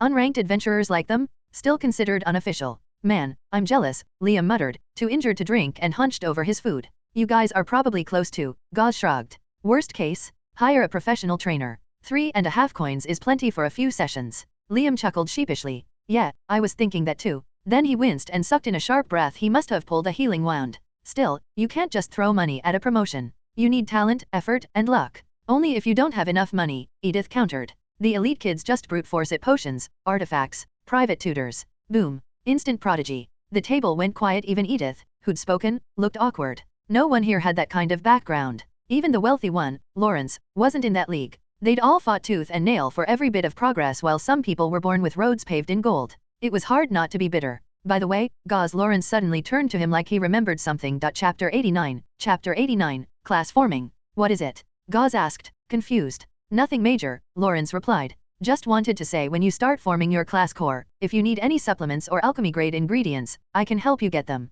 Wait, you need potions to form a class? Gauze raised an eyebrow, curious. You can do it without them, but the right supplements speed up the process and can improve the quality of the results too, Lawrence explained. For caster-type trainees like us, it's good to take focus-enhancing food or tonics. Warrior types need strength-based supplements. Different classes require different support. Got it, Gauze nodded. I'll leave the shopping to you then. Lawrence's family owned an herbal shop, and after spending this much time with him, Gauze could tell he wasn't the type to skim off the top. Trusting him with the logistics would save a lot of hassle. It's no trouble. Lawrence was relieved Gauze accepted. It meant they were on good terms. Everyone in the party had realized something after the dungeon. Gauze's potential was off the charts. He wasn't going to stop at just stepping into the professional tier. He was going to keep climbing, seeing things they'd likely never reach. Getting close to someone like that early? A smart move. This meal's on me. Nobody fight me over it. Edith stood up, suddenly enthusiastic. Thanks for saving me, Gauze. If you ever need anything, really, anything, just call me, okay? She even gave him a playful wink. Sometimes being saved isn't just about gratitude, it's a chance to build real connections. Relationships are give and take, after all. Inside a modest red brick 3-story building. Splash! A green acid orb exploded on Gauze's body, splattering in every direction. TSSSSS. His mage armor flared, glowing like ripples across his body. Steam hissed, but the armor held. He raised a hand, signaling the trainee in front of him to stop casting. The trainee paused, confused at first, but then looked at Gauze's face lit with joy and his expression changed to disbelief. Yeah, I did it. Gauze laughed. Thanks for the help. After several more days of training, Mage Armor had finally ranked up to LV4. Mage Armor LV4, 0/100. He could feel the surrounding natural mana converging toward him. A glint of energy flashed in his eyes. It was an incredible sensation. Like some vast, noble force was watching him. He quickly made his way into the association's private cultivation chamber. Inside were shelves of supplements and food Lawrence had helped him source. The most expensive was a small, blue glass vial at the center, mind tonic elixir, 95 silver a bottle. It nourished the brain during intense magical exertion. Most caster trainees used one during class formation, if they could afford it. It wasn't mandatory, but forming a class wasn't instantaneous. It was a process called awakening. During this, the world will bestowed enhancements to help a trainee fully shape their body and spirit, eventually forming a class core, the wellspring of all their power. Without proper supplements, this process could be slow, or worse, fail entirely. Gauze sat on the bed, feeling strange. His brain felt like it was being rebooted, alive, alert, overflowing with ideas. Like a kid discovering the world for the first time. Text began flashing in his adventurer manual. Class formation in progress. Intelligence increasing slightly. Constitution increasing slightly. Mage armor proficiency +1. Mage armor proficiency +1. He exhaled slowly. A mysterious force was reshaping his mind and body like an invisible hand. Then came the hunger. Intense. Unrelenting. Wait, wasn't this supposed to be a slow, gradual transformation? Gauze had mentally prepared for a week-long retreat. But this felt like he was going to burn out in hours. Thank God he prepped this room properly. It had everything: food, water, medicine, resting space. He rushed to the rations, devouring food like a beast. So hungry. So hungry? He felt like he could bite his own arm off if it meant relief. If he hadn't stocked up, following the usual slow and steady advice others gave, he'd be in serious danger right now. Pfft. Suddenly, he burst a nosebleed from the strain. But he couldn't stop. His body demanded more and more food. He ate everything: jerky, oatcakes, bread, nuts, water, mana snacks, pills, tonics, that 95 silver mind tonic, all of it. Burp. He leaned back, satisfied. Strangely, even though he'd consumed enough for several weeks, his stomach wasn't bloated. It was like the food had vanished. At least the hunger was gone. He sighed in relief. He'd been 1 second away from biting himself. Now full, the next wave hit sleepiness. Every cell in his body demanded rest. Eat, then sleep. That's how I ascend? He shook his head, but didn't resist. Fighting instinct now would mean rejecting the help of the world will. He locked the door, climbed into bed, and closed his eyes. He was asleep within seconds like a baby. Though his body rested, his brain activity spiked. Neural signals and magical hormones surged. His skin began to emit a soft, pure white glow, forming a protective aura around him. Beside him, his bone staff glowed faintly in response. Inside his body, mana flowed like a river, and with each cycle, it expanded rapidly. His quick digestion trait kicked in hard, providing all the resources his magic needed. And it wasn't just his mana changing. If someone had been watching, they would have noticed something strange. The air around him began to distort, warping like heat haze. Dust particles vanished. Ants and mosquitoes froze in place, unmoving. The entire room felt like it had fallen under the weight of some silent, immense power. Chapter 90, Profession. Sunlight streamed in through the window, filling the room with a peaceful, quiet warmth. Gauze opened his eyes. It felt like he'd just woken up from the longest dream. He raised a hand to block the light. Maybe it was because he had just woken up, but the sunlight felt unusually bright. Where am I? He sat up slowly, dazed, until his memories caught up with him. Right. I was in the Mutual Aid Association's private chamber, locked in for class advancement. First came the insane binge eating, then the overwhelming sleepiness. So, does that mean I did it? The realization hit him, and he looked down at himself with a rush of excitement. As his brain fully woke up, he noticed the difference immediately. It was hard to describe in words. If every past stat upgrade had felt like a fresh coat of paint, this felt like he had been completely rebuilt from the inside out. Every cell in his body sang with renewed life, like they were telling him, "You've stepped into a whole new tier." Sunlight poured into the room, highlighting every detail: rough red brick walls, a cold metallic sheen on the stone table, and crumbs left from his last meal. Every texture, every color was vivid. He could even see the dust motes in the air floating, dancing like tiny sprites. Crystal clear. That was the only way to describe how the world now felt to him. And the magic in his body, there was a lot of it. When he focused, he realized it wasn't just quantity. His mana now felt thicker, richer. Before, it had been like water. Now it felt like molten honey. The density, the texture, it was on another level entirely. There was just so much happening at once. After soaking it all in for a few minutes, Gauze opened his adventurer's handbook. The system had been holding back a lot of updates. Now they all came pouring in. Class advancement complete. Class level, 1. Current class, Arcane Adept. New trait gained, Spell Proficiency. Spell Proficiency enhances control over the essence of magic, improves learning speed for spells, optimizes mana usage, and boosts spell effectiveness. Arcane Adept, Master of Magical Application, born to cast. That was the first thing he saw, his new class info. Arcane Adept, huh? Gauze blinked. It sounded similar to Mage, but clearly it wasn't the same. He had expected this. Andini had hinted before that his mana was unusual. Combined with his diverse talents and peculiar affinities, it made sense that he wouldn't just become a standard mage. And with this kind of power swelling inside him, no complaints at all. The trait Spell Proficiency alone was a win. Multiple effects from a single trait: better control, faster learning, reduced mana drain, and stronger spell output. Compared to most mages, who might get something like precision for improved accuracy, or penetration, vigilance, or silent casting, this was far superior. He tested his mana flow, and the improvement was instantly clear. Mana responded to him like an extension of his will. It was smooth, intelligent, responsive. Then he noticed something else. His core spell, Mage Armor, had also changed. It no longer needed intense focus or effort, just the intention was enough. He tried it. The moment the thought crossed his mind, a thick shield of energy exploded around him. Compared to before, this Mage Armor was different. Heavier, not in a way that slowed him down, but in protective strength. It felt dense, durable. Looking down, he saw the air around him shimmer, distorted slightly. The armor didn't just block, it separated him from the world outside. And the casting? Practically instant. This had to be the result of his class advancement. Core skills often evolved when you transitioned into a full class, but this level of improvement? He wasn't sure if that was normal. Either way, he loved it. He opened his stats panel. Name, Gauze. Strength, 6. Agility, 6 rightward arrow 7. Constitution, 6 rightward arrow 7. Intelligence, 7 rightward arrow 8. Perception, 6 rightward arrow 7. Charisma, 6 rightward arrow 7. Core skill. Mage armor LV4, 23/100, now exceeds base version. Eligible for renaming. Other skills. Light LV2, 7 rightward arrow 19/20. Mage hand LV3, 27 rightward arrow 35/50. Magic missile LV3, 17 rightward arrow 26/50. Basic swordsmanship LV2, 12/20. Enhanced leap LV1, 1/10.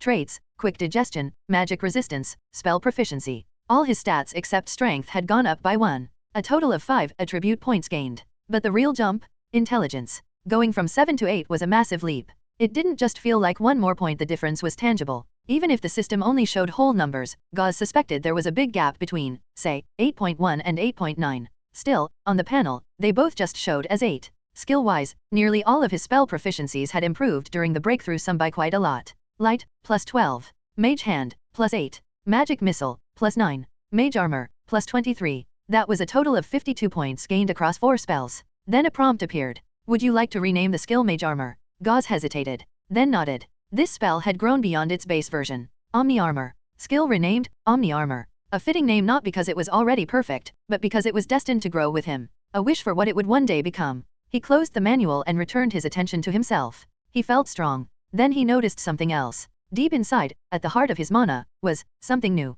A faint mirage-like shape. He focused. It was a small, constantly flowing goblet of pure magic. Gauze instinctively understood what it was. His class core. It wasn't a physical object. It was a conceptual one, a symbol of his class foundation. But it wasn't some vague abstract idea either. It was real, anchored inside his body as the heart of his magical identity. With it, his previously uncoordinated mana now had structure, purpose, and strength. Even non-core spells like Magic Missile felt far more powerful than they had just days ago. The difference between apprentice and professional wasn't just numbers, it was evolution. Chapter 91. Chapter 91, back to Greyrock Town. Gauze clenched his fists. With every slight movement, he could feel both strength and mana surging through his body. If a few of his past selves were standing in front of him now, he was confident he could take them all down with ease. And that said a lot. He'd already been exceptionally strong for a trainee. If it were any regular apprentice, he could probably take on even more than a few. No wonder those professionals he'd met back in town had felt so intimidating. Professionals didn't just have better physical attributes than apprentices, their class cores enhanced the quality of their strength.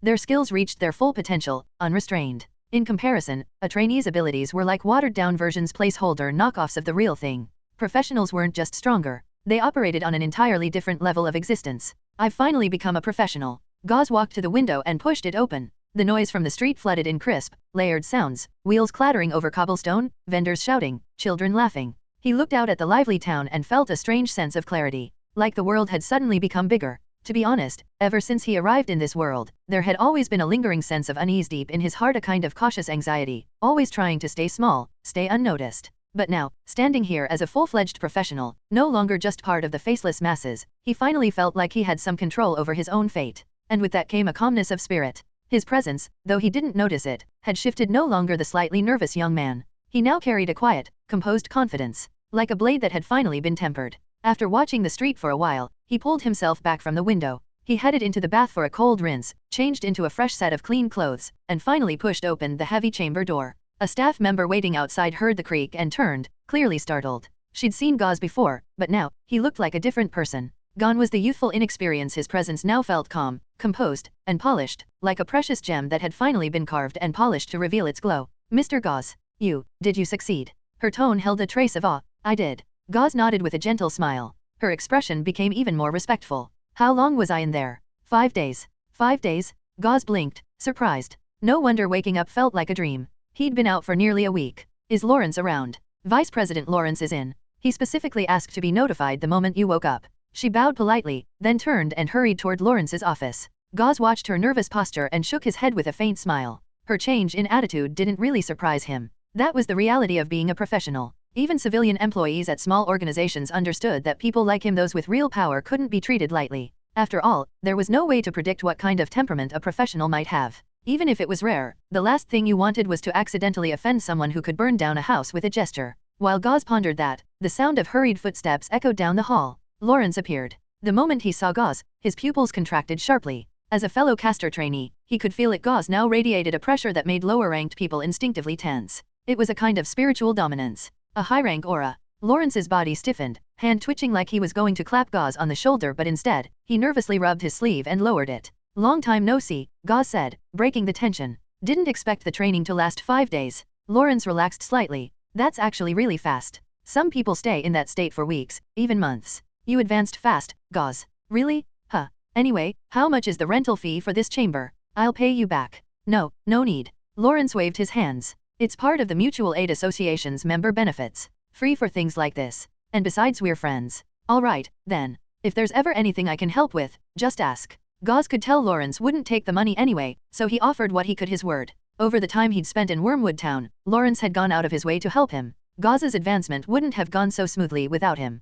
He wasn't the kind of person to forget favors. "Hey, don't say it like that. I didn't help you expecting anything in return," Lawrence grumbled, but he was grinning. In truth, he didn't need any promises from Gauze. He wasn't in some desperate situation where he needed favors. But hearing Gauze offer anyway, it felt good. Like he mattered. And this wasn't just any friend. This was a friendship with a genius spellcaster. That kind of bond? Priceless. "Let's grab food. Parker's Tavern." "Yay, let's go." Inside the gently rocking carriage, Gauze pulled aside the canvas cover and glanced outside. They had arrived at Greyrock Town. When the carriage finally stopped, he hopped down and joined the line waiting at the gate for inspection. He wasn't sure if it was just his imagination, but the guards seemed to check him faster than usual. Strange. As a civilian, they shouldn't be able to sense he was a professional. He'd been actively suppressing his aura. Could it be his 7-point charisma? People are visual creatures. If you look more trustworthy, seem more refined, you just naturally get less scrutiny. That's how the world works. Yeah, high charisma definitely had its perks. Gauze stepped into Greyrock. This was where his journey had begun.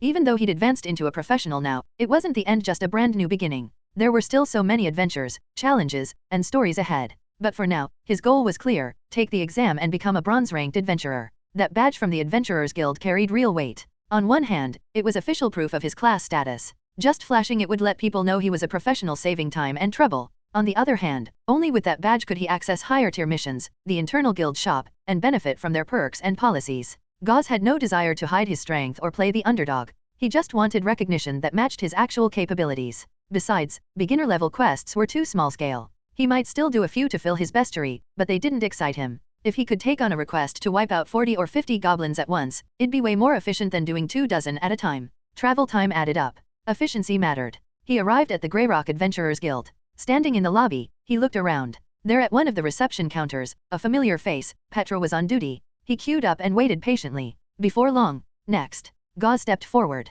Petra looked up. A handsome, black-haired, blue-eyed young man stood before her. Familiar but also unfamiliar. She stared for a second before realization hit. "Is that you, Gauze?" she asked, cautiously. "Long time no see, Petra." She exhaled in relief. It had been a while, long enough that she had wondered if something had happened to him. "Yeah, it really has been a while. I was in Wormwood Town," Gauze said with a calm smile. But Petra couldn't shake the feeling that something was off. She studied him carefully. His golden eyes swept across her calmly. He felt like one of those professionals she'd interacted with before. But that was impossible, right? She'd been the one who helped register him. She knew what his starting point had been. An adventurer for only a few months, there was no way he'd already become a professional. Even in the capital, among the most elite of the elite, only a few had ever done that. So what were the odds that a small-town hunter like Gauze had pulled it off? Chapter 92, Chapter 92, Warlock. "So, is he here to submit a commission?" Petra wondered as she saw Gauze approach. She was already getting ready to accept his quest materials and badge, but Gauze didn't hand anything over. She blinked, unsure what was going on.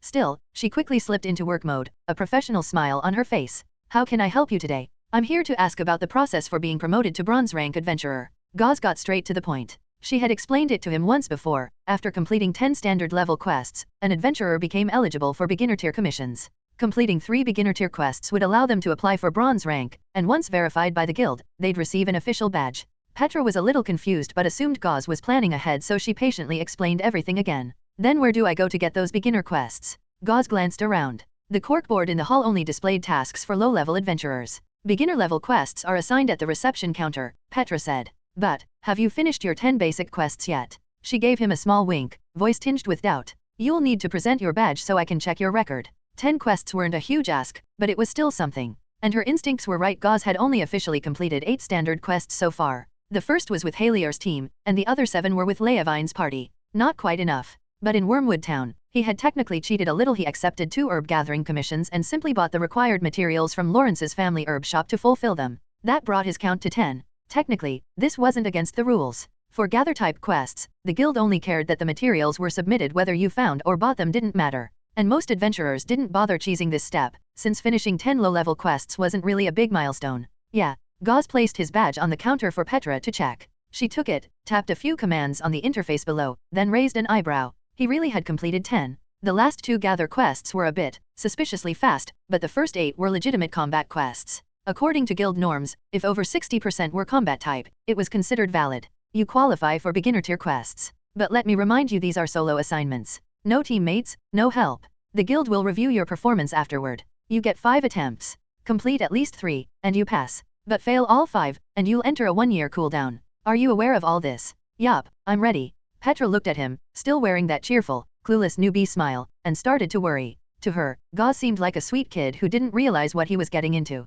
Completing 10 basic quests just gave you the right to try the promotion test. It didn't mean you were ready. Many low-tier adventurers played it safe, completing 20 or even 30 quests before attempting the exam. Beginner quests were dangerous, deadly, even. Many new professionals hesitated to take them right after advancing. Gauze, I mean this seriously, beginner quests are designed to be cleared by professionals. Are you sure you're ready? She sighed and dropped the formal tone, gently trying to talk him down. Too many overconfident newbies had died from rushing the exam. Gauze, though, was sure. His battle with the 3 Green Mantis proved that even as a trainee, he had enough power to hold his own against a Challenge 1 elite monster. And now that he was a full-fledged professional, his strength had increased several-fold. After sharpening his skills for days in Wormwood, Gauze was confident he could handle the exam. If other new professionals could pass, why couldn't he? It's fine. Let's just go get the assignment. But seeing Petra's still worried expression, he couldn't help but smile and shake his head.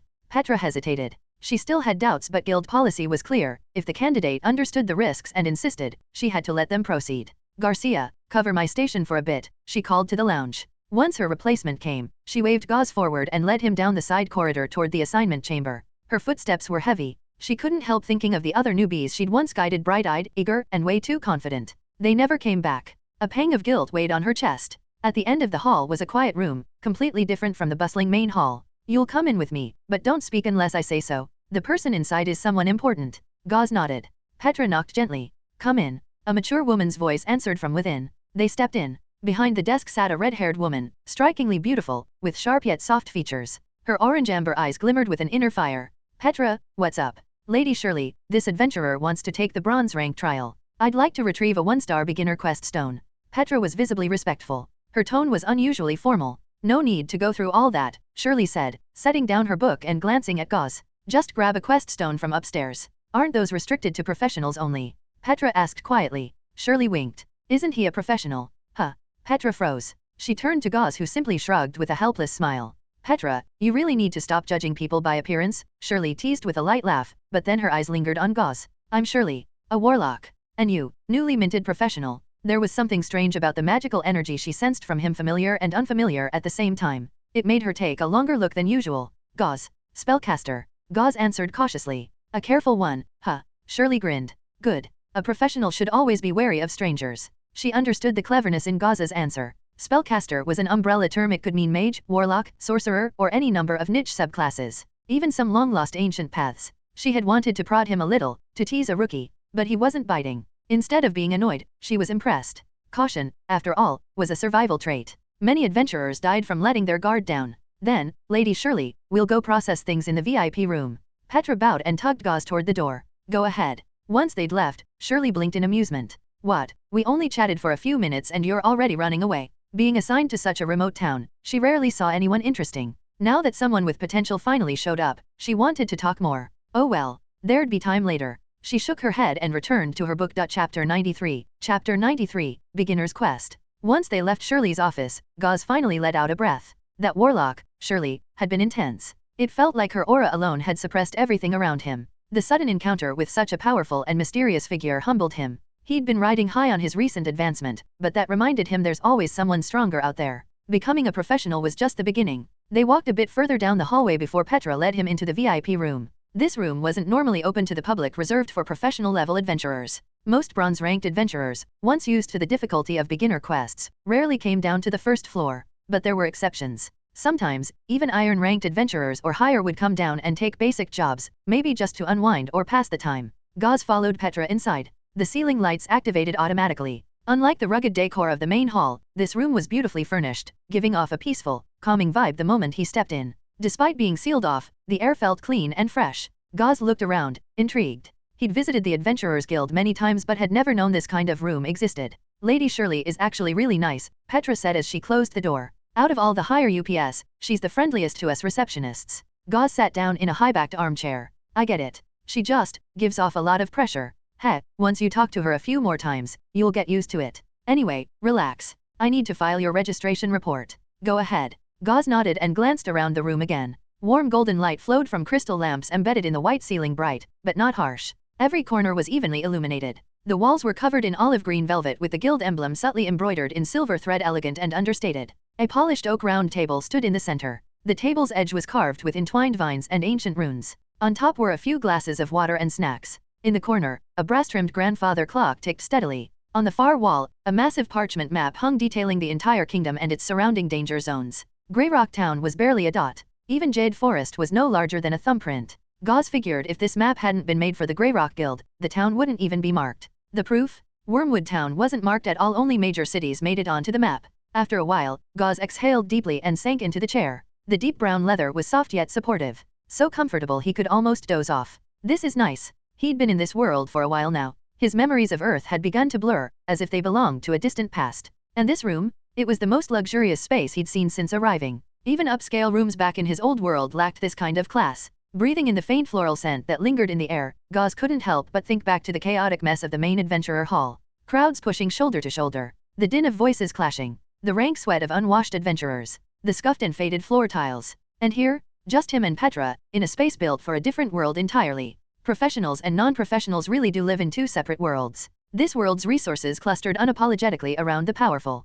Not that Gauze disliked the chaotic energy of the hall, but some peace and quiet? Yeah, that was pretty great too. As he reflected, Petra finally finished her paperwork. All done. She set the report aside and placed 2 crystals, one large and one small, on the oak table. Gauze, take the larger blue crystal. That's your quest crystal. Since you're a professional now, you should be able to access mission data from it. Beginner quests vary in difficulty. What you can accept now are all 1-star missions, relatively low risk. Got it. Thanks. Gauze reached out and picked up the crystal. The moment he touched it, a wave of magical energy pulsed through the crystal and into his body. He felt a slight reaction from his class core, a cool tingling at the back of his head. And suddenly, it was like he could see into the crystal. Its contents opened up before his mind's eye. He sank into the stream of quest data. Dozens of 1-star beginner quests flowed into his awareness. There were all kinds of monsters, the usual suspects like goblins and slimes, but also ones he hadn't encountered yet: gnolls, fishmen, rust creatures, flame lizards. Surprisingly, most of these monsters weren't assigned a challenge rating. They were just more numerous, usually in groups of 40 or more.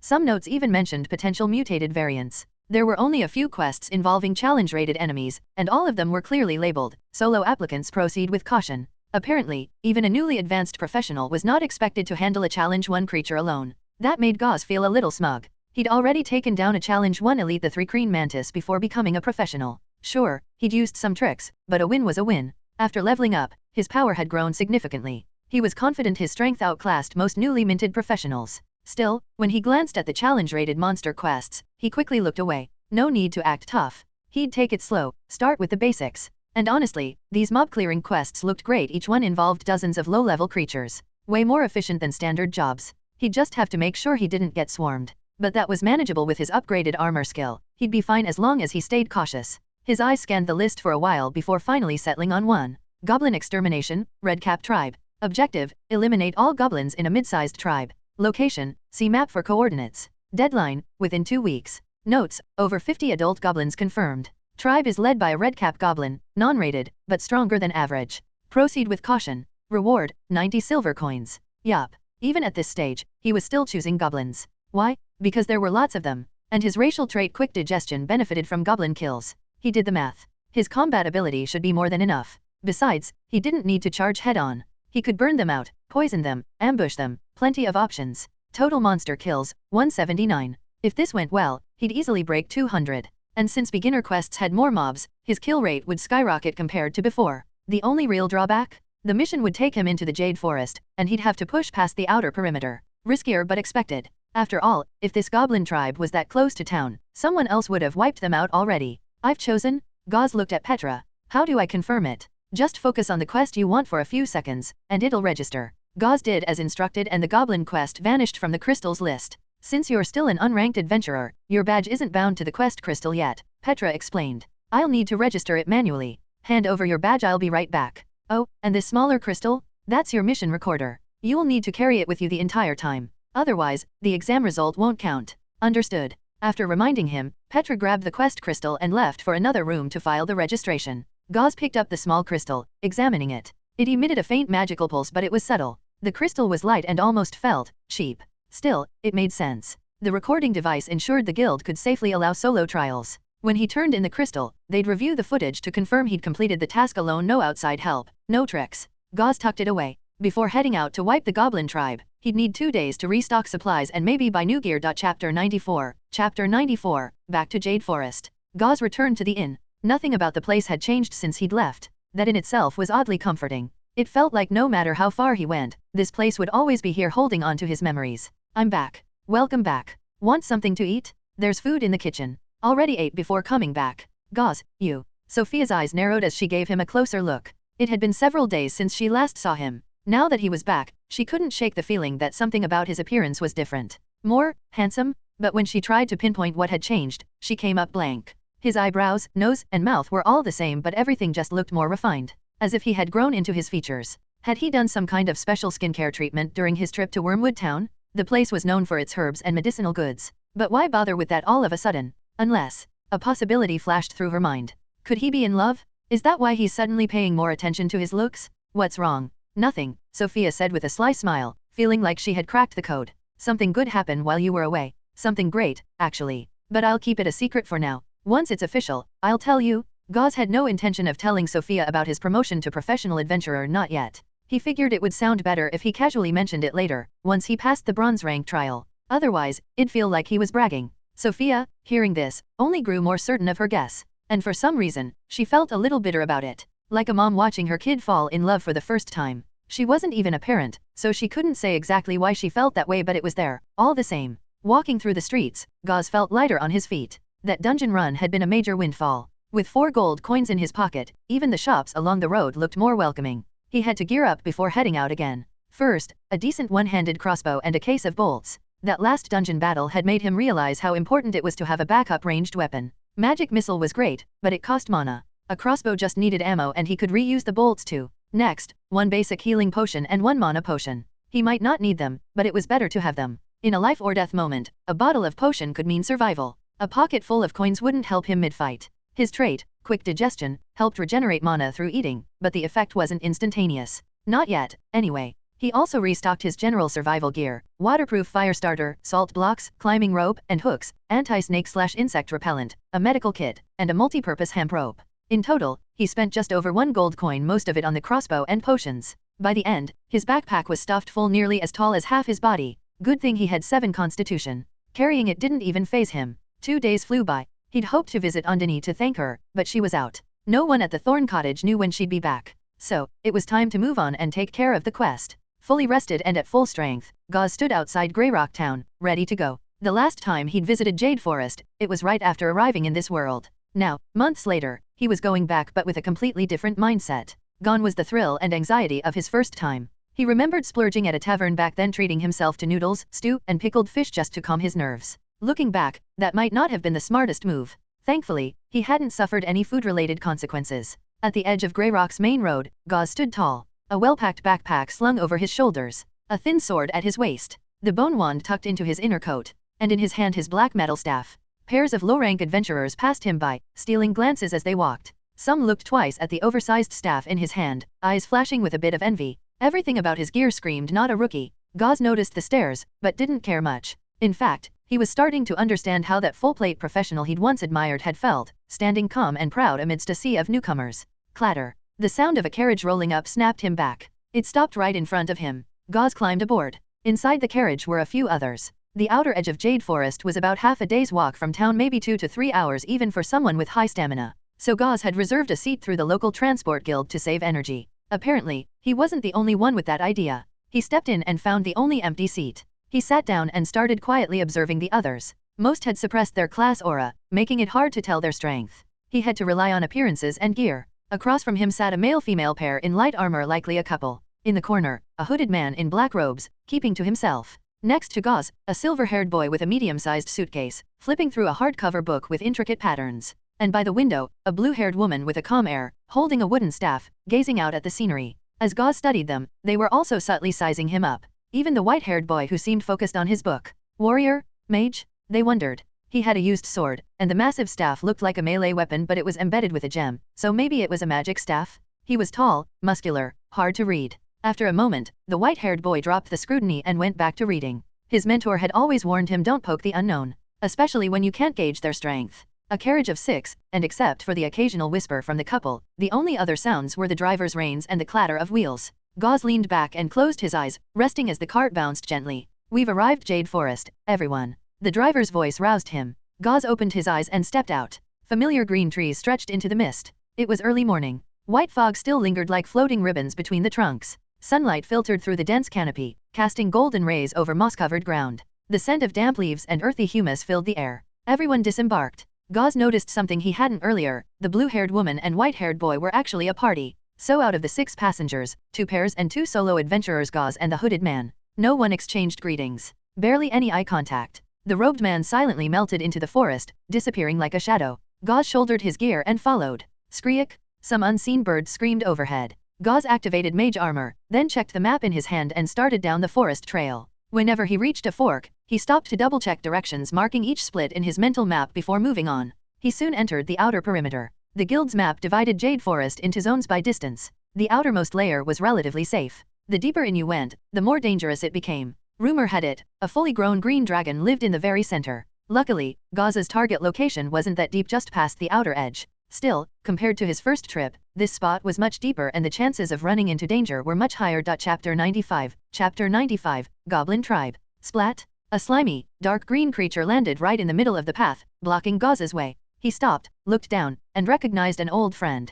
A slime. Sticky type. While not very common near human settlements, they were apparently everywhere in the Jade Forest. He'd seen several so far, and this one had just jumped out of nowhere. Squelch! The slime, noticing the intruder, compressed its gelatinous body against the ground, then launched itself into the air like a spring-loaded projectile, trying to land squarely on Gauze's head. Shing! Gauze drew his rapier in a smooth arc, tracing a crescent through the air before hopping back 2 steps. Splot! His blade cleaved through the slime's core midair with precision. Its body splattered across the forest floor in a foul-smelling puddle. Slime slain ×1. Total monster kills, 180. Gauze casually scooped up the condensed slime gel and tucked it into a side pouch on his backpack. That stuff was worth a few dozen copper coins, enough for a meal. Waste not. It was clear now, monsters in the Jade Forest were aggressive. Even a lone slime dared to leap at him head-on. He raised an eyebrow. Yeah, something about this place makes monsters more hostile. But that wasn't necessarily a bad thing. If they came at him one by one, he'd happily collect the XP and materials. After cleaning up the slimy mess, Gauze checked his map and continued deeper down the forest trail. The deeper he went, the denser the woods became. The trees grew thicker, taller, some so massive that even 2 people linking arms couldn't circle them completely. He instinctively became more cautious. Strike! He stabbed his sword into the soil, pinning a thick snake about wrist-sized to the ground. Maybe it was the lack of foot traffic, but the forest was teeming with life. Rabbits, boars, a young spotted deer, he'd seen several on the way. But since none of them showed hostility, he didn't bother attacking. He was here for goblins, not a hunting trip. Around noon, he found a small clearing where sunlight barely filtered through the trees. He rolled out a bug-resistant tarp, sat down, and pulled out some rations. The usual trio: jerky, bread, and meat paste. Cold food only. Lighting a fire out here was a luxury he couldn't afford. The smell could attract unwanted attention. He chewed quickly, and before long, warmth spread through his stomach as the food was digested. A sip of water. A short rest, rubbing out the stiffness in his shoulders and ankles. He could already feel his stamina fully restored. His trait, quick digestion, was extremely handy out in the wild. Thanks to it, he could recover faster than most adventurers. Even mages needed stamina. Without it, casting spells was significantly harder. Probably another hour or 2 to the quest zone. He was just checking his map when, rustle, something moved in the bushes ahead. A sharp whistling sound followed. Whoop! Gauze rolled to the side just in time. A spear flew past, narrowly missing his face, and punched straight through the tarp into the dirt. He frowned. That tarp was new. He turned toward the direction the spear had come from. Several green-skinned figures emerged from the brush, licking their lips and eyeing Gauze hungrily. Drool dripped from their mouths. Goblins. Gauze's brow furrowed slightly. Only slightly. Happy to see his quest targets? Yes. Happy they tore his stuff? Absolutely not. 5 of them. He counted quickly. This wasn't worth wasting time over. He was way past the point where 5 goblins could pose a threat. The only question now was how to handle it efficiently. 2 of them raised spears, ready to throw. Gauze reached for the unbreaking staff resting beside his pack. At a single mental command, mana from his class core surged through the weapon. Magic missile. 2 downgraded magic missiles shot forward after a brief charge. They tore through the air and slammed into the goblins. Boom! The blast sent both targets flying, massive holes in their chests the size of ostrich eggs. Blood and meat gushed out. Goblin slain ×2. Total monster kills, 182. Magic missile packed more punch now that he was a full-fledged arcane adept. And best of all, he'd barely used any mana. Gauze finally smiled. These downgraded missiles were stronger than the apprentice version and he could probably fire 20 more at this level of efficiency. No more casting 2 spells and then collapsing from exhaustion. In fact, if he used his trait to eat mid-fight, he could easily get off 30 or more. Now this feels like a proper caster. The remaining 3 goblins were already panicking. They turned and bolted. Too late. Whoosh, whoosh. 2 more missiles, 2 more kills. The last one barely made it 10 meters before a final missile slammed into its back and buried it in the mud.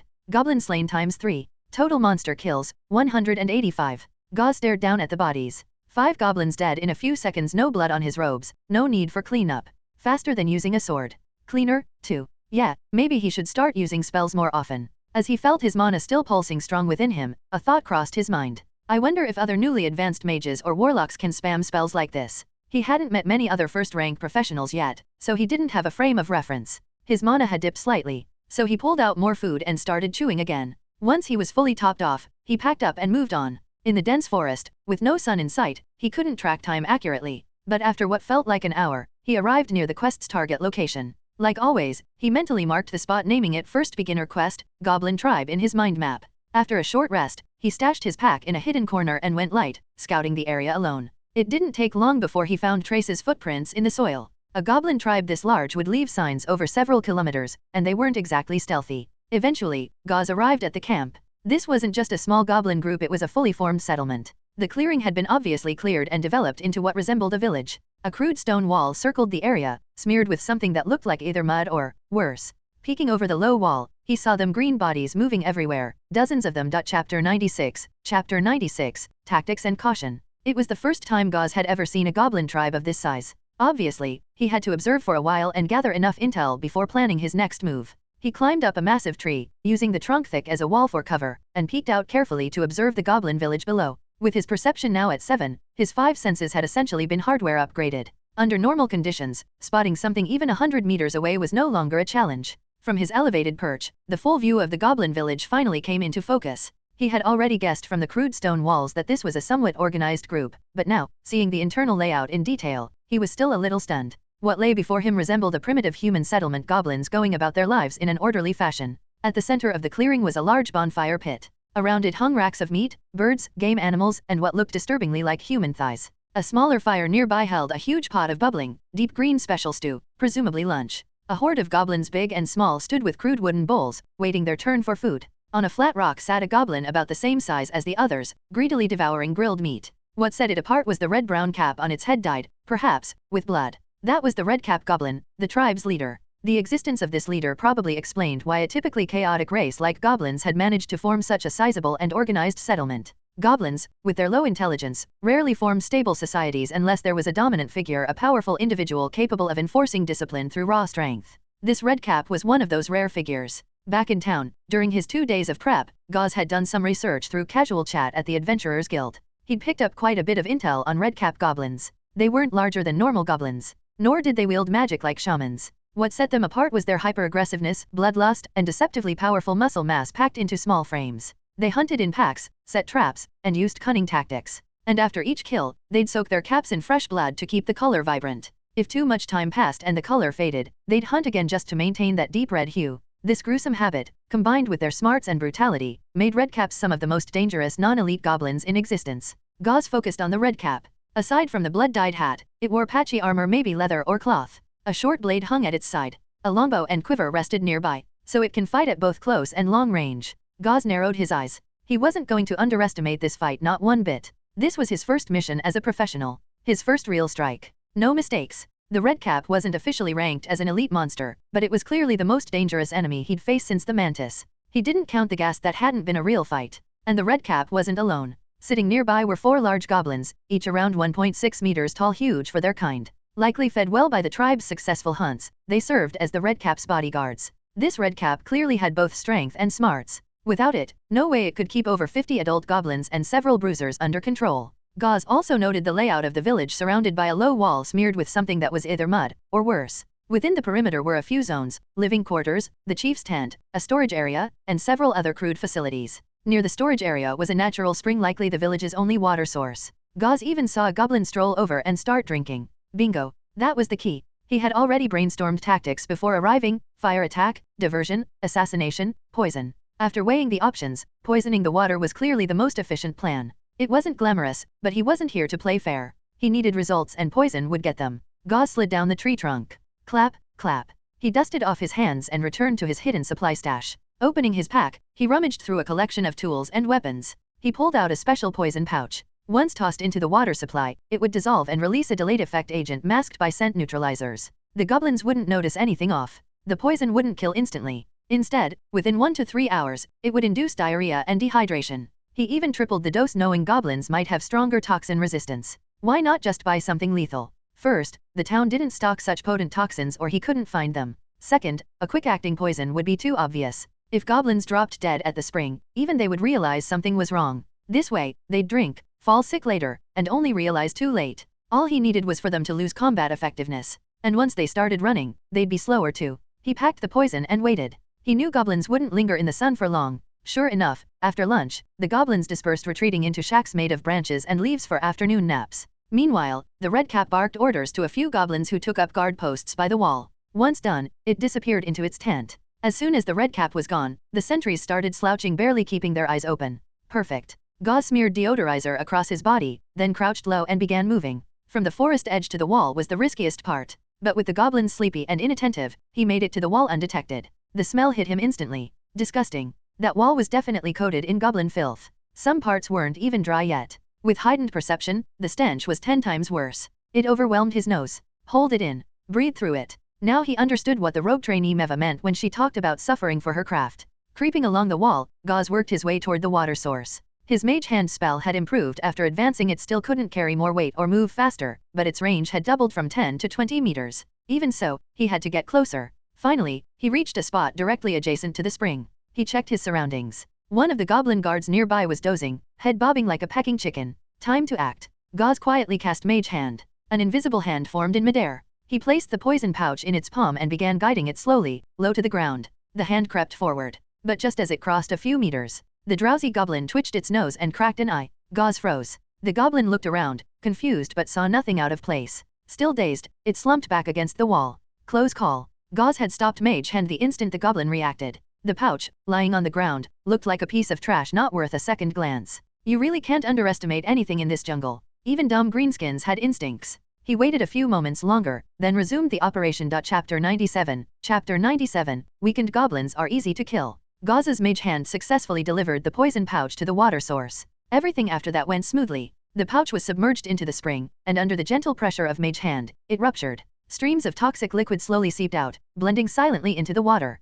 Mission complete. Gauze sank the pouch to the bottom, weighed it down with a rock to hide any signs, and ended the spell. Now it was just a matter of time. He retreated from the goblin village back into the forest, munching on jerky as he kept a careful eye on the camp. Cicadas buzzed loudly in the sweltering afternoon heat. Waves of hot air rippled through the clearing. Even in the shade of the forest, Gauze found himself constantly sipping from his water pouch to wet his dry lips. Let alone the goblins. Over the next hour or two, Gauze observed as the vast majority of goblins took turns going to the spring to drink. They'd fill their wooden bowls, chug it down, and return to their crude little huts to nap. And then, the poison started working. The first to go down were the sentries they had drunk the earliest. Gauze watched as one goblin, snoozing against the wall, suddenly doubled over in pain, squatted, and began violently relieving itself right there by the wall. Brown sludge sprayed like a burst dam, coating the grass beneath it in putrid goo. Then came the others. One after another, goblins repeated the same horrific performance. Gauze winced at the sight, but internally, he was pleased. The laxative was working. He made a mental note to revisit that alchemy shop and stock up.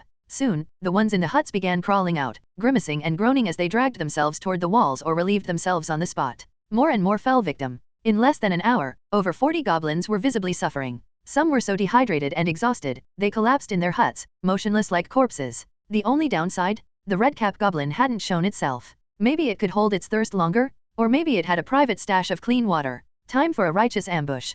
Gauze stood, watching as the goblins were now all sluggish and weakened. He knew he couldn't wait much longer, any further delay and some might start recovering. He gave his gear one last check. Gripping his metal staff, he walked to the goblin village. Even before reaching the wall, the stench hit him, a nauseating mix of feces and rot. Thankfully, he'd prepared a face mask this time, which took the edge off. He kicked open the crude wooden gate. One of the nearest sentry goblins flinched at the noise, struggling to get up. But Gauze was far faster. Before it could even lift its weapon, his blade came down cleanly, severing its head. The head rolled across the ground, eyes still wide with fear and confusion. Goblin slain ×1. Total monster kills, 186. Looking at the goblin's pitiful state, Gauze felt no guilt. This was the result of his careful planning. The once nimble goblins were now sluggish and helpless, easy kills. And sympathy? That didn't exist. These creatures had eaten humans. The human legs hanging from the meat rack were proof enough. Killing goblins was justice. Time to hunt. Gauze surged forward into the village. Nearby goblins tried to scramble for their weapons but were too slow. His sword flashed. Blood sprayed. Goblin slain ×4. Total monster kills, 190. 10 left. He scanned the area. More goblins were scrambling to respond, grabbing spears and rallying. But they moved like drunks, barely able to keep their footing. Their faces twisted with panic. Inside the main tent, the red-cap goblin had also been stirred by the commotion. It grabbed its gear, bent low, and peeked out the flap. Seeing the scene outside, it slipped out, hugging the shadows. With practiced stealth, it moved to a hidden corner, drew an arrow from its quiver, and loosed a shot. Whiz! The arrow flew toward Gauze's side. He hadn't noticed his attention had been on the goblins in front. It wasn't until the arrow was halfway through the air that his peripheral vision picked it up. Thunk! It struck his magical shield, mage armor flaring to life. Ripples spread through the energy field. The arrow's momentum was completely absorbed. Gauze turned his head, eyes narrowing toward the tent. He spotted the red-cap sneaky bastard had tried to snipe him. Yup. Definitely smarter than the average goblin. That arrow packed more force than usual too. Clearly this guy was no joke. Seeing its shot fail, the red-cap's face twisted with concern. It looked to its weakened goblin troops, growing even more unsure. What's going on? It didn't fire again. Instinct warned it, this man was dangerous. Far more than any human it had fought before. Instead, it slipped back into the goblin ranks, trying to blend in. Trying to hide and snipe me again? Gauze scoffed. Other rookie adventurers might have struggled with this but not him. And those elite troops the red-cap relied on? They were falling apart. Gauze planted his staff on the ground. A blue glow swirled before him. His eyes locked onto a group of archer goblins hiding at the flanks. Magic missile. 2 glowing orbs launched from his staff, homing in on their targets. Boom. Both goblins were blown back, killed instantly. Goblin slain ×2. Total monster kills, 192. Still not enough. He ignored the charging spear goblins and focused on the remaining archers. If the red-cap hadn't been hiding, he might have gone straight for the head. But the smarter move was to eliminate the ranged attackers first. He took a breath, focused his mana, and cast again. Blue light flared. One goblin had just climbed onto the wall, preparing to fire only to see that deadly glow aimed right at him. His face went pale. Boom, boom. 2 more magic missiles. 2 more kills. He repeated the process twice more. 8 archers. All dead. Goblin slain ×6. Total monster kills, 198. Gauze exhaled. He looked at the goblins running toward him, spears raised slow, sluggish. His expression remained calm. He even had time to casually pull out a piece of jerky and take a bite. These goblins were too slow to matter. He grabbed his metal staff, spun it in a wide arc. Whoosh. The staff cut through the air with a howl. The first few goblins, probably ones who hadn't drunk any water, rushed in fastest. But the moment they got close, they were sent flying by a heavy blow. Gauze bent his knees, activating enhanced leap. Power surged into his legs. He moved like wind. The goblins were moving in slow motion. Too weak. He dodged a spear thrust, planted his staff, drew his rapier. Slice. Stab. 2 goblins dead before they even saw the attack. Chapter 98. Chapter 98. Milestone. Subcore skill slot? After killing the last 2 goblins needed to hit his milestone, Gauze made a few quick leaps and swiftly put distance between himself and the rest of the goblin horde. He drew his staff, hopped cleanly over the crude stone wall, and disappeared from sight behind the village's low defenses. Back in the square, the goblins who had just been rallying their courage and shouting battle cries now stared blankly at the vanishing enemy, confused. All eyes turned to their leader, the red-cap goblin. Even the red-cap was stunned. As one of the rare high-intelligence individuals among non-elite goblins, it could sense how dangerous this human was. In a matter of minutes, he had wiped out their best fighters, including their precious archers, painstakingly trained over time. All gone. Though hatred burned in its heart, fear and uncertainty loomed larger. It didn't order a pursuit. The tribe was already on its last legs. In truth, the red-cap would rather see this powerful human leave than risk further carnage. Meanwhile, a safe distance away, Gauze checked his adventurer's handbook. Total monsters kills, 200. Reward, strength +1. Reward, subcore skill slot +1. Next milestone, 500 total monster kills. Text flashed briefly before fading. A familiar wave of warmth flowed through Gauze's body, his stat increase. He'd experienced this before, but it felt different this time. Last time, his strength had increased from 5 to 6. Now it was going from 6 to 7, beyond what even most trained humans could reach. The warm energy spread into his muscles, making them tighten with power, no pain, just dense, flexible tension like a bowstring drawn taut. Crack, crack. His bones popped softly. The energy had seeped into his very skeleton, reinforcing it. After a few breaths, Gauze exhaled and stood tall. Crack, crack, crack. His whole body released a satisfying series of snaps. He tightened his grip on his sword. It felt light as a feather now. Strength 7 was on another level. He could now feel the divide between 6 and 7 in real time. A normal person might, through extreme training, reach 6. But 7? That was beyond human, superhuman. A person with 7 strength could easily overpower over a dozen adult men in unarmed combat. With weapons and technique? Even more. Strength, 7. He hadn't gained strength during his class advancement to Arcane Adept, but now the handbook had filled that gap. Aside from intelligence at 8, he now had 7s across the board. It became clear this system wasn't assigning stat points at random. It was trying to balance his weakest stats first. And Gauze had no complaints. Compared to others, he had a massive head start. Normal professionals gained stats by leveling, but his handbook also filled in any gaps. That meant his total attributes would eventually outpace his peers. A hexagonal warrior, strong in all 6 core attributes, could fight confidently even when outnumbered. That was why he had charged into a goblin horde without hesitation. He had the base stats to back it up. The second reward, however, was something new, a subcore skill slot. Gauze focused and quickly understood its use. Much like his main core skill slot, used for mage armor, the subcore slot let him designate any skill as semi-core, giving it enhanced effects, though not as strong as a full core. It also had one advantage: it could be swapped freely, with a cooldown. Without hesitation, Gauze selected Magic Missile as his subcore. The moment it was assigned, he felt the spell shift subtly. Its structure changed, becoming more refined, optimized under the subcore effect. I can fire triple missiles now, and the mana cost's gone down too. The insight came instinctively, as if whispered by the system itself. Previously, he could launch maybe 20 downgraded missiles before running dry. Now, he could fire at least 30. Not bad. It might not seem like much, but in a real fight, mana efficiency was everything. Saving mana on Magic Missile meant he could invest it elsewhere. Satisfied with his upgrades, Gauze turned back to the goblin village. As he re-entered through the main gate, the foul stench of the place hit him again. The goblins had just started gathering to clean up the dead when they spotted him. Wah!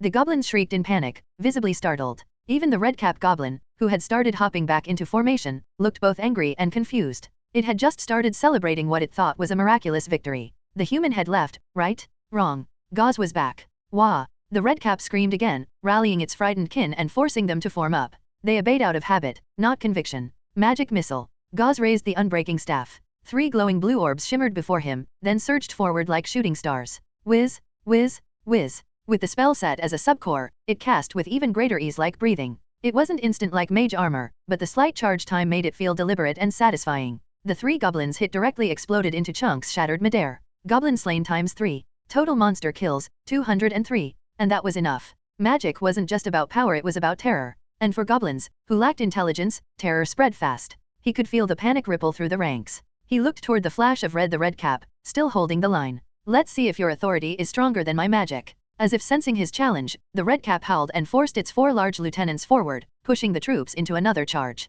Gauze, unfazed, raised his staff again. Magic Missile. 3 blue flares formed into a triangle in front of him. The goblins charged but slowed as they saw the deadly glow. The ones in front literally wet themselves in terror. Whiz. But magic doesn't hesitate. Boom. Goblin slain ×3. Total monster kills, 206. The blast was even bigger than before. Chunks of goblin flesh splattered everywhere. Blood and viscera soaked the others. Thud, thud. 7 or 8 goblins collapsed in fright, not from wounds, but from sheer emotional collapse. For many, the will to fight was already gone. Why are we even trying to fight something we can't beat? Chapter 99. Chapter 99. Boost Magic Missile? Yeah.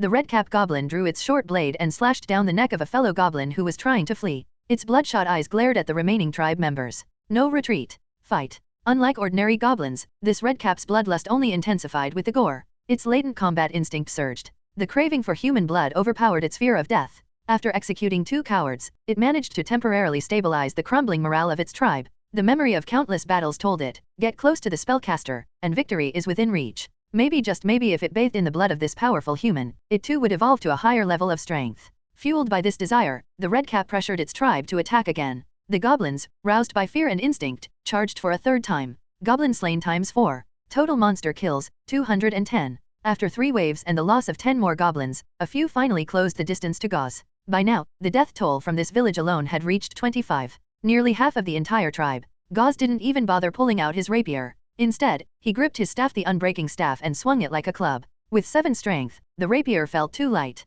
But the heavy staff? Perfect. Add to that, plus 20% damage from the Goblin Slayer title, the staff's innate durability, his increased physical power. The result? Devastation. Crack. The staff landed squarely on a goblin's skull. Time seemed to freeze. Boom. A sharp, echoing crack rang through the village. The goblin's head exploded like a watermelon, spraying gore and brain matter in all directions. Its headless corpse dropped to its knees, then collapsed. Nearby goblins stabbed at Gauze with spears, but their crude wooden weapons couldn't pierce his mage armor. They trembled at the brutality of what they'd just seen. Wham! Wham! Wham! Gauze didn't stop. He swung the staff like a sledgehammer, crushing heads one after another. Goblin slain times 4. Total monster kills, 214. This thing's great, he muttered, appreciating how well the staff handled now that he was stronger. At range, it launched spells. Up close, it smashed skulls. A perfect blend of mage and melee. Sure, it didn't look graceful. If anyone saw him now, they'd think he was some berserker, not a spellcaster. But who cared? If it kills, it's a good weapon. After clearing the immediate goblins, he spotted a red blur ahead. The redcap goblin was no longer hiding. It drew its blade, crouched, and with a powerful leap, launched itself toward Gauze with terrifying force. At just 1.3 meters tall, its size was deceptive. Its strength was monstrous. Gauze had been watching for this. The moment the redcap left cover and leapt, he aimed his staff and activated Magic Missile. As mana surged through the staff, Gauze smiled. He felt a surge of power. A lucky critical hit from his Goblin Slayer title had finally triggered. The spell charged with a full-powered Magic Missile, plus 20% critical damage from Goblin Slayer. Arcane Adept's natural spell boost. Spell mastery. Subcore slot bonus. All effects stacked together. This was an ultimate spell. Boom. The air around the missile shattered as the spell launched. Shockwaves trailed behind it like sonic ripples. Thumb. The redcap goblin, still midair, couldn't dodge. The projectile hit it dead on. It exploded literally. Its skin tore open. Blood, entrails, bones, and even the red hat it treasured were reduced to a bloody rain of shrapnel. Goblin slain times 1. Total monster kills, 215. One-shot kill. Gauze nodded. That was the strongest spell he had ever unleashed. Sure, it felt a bit like using a cannon to kill a rat, but the results spoke for themselves. Even the mantis probably couldn't have survived that. Well, maybe it could have taken a hit or two, since it didn't count as a goblin and wasn't affected by the title bonuses. Still, Gauze was far stronger now than he had been back then. Refocusing, Gauze turned his eyes to the rest of the goblins. The redcap's death stunned them. Soaked in blood and chunks of their leader, they stood in stunned silence. Morale hit rock bottom. Gauze knew he had to move fast. Goblins without a leader wouldn't hold formation long, they'd scatter. There were still more than 20 left. If they all fled separately, cleanup would be a nightmare. He stabbed his staff into the dirt, drew his rapier, and advanced. For speed, the sword was still better. A single step put him in striking range. With basic swordsmanship LV2, his attacks were precise and fluid. Against goblins, he didn't need fancy swordplay. He needed speed, accuracy, and force. His blade flashed multiple afterimages cutting through the air. Schlick. Stab. Each movement was like a dance, swift and graceful. Some goblins tried to resist, but even their weapons were blocked by his enchanted armor. All they could do was watch as silver flashed, and then came the darkness. Goblin slain times 1. Goblin slain times 1. Goblin slain times 1. Blood splattered across the village as his kill feed continued to climb. In just a few minutes, Gauze slaughtered the last of the adult goblins. Then he spotted something. Small, reddish-brown footprints leading toward the wall. He narrowed his eyes, vaulted the wall, and saw them. A few goblins were running toward the forest. Among them were goblin children, short, stubby things barely waist-high. Some were surprisingly fast. Gauze felt the weight of his stamina and mana reserves still good. He activated Enhanced Leap and gave chase. With his stats and boosts, he caught up fast. His sword flashed. One goblin. Then another. Then a third. Even if it wasn't part of the quest, he would not let them escape. Every adult goblin was wiped out. What remained were 7 or 8 goblin children of varying size and shape. One of them, the largest, nearly 80 centimeters tall, glared at him with a hatred that felt tangible. In its eyes, Gauze was no different from a demon who had shattered its world and murdered its kin. They locked eyes. Then the goblin knelt, and bowed its head, pleading for mercy. "You're smarter than the others," Gauze said, his face grave. It was the first goblin to beg for its life. A human gesture probably copied from past captives. This one had potential. If left alive, it might grow into something dangerous. Too bad. Gauze's sword flashed. The goblin's head dropped to the ground. Its eyes had betrayed it. The hate inside had been obvious. He wouldn't risk it. The remaining goblins shrieked but met the same fate. When it was over, Gauze stood over a field of small, severed heads. He wasn't burdened by guilt over killing goblin children. But something gnawed at him. Is this how the hatred between humans and monsters begins? If he had let them go, maybe one day, one of them would become a powerful goblin leader burning human villages in revenge. Chapter 100. Chapter 100. Looting and Rest. Gauze drew his dagger and began cutting off the left ears of all the fallen goblins, casually delivering a finishing blow to any that might still be breathing. Many ears were already blasted to pieces by his magic missiles, but thankfully, this quest was a flat-rate commission. He just needed to turn in enough proof to complete the formalities. The sun continued to bake the land, and the goblin village became utterly unbearable. The stench of excrement, blood, intestinal fluids, bile, and rotting organs blended into a noxious cloud under the heat, making even Gauze turn pale from the smell. Still, he had to wrap up the job. He set out to search the village, not just to gather loot but also to check for any hidden goblins or captured humans. Unfortunately, after a thorough sweep, there was nothing. Other than a few limbs strung on the meat racks, there were no survivors. Savage. Caught humans had all been butchered and eaten. From the size of the thighs, the victims had likely been adult males. Whether they were local hunters, newbie adventurers, or simply people unlucky enough to be captured during a goblin raid, Gauze couldn't say. To goblins, male humans were food. Female humans, however, usually faced far worse fates. This was one of the many reasons why Gauze had always taken a zero-tolerance policy toward goblins ever since his first mission. He cut down the human limbs, gave them a simple burial, and offered a silent moment of peace. As for the rest of the goblin-made jerky, he wasn't touching it. Who knew how unsanitary their methods were? Just one bite could land him in serious trouble. Now it was time to loot. This was a goblin village with over 50 individuals likely operating for a few years. Sure, most of the supplies were trash, but with effort, some treasures emerged. Most weapons were wooden, but a few were metal daggers, short swords, buckets of metal-tipped arrows, scythes, and so on. Gauze estimated the metal gear alone could fetch 50 silver coins. Add that to the 90 silver from the quest reward. Just those two alone brought in nearly 1.5 gold. This was the kind of payout only professional adventurers could get. Compared to beginner-level missions, this was on another level. Leave the onions. Keep the bandages. Spray bottles still fresh, take that. Broken clay bowl? Nah. Using a stick, Gauze sorted through the rubble. His haul quickly grew. Then, inside the Redcap's tent, he found something intriguing: 2 scrolls. His eyes lit up. They looked unusual. He didn't open them immediately. If they were magical scrolls that activated upon reading, it would be a waste to trigger them by accident. Better safe than sorry. I'll bring them back for Andini to take a look. I didn't get to thank her last time anyway. If she hadn't sent me to Wormwood Town, I might not have advanced so soon. Better pick up some fruit as a gift. In the tent, he also found books on herbs and minerals. The Redcap probably couldn't read them but had kept them carefully tucked away, knowing they were valuable. He kept searching and collected even more. Some rolls of cloth. A few bronze bowls. Odd clay sculptures probably stolen during raids. He bundled everything in the tent fabric and packed it. Looking around at the now destroyed goblin village and the backpack stuffed to bursting, Gauze felt a deep sense of satisfaction. This run had earned him at least 2 gold coins worth of goods. Money from a proper quest like this? He'd never imagined it before. The dungeon expedition had been exceptional, but his earlier missions? He was lucky to walk away with a few silver coins. Even with his talents, most low-rank adventurers only earned 1 or 2 silver per job, sometimes less. The sky was beginning to dim. It was almost evening. Gauze decided to camp nearby for the night. No point trying to trek out now. He wouldn't reach the edge of the Jade Forest before dark. Besides, the forest was pitch black at night, moonlight barely filtered through the canopy. It'd be dangerously easy to get lost or ambushed. This place, chosen by the goblins as their village site, was probably safe from stronger predators. Goblins, as dumb as they were, still had basic instincts to avoid high-threat zones. Still, to avoid attracting wild animals to the goblin corpses, Gauze set up camp a bit farther away. He found a flat patch of ground, started a small campfire, scattered insect repellent powder, and set up tripwire traps for safety. Then, he finally sat down for dinner. After an entire day of fighting and looting, even though he'd eaten between battles, he was starving. Even the tough jerky and dry bread tasted amazing.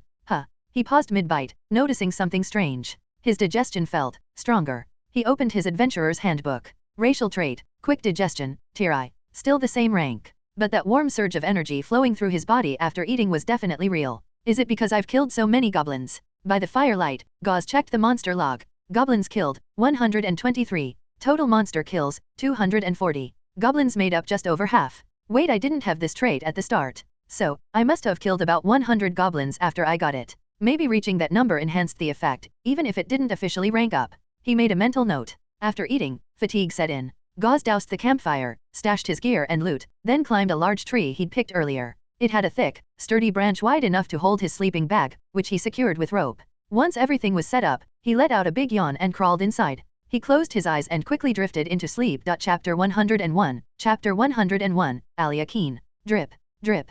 A dewdrop landed on Gauze's forehead, bursting into cold splashes. It was early morning in the jade forest. The air was chilly and damp, and Gauze shivered slightly as he drifted between sleep and wakefulness. Groggily, he opened his eyes and instinctively tried to roll out of bed only to find he couldn't move. For a moment, he was confused. Then his brain caught up. Right. I'm in a sleeping bag, tied to a tree branch. Gauze tilted his head and glanced down. He was at least 10 meters off the ground. Thankfully, he'd tied the ropes well the night before. Otherwise, if he had rolled off while still half asleep and forgotten to cast mage armor on the way down, he would have definitely broken a leg if not worse. Still, despite the risk, sleeping in trees was the safest option out here. And after an uneventful night, he counted it a success. Aside from some stiffness from being restrained in one position too long, he was fine. He untied himself, tossed the sleeping bag to the ground, and climbed down with practiced ease. Once on solid ground, he did a few light stretches. The morning mist hung low, filling the forest with a soft glow. Every breath felt like it was radiating his entire body. After a brief rest and some warm-up movements, Gauze slung his backpack and loot bag over his shoulders and began retracing his path out of the forest.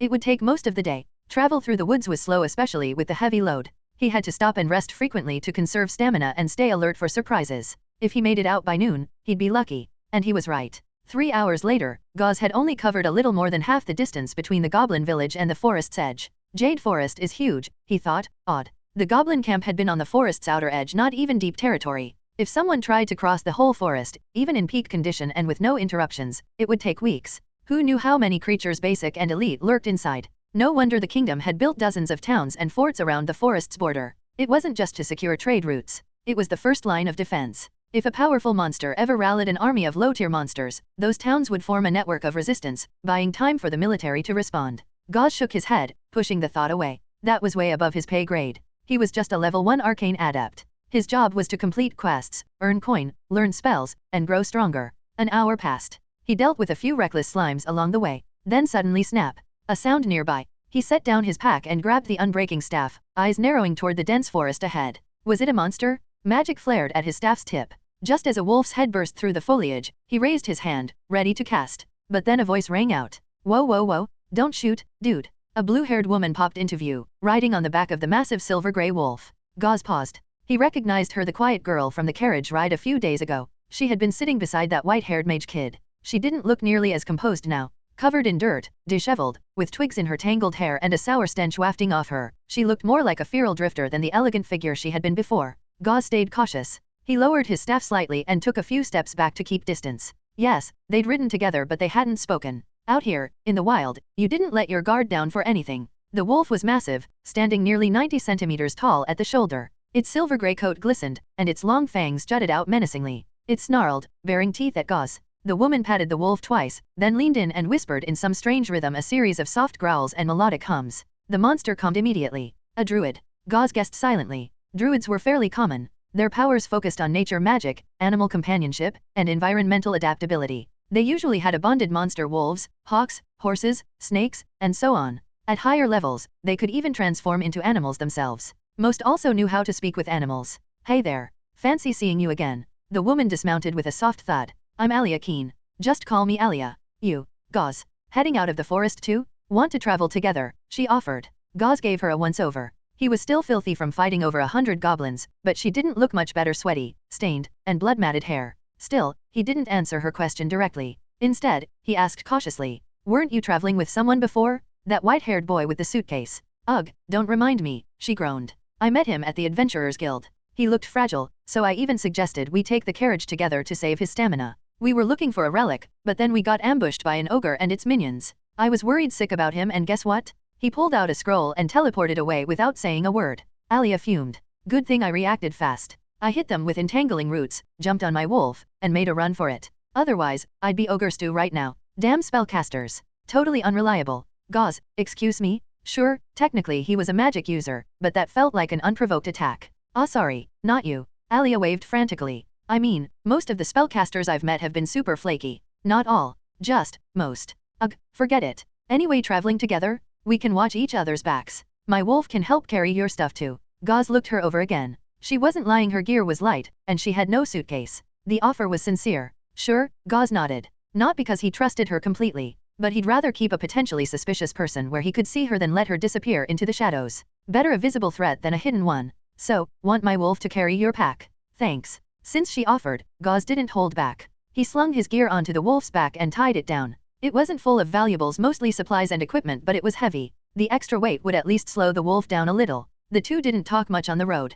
When monsters appeared, they coordinated silently to handle them. Gauze stayed alert the whole time, but slowly started to relax. In those small skirmishes, he intentionally held back using only basic spells, hiding his melee skill entirely. At one point, he faked an opening in his defense. If Alia had any ill intent, she would have sent her wolf to attack then, assuming he was a frail caster. But she never did. Even though she was clearly exhausted, she kept casting Entangle, using plants to bind enemies and support him in battle. Gauze noticed she wasn't weak, either. A proper level 1 druid, with a powerful monster companion and solid control-type magic. She could also fight in close combat using her wooden staff. A crowd control specialist, huh? To be honest, Gauze had made the fighting much easier for himself by letting her pin down targets for him. He walked beside her, eyes narrowed in thought. He needed to keep watching. Chapter 102, Chapter 102, Days. Gauze continued quietly observing the druid girl, Alia. At last, during sunset, they reached the edge of the jade forest. Both let out a breath of relief at the same time. Outside the forest was a small temporary adventurers' camp. It was a hub where low-rank adventurers, hunters, and herbalists gathered occasionally. Even bronze-ranked adventurers could be seen. The camp was surrounded by a wooden fence, with several wagons parked inside. Stepping in, the ground was a dark brown color stained by blood over time. Scattered across it were piles of trash, animal entrails, bits of fur, and other unidentifiable debris. The camp was buzzing with activity. Merchants haggled with hunters and low-rank adventurers over collected goods and monster parts. Adventurers quibbled over how to split profits. Sometimes loud arguments erupted. A cacophony of voices overlapped throughout the space. But as Gauze and Alia drew near, the other low-rank adventurers instinctively gave them space, mainly because of the huge wolf by Alia's side and the green bronze adventurer badge hanging at her chest. Even though Gauze didn't display his badge, anyone traveling with a professional in a two-person party was assumed to be one too. Two stinking, mud-covered travelers didn't look special here. Everyone smelled like that. It was a matter of degrees, not categories. Want to share a carriage? Alia offered. What about your wolf? He'll follow behind on his own. Sounds good. I'm tired too. The two of them strolled through the camp and quickly negotiated a price with a wagon driver heading back to Greyrock Town. Before leaving, Alia bought over 10 pounds of raw meat to feed her companion. Then, they boarded the cart and began their bumpy ride back to town. At the checkpoint gate, Gauze once again experienced the privileges of being a bronze-ranked adventurer. When Alia flashed her badge, they not only skipped the long entry line, but weren't even searched. The guards just waved them through, Gauze included, as her companion. Behind them, people still stuck in line stared in envy. You don't even get searched if you show a bronze badge. Once inside town, Gauze couldn't help but ask. Normally, yes, Alia replied. But I'm a resident bronze-ranked adventurer here in Greyrock. The guards already have my info on their rosters, so I get waved through. Just a tiny perk. Gauze nodded. He had now completed one evaluation mission. After 2 more, he could get his own bronze badge. Technically, bigger cities offered alternate evaluation routes, but for remote towns like Greyrock, the task-based route was the only option. That said, this route also produced the highest quality bronze adventurers, those who had real combat experience, a proven record of completing commissions, and practical knowledge of tactics, tools, and resourcefulness. Let's keep in touch, Alia said, waving goodbye at the town gate. Sure. We should team up again sometime. Gauze nodded. He meant it. After watching her all the way back, he'd concluded that she was a reliable partner. Her crowd control skills allowed him to dispatch enemies much more efficiently. If the goblin extermination mission hadn't been solo only, and Alia had assisted, he wouldn't have needed poison at all. With her locking down enemies, he could have just mowed them down. That was the strength of a hexagon-class adventurer. The support she provided was far more useful to him than it would have been to an average mage or swordsman. Carrying his gear, Gauze headed to the public bathhouse. He stored his pack in a private locker and soaked in hot water. As the bloodstains almost hardened on his body melted away under the steaming water, he felt like he was being reborn. His body felt lighter, cleaner. After scrubbing himself raw and finally washing away the stench of sweat and gore, he stepped out feeling refreshed. He left his belongings in the bathhouse locker and took only a few essentials and quest materials to the Adventurers Guild. Even though he had the recording crystal, he also brought the goblin ears he'd habitually collected just in case. It was around 4 or 5 p.m. when he arrived. The guild was getting crowded with people submitting missions. Petra wasn't at any of the counters today, likely off shift. Gauze picked the shortest line and waited his turn. When it came, he handed over his badge, the recording crystal, and the bag of goblin ears. The receptionist told him the ears weren't needed, then took the crystal and headed to the back office. A few minutes later, she returned wearing a polite smile. She handed Gauze a pouch filled with 90 silver coins. Adventurer Gauze, your performance on this evaluation task meets all guild standards. Congratulations on completing your first beginner-level mission. Here is your commission fee, please verify the amount. Gauze peeked into the pouch. 9 bundles of 10 silver coins. All there. He nodded. Thanks. Would you like to take on your second beginner mission now? Not yet? Understood. When you're ready, you can go to any reception desk and let them know. You won't need to wait in line, they'll escort you to the VIP area for your next mission. Her tone was noticeably more respectful than how staff usually addressed rookie adventurers. Although Gauze wasn't officially a bronze yet, the fact that he had completed his first evaluation mission so quickly made it obvious that he was already at that level. The next day, Gauze wandered around town, stopping by multiple shops to sell his loot. Fabrics, leather goods, ceramic sculptures, weapons, and other unidentifiable goblin trinkets. He carried a little notebook, checked prices, and compared offers from store to store. In the end, he sold most of the Goblin Village Hall for 1 gold and 25 silver. Add that to the 90 silver from the mission. His total income, 2 gold and 15 silver. His wallet now contained 5 gold and 26 silver, a personal best. After half a day of haggling and sweating, Gauze held the pouch up to his ear and shook it. The clinking of metal inside made him smile. The sound of coin was comforting. He'd heard it enough now to distinguish different types. Copper coins were dry and sharp, like cheap plastic from his old world. Silver coins were clear, crisp, and echoed with a metallic twang. Gold coins had a soft, heavy resonance, luxurious and full-bodied. Not that he was greedy, he just really liked the sound of gold. And I still have those 2 scrolls I haven't sold. He thought of Andini again. Why wait? Might as well check if she was home today. Last time he'd gone to the Thorn Hut, no one had answered. It had been several days she should be back. He stopped by a fruit stand, bought some fresh produce, and made his way to Widow Alley carrying 2 full bags. Hey, handsome. Want to come in and play? He passed a brothel. A scantily dressed woman with pale skin and killer curves winked at him, then giggled seductively when she got a good look at his face. Flustered, Gauze waved her off, picking up his pace amid her teasing laughter. He arrived at the Thorn Cottage and knocked. This time, he didn't have to wait long. Creak. The oak door swung open on its own. She's back. Gauze stepped inside and closed the door behind him. The wall-mounted candles lit themselves, bathing the hall in a warm, golden glow. At that moment, Andini's gaze locked onto him like a predator spotting prey. She stared at him like he was some kind of rare creature. Andini? What's wrong? You've already advanced your class. Gauze had been planning to surprise her, but apparently, she saw through him instantly. Caught off guard, Gauze could only nod. Andini fell silent, lost in thought. In a daze, she stared at the boy before her and saw a shadow from her past, someone she'd once glimpsed only briefly. It took a long moment before she finally returned to the present. Chapter 103, Chapter 103, A Need for Storage. Looks like your magical talent is even better than I expected, Andini said, her voice tinged with a bit of envy. She couldn't help but recall her own past, how hard she had worked after leaving her village. The struggle of going from a clueless novice to an apprentice who could finally cast cantrips, and only after countless quests, experiences, and saving enough coin, did she finally advance to become a full-fledged mage. Even with her naturally heightened mana sensitivity already better than most, it still took her nearly 2 years to achieve what Gauze had just done. I owe a lot of it to you, senior, Gauze said sincerely. If you hadn't recommended the Caster Apprentice Association in Wormwood Town, I probably wouldn't have made this much progress so fast. He placed a bag of fruit on the table. I picked these up on the way over. Wasn't sure what you liked, so I got a bit of everything. Andini locked eyes with him. She had sent Gauze to Wormwood with the intention that he'd socialize, gain experience, and mature over a year or 2 before eventually advancing. She hadn't expected him to go, spend a few weeks, and come back a professional. If that humble little association was really as effective as Gauze described, their doors would have been trampled flat by now. Suppressing her mix of shock and emotion, she walked over, stood on her tiptoes, and peeked into the fruit bag. Why bring gifts? She muttered. But then she added, almost as an afterthought. For the record, I like blueberries. Got it. I'll bring you some next time. They washed some fruit and snacked as they talked. Gauze took out the 2 scrolls he had looted. Senior, can you check these for me? I found them in a monster camp during my quest. Andini wiped her mouth with a handkerchief, then placed a hand over the scrolls. Magic rippled briefly through her fingers. After a few seconds, she placed them back on the table. You lucky bastard. The first one's a level 3 teleportation scroll. When activated, it'll instantly move you up to 300 meters to a safe zone.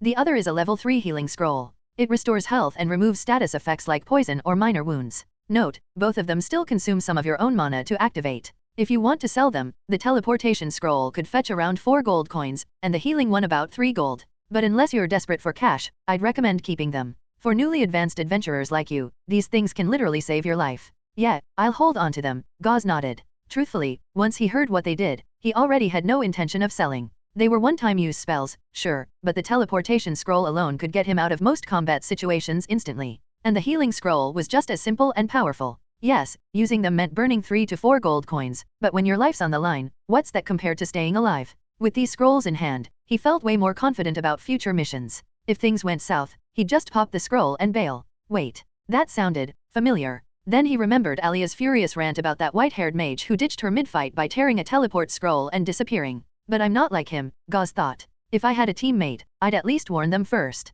He didn't consider himself the type to abandon someone without a word. He tucked the scrolls away, feeling a wave of accomplishment rise in his chest. With over 5 gold coins in his pouch, a life mana stone, a level 3 teleport scroll, a level 3 healing scroll, and a bunch of magic gear and loot, his assets now easily totaled over 10 gold coins. That was almost enough to buy a full set of plate armor. The thought made him grin. A few months ago, he had barely a few silver to his name. Now, his wealth had reached a level most ordinary folks couldn't imagine. In this world of magic and monsters, if you wanted to rise, you became an adventurer. Had he stayed a trapper, he might have spent a lifetime scraping together what he just earned in a few quests. After that, Gauze asked Andini more about what it meant to be a professional and a bronze-ranked adventurer. Maybe because he had advanced, or maybe because she saw potential in him, Andini shared a lot more this time. Topics she had once avoided as he was still an apprentice she now freely explained. Like how to obtain spellbooks. Some cantrips could be bought in shops, but you had to know how to spot fakes. Big cities also had caster guilds, where you could find higher-tier spells. And once he officially became a bronze-ranked adventurer, he'd gain access to the second floor of the Adventurers Guild, where the Adventurers store sold cantrip scrolls and even some basic spell scrolls. But spell scrolls were expensive. Even if you had the money, you had to choose carefully because casters couldn't just learn unlimited magic. Too many spells, and your mental stamina would be overwhelmed. Unless you used special items like a memory wipe potion, you'd hit a hard limit until you reached a higher level. How many spells you could learn depended on your willpower and mental strength. Some level 1 mages could only handle 2 level 1 spells. Others, with better talent, could manage 3 or even 4. But that didn't mean more spells equals stronger in combat. Usually, casters relied on their favorite, most practiced spell in real battle. Still, a bigger spell repertoire meant more versatility, and the ability to adapt to different situations. Cantrips also added to your mental burden, but far less so. Choosing your spell loadout wisely was part of being a smart caster. Most rookies leaned heavily on cantrips anyway. They were cheap, functional, and made life easier. Andini recommended he focus on acquiring more cantrips first once he officially made bronze rank. Many functional cantrips had great utility in the field, and his current finances weren't enough to go on a shopping spree for full-blown spells. Basic cantrips at the guild store went for around 70 to 80 silver coins, while more useful ones might go up to 1 gold.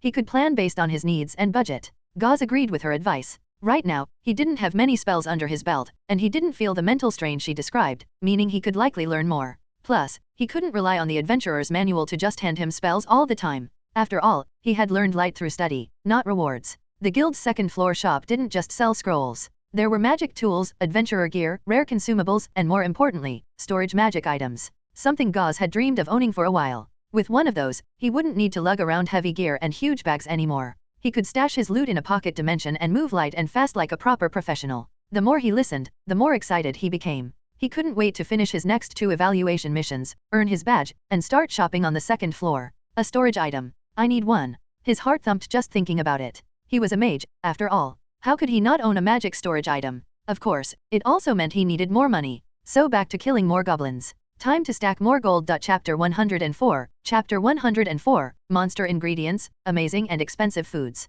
You're the one who offered to treat me. I didn't force you, Andini said casually. Of course. You've given up a lot of your time today, senior. I'd feel bad if I didn't at least treat you to a meal. It's no big deal. I don't get many visitors anyway. Andini closed the door of the Thorn Cottage. Unlike her usual loungewear around the house, she was now dressed in a deep green, elegant dress. The hem stopped just above her knees, revealing her slender calves wrapped in soft brown leather boots. You don't go out much, do you, senior? Gauze asked curiously, noticing how she kept adjusting her outfit, clearly fussing over how she looked. Not really. After retiring, I rarely leave the house. Most days, a tavern I know just delivers food to me. She adjusted her skirt one last time and finally looked satisfied. Even though she tried to dress maturely, with her petite frame under 5 feet tall, she still looked like Gauze's much younger sister, walking beside him. Gauze noticed, but didn't say anything. He could tell she was a bit self-conscious about her height, especially in a human-dominated town. Of course, it might also just be that, as a retired adventurer, she wasn't used to going out anymore. Let's go. I heard about a good place earlier this morning.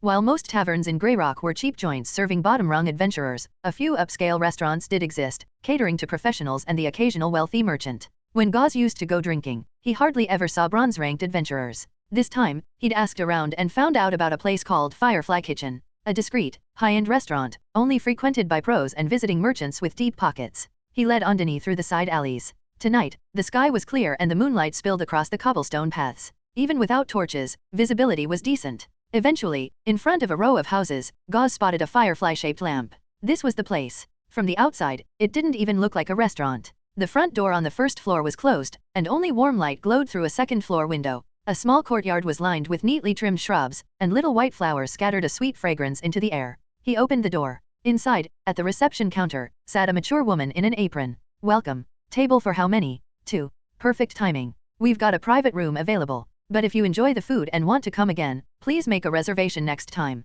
Her tone was gentle and kind, but her eyes scanned the pair Gauze and Andini. She lingered on Andini for a moment longer. She'd seen halflings before Greyrock had a few, but this one had such a delicate, refined look, it made you want to stare just a little longer. Second room on the left, upstairs. Gauze walked up the elegant spiral staircase, running his hand along the wooden banister as he admired the decor. There wasn't much ornate artwork, but the entire restaurant had a warm, homely feel. That woman downstairs? She's a professional too, Andini said suddenly. Really? Gauze was surprised. The gentle, soft-spoken woman at the counter hadn't given off the slightest hint of danger. Probably retired years ago. Like me. Andini yawned. How'd you figure it out? Magic. Of course not. You shouldn't cast magic on strangers in town. That's basically an insult in adventurer culture. Unless you know for sure you can crush them. Otherwise, it's just reckless. Got it.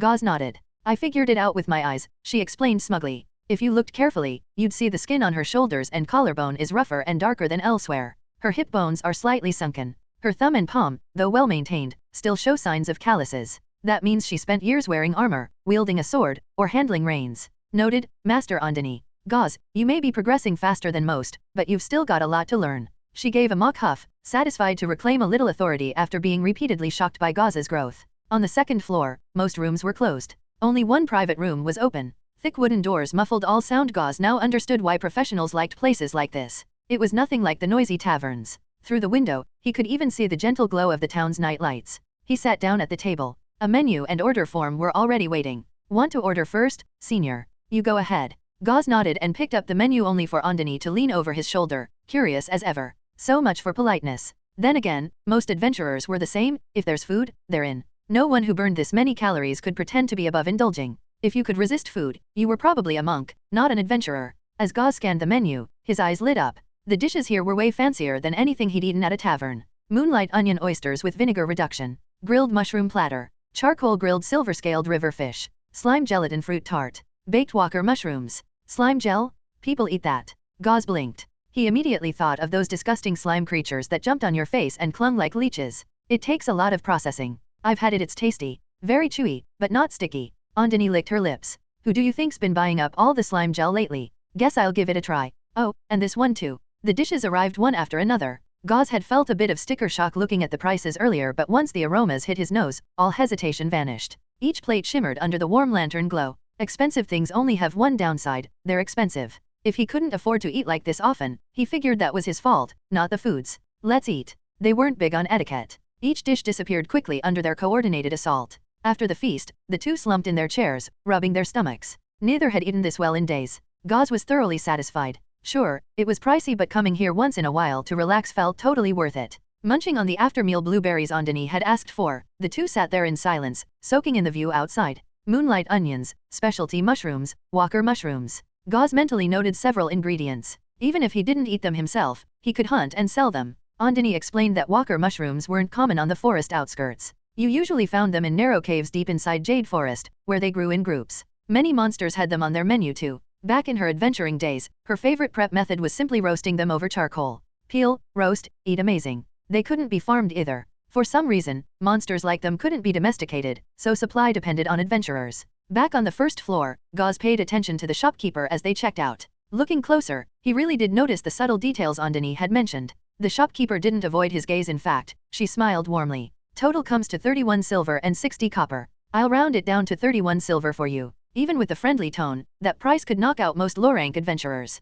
Gauze hesitated for half a second, then sighed and handed over the coins. There went his plan to take Sophia here sometime soon. His current budget couldn't handle repeat visits like this. He'd come back to celebrate after earning his bronze badge. Come again soon. Chapter 105, Chapter 105, another goblin-related quest. In the lush green sea of trees. Perched atop a towering tree, Gauze carefully used his dagger to slice off a patch of vibrant green moss nearby. Inside the sponge-like mass were dozens of tiny, plump, berry-like beads. Berry moss. An edible ingredient, sweet in flavor. When simmered or roasted with meat, it gave the dish a fruity, aromatic undertone. Unfortunately, it spoiled quickly once detached. It began to rot within hours. It had to be used during the adventure itself. Looks like lunch is settled. Gauze didn't take more than he needed. There was no point harvesting extra, it would only go to waste. Better to leave some for the next lucky adventurer. He untied the rope securing him to the tree and began descending along the sturdy trunk. Once on the ground, he stowed the rope and returned it to his pack. Ever since that extravagant meal at Firefly Kitchen with Andini, he felt like he had discovered an entirely new world of food.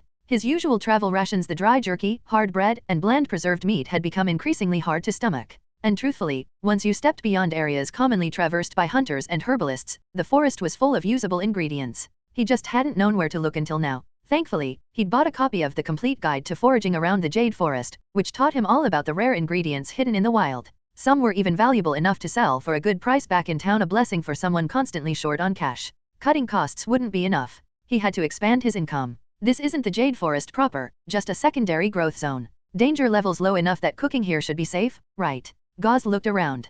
Conveniently, there was a clearing nearby, and plenty of dry firewood beneath the trees. He even had a freshly killed spruce grouse in his bag, already bled, plucked, and cleaned. It all felt perfectly timed, like the world itself was telling him to start cooking. After doing a quick perimeter check to ensure safety, he lit a fire and got started. The wood crackled and popped as flames danced upward. He pulled the spruce grouse from its clean tarp wrap. It weighed about 4 pounds, just enough for a solo feast. He'd shot it with his crossbow an hour ago, and handled the field dressing by a creek. Now it was ready to be cooked. He washed the berry moss, then stuffed it into the grouse's cavity. He rubbed the skin with coarse rock salt, squeezed the juice from some wild spring onions he'd picked along the trail, and coated the meat evenly. Then he wrapped it in layers of banana leaves. Finally, he covered it all in a thick layer of mud and buried it in the embers. 30 minutes later, Gauze cracked open the hardened clay shell. As the scorched banana leaves peeled away, tender, steam-filled chicken glistened underneath. A wave of fresh, fruity aroma hit his nose. Berry moss. He swallowed hard. Hard to believe I made this. Maybe I have some chef talent after all?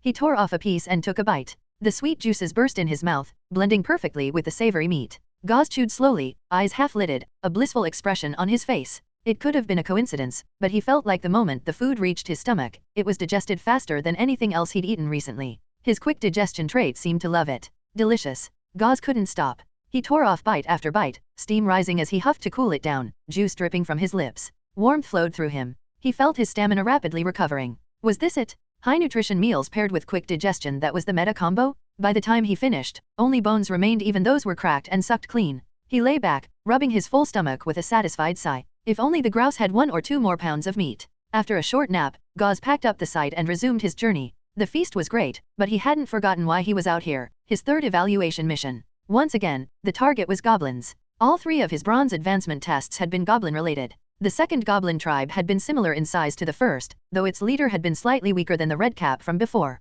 When he accepted this third task, the receptionist had looked at him strangely, probably thinking he had some kind of vendetta against goblins. This time, he was up against about 60 adult goblins. He checked his monster log. Total monsters kills, 302. Goblins total kills, 175. Beginner missions are great for grinding. Even though he'd grown increasingly efficient at killing goblins, Gauze hadn't dropped his guard. In fact, the more he fought them, the more he respected them. Individually, they were weak, but their breeding rate was insane. They were like a plague. Where there were woods, there were goblins. Still, that also meant an endless supply of EXP without needing to dive into more dangerous zones. According to the mission briefing, this goblin tribe has a lot of archers. Dangerous. Gauze recalled the intel. For weak monsters and low-level adventurers alike, weapons made all the difference. Goblin archers, for example, were way more threatening than their melee counterparts. They could reduce his speed advantage, and a volley of arrows, random as it may be, could always land a lucky hit. That's why, in his first exam, he had prioritized sniping the archers first with magic missile. Time to test the armor.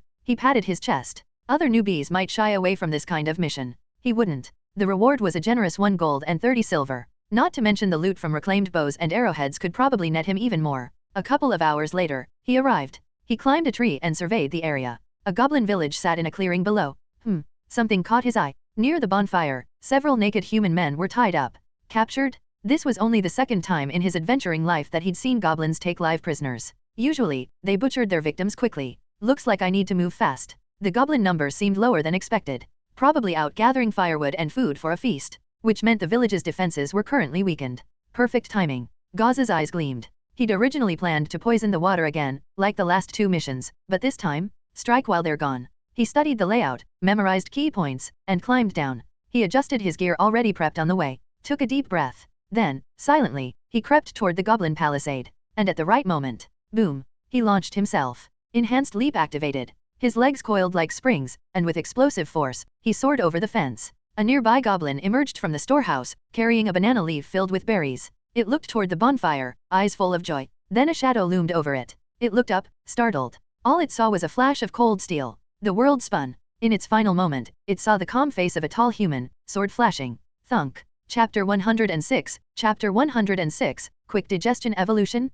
After easily taking out the nearest goblin, Gauze darted behind the warehouse, sticking to the shadows. His strike had been clean, silent and precise. No one else noticed. He glanced toward the bonfire. 4 goblins were crouched there, sharpening their blades against stones. A communal feast after a successful hunt, turns out that's a cross-species tradition. Every goblin in the village wore an expression of joyful anticipation. Better save the captives first. Gauze estimated the distance between his position and the bonfire. He also noted the goblins' placements. If nothing blocked his way, he could sprint there in just a few seconds. Why not use a spell? Well, first the range was a little too far. Second, the goblins, the fire, and the tied-up humans were all too close together. If his spell triggered an explosion or knocked something into the fire, things could spiral fast. Sure, if it were life or death, he wouldn't worry about collateral. But right now, there was still time for precision. The goblins left in the village numbered about 30, half of the total population. For someone like him now, that was nothing he couldn't handle. Meanwhile, Wick, Whitney, and Kevin were barely conscious. The screech of metal on stone rang in their ears as goblins sharpened blades nearby.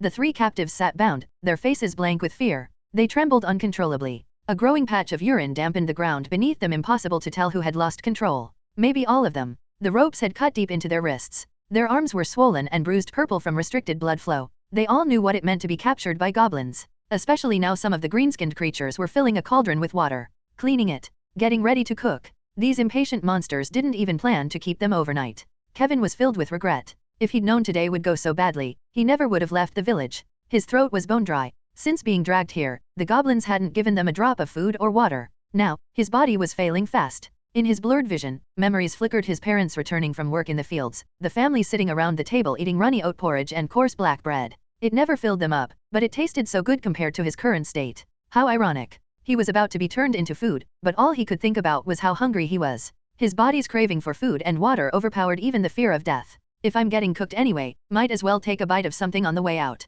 Kevin sighed. He had long stopped hoping for a rescue. As for fighting back, laughable. They were just civilians tied up, starved. What were they going to do against an armed goblin village? He stared blankly into the distance. And then, someone appeared. A figure stepped into his line of sight. A hallucination? He didn't give it much thought. In the time since his capture, Kevin had already gone through the stages, resisting, begging, regretting, fantasizing about a hero saving him, then surrendering to death. He'd imagined rescuers before. Then reality crushed those hopes harder than the goblins had crushed his face. Thud. The phantom moved fast, almost like it blinked across the clearing. Thud. Another second passed. The figure was now only a few meters away. Kevin even felt the faint shockwave in the dirt, traveling up his legs. His body, numbed by poor circulation, suddenly jolted back to life. This hallucination feels too real. I must be losing it. Slash. A flash of silver. A goblin's head flew into the air. Blood burst from the clean-cut neck, arcing like a fountain in the square, spraying everything nearby. Splurt. Kevin's face was hit with warm, thick red liquid. It trickled down his cheeks and seeped between his lips. Tuh. The overwhelming stench of iron jolted his mind like a slap to the face. He gasped sharply, wide awake. What? His pupils dilated in shock. The man was real, and he moved with terrifying grace. 1 second here, the next he was slicing through goblins as if dancing. In the blink of an eye, the enemies near the bonfire were all dead. It's real. He's really here. We're being saved. Kevin trembled uncontrollably, not from fear anymore, but from adrenaline and disbelief. The stranger glanced at him. Cool, green eyes met Kevin's. Then, with a swift flick of his blade, slice, the ropes fell loose. Crack. The others were freed just as quickly. Drink some water. Find a safe spot to hide. Gauze tossed them a spare water pouch. Thank you so much. Without wasting more time, he turned back toward the goblin village. The attack had only taken a few seconds, but he knew the commotion had drawn attention. The fire and captives had been the village's centerpiece. Some goblins were already grabbing weapons. But Gauze was faster. Magic missile. He drew his bone wand from his belt. This time, for speed and mobility, he'd left his heavy metal staff behind and opted for the bone wand and his rapier. 3 glowing blue orbs formed in front of him, locked onto distant goblin archers. Boom! The missiles streaked forward, crossing over 20 meters in a blink. Bang! Bang! Bang! Each struck a target cleanly. Even though they were weakened versions, they still carried his Goblin Slayer title buff, 20% bonus damage. The archers were shredded like paper bags. From the corner of his eye, Gauze noticed a group of spear-wielding goblins rushing at him. These goblins were bolder than the ones from the first 2 missions. Even after seeing their comrades cut down, they didn't retreat. They charged forward on their own. All for a bite of human meat? He could kind of understand them, honestly. They were just like people who had a feast ruined by a rampaging thug. Still, that's no excuse. Gauze raised his sword and wand. When goblins got close, he switched seamlessly from casting to melee. Clang! He tilted his body. The rapier slid along a spear's shaft. Flick! His wrist turned. The goblin's hand was sliced clean off. Before the creature could scream, another flash of steel cut through its throat. Too slow. Gauze cut down the nearby goblins, then turned and fired another magic missile, sniping an archer aiming at the fleeing civilians. Close range. Long range. He did it all. That was what made him different. By now, the rest of the goblins were realizing how screwed they were. This human wasn't just strong, he was slaughtering them single-handedly. And half their forces were still out gathering supplies. 30 goblins had started the fight. 15 were already dead. Their strength in numbers? Gone. The survivors began to panic. They turned to flee. But Gauze didn't let up. Only the strong had the right to choose when to fight or retreat. He lunged forward. Within minutes, ignoring their flailing counterattacks, he mowed through the remaining goblins. And like before, he didn't spare a single child. Total monsters kills, 335. Total goblins kills, 208. Gauze stood in place, panting. Suddenly a strange energy swelled from deep inside him.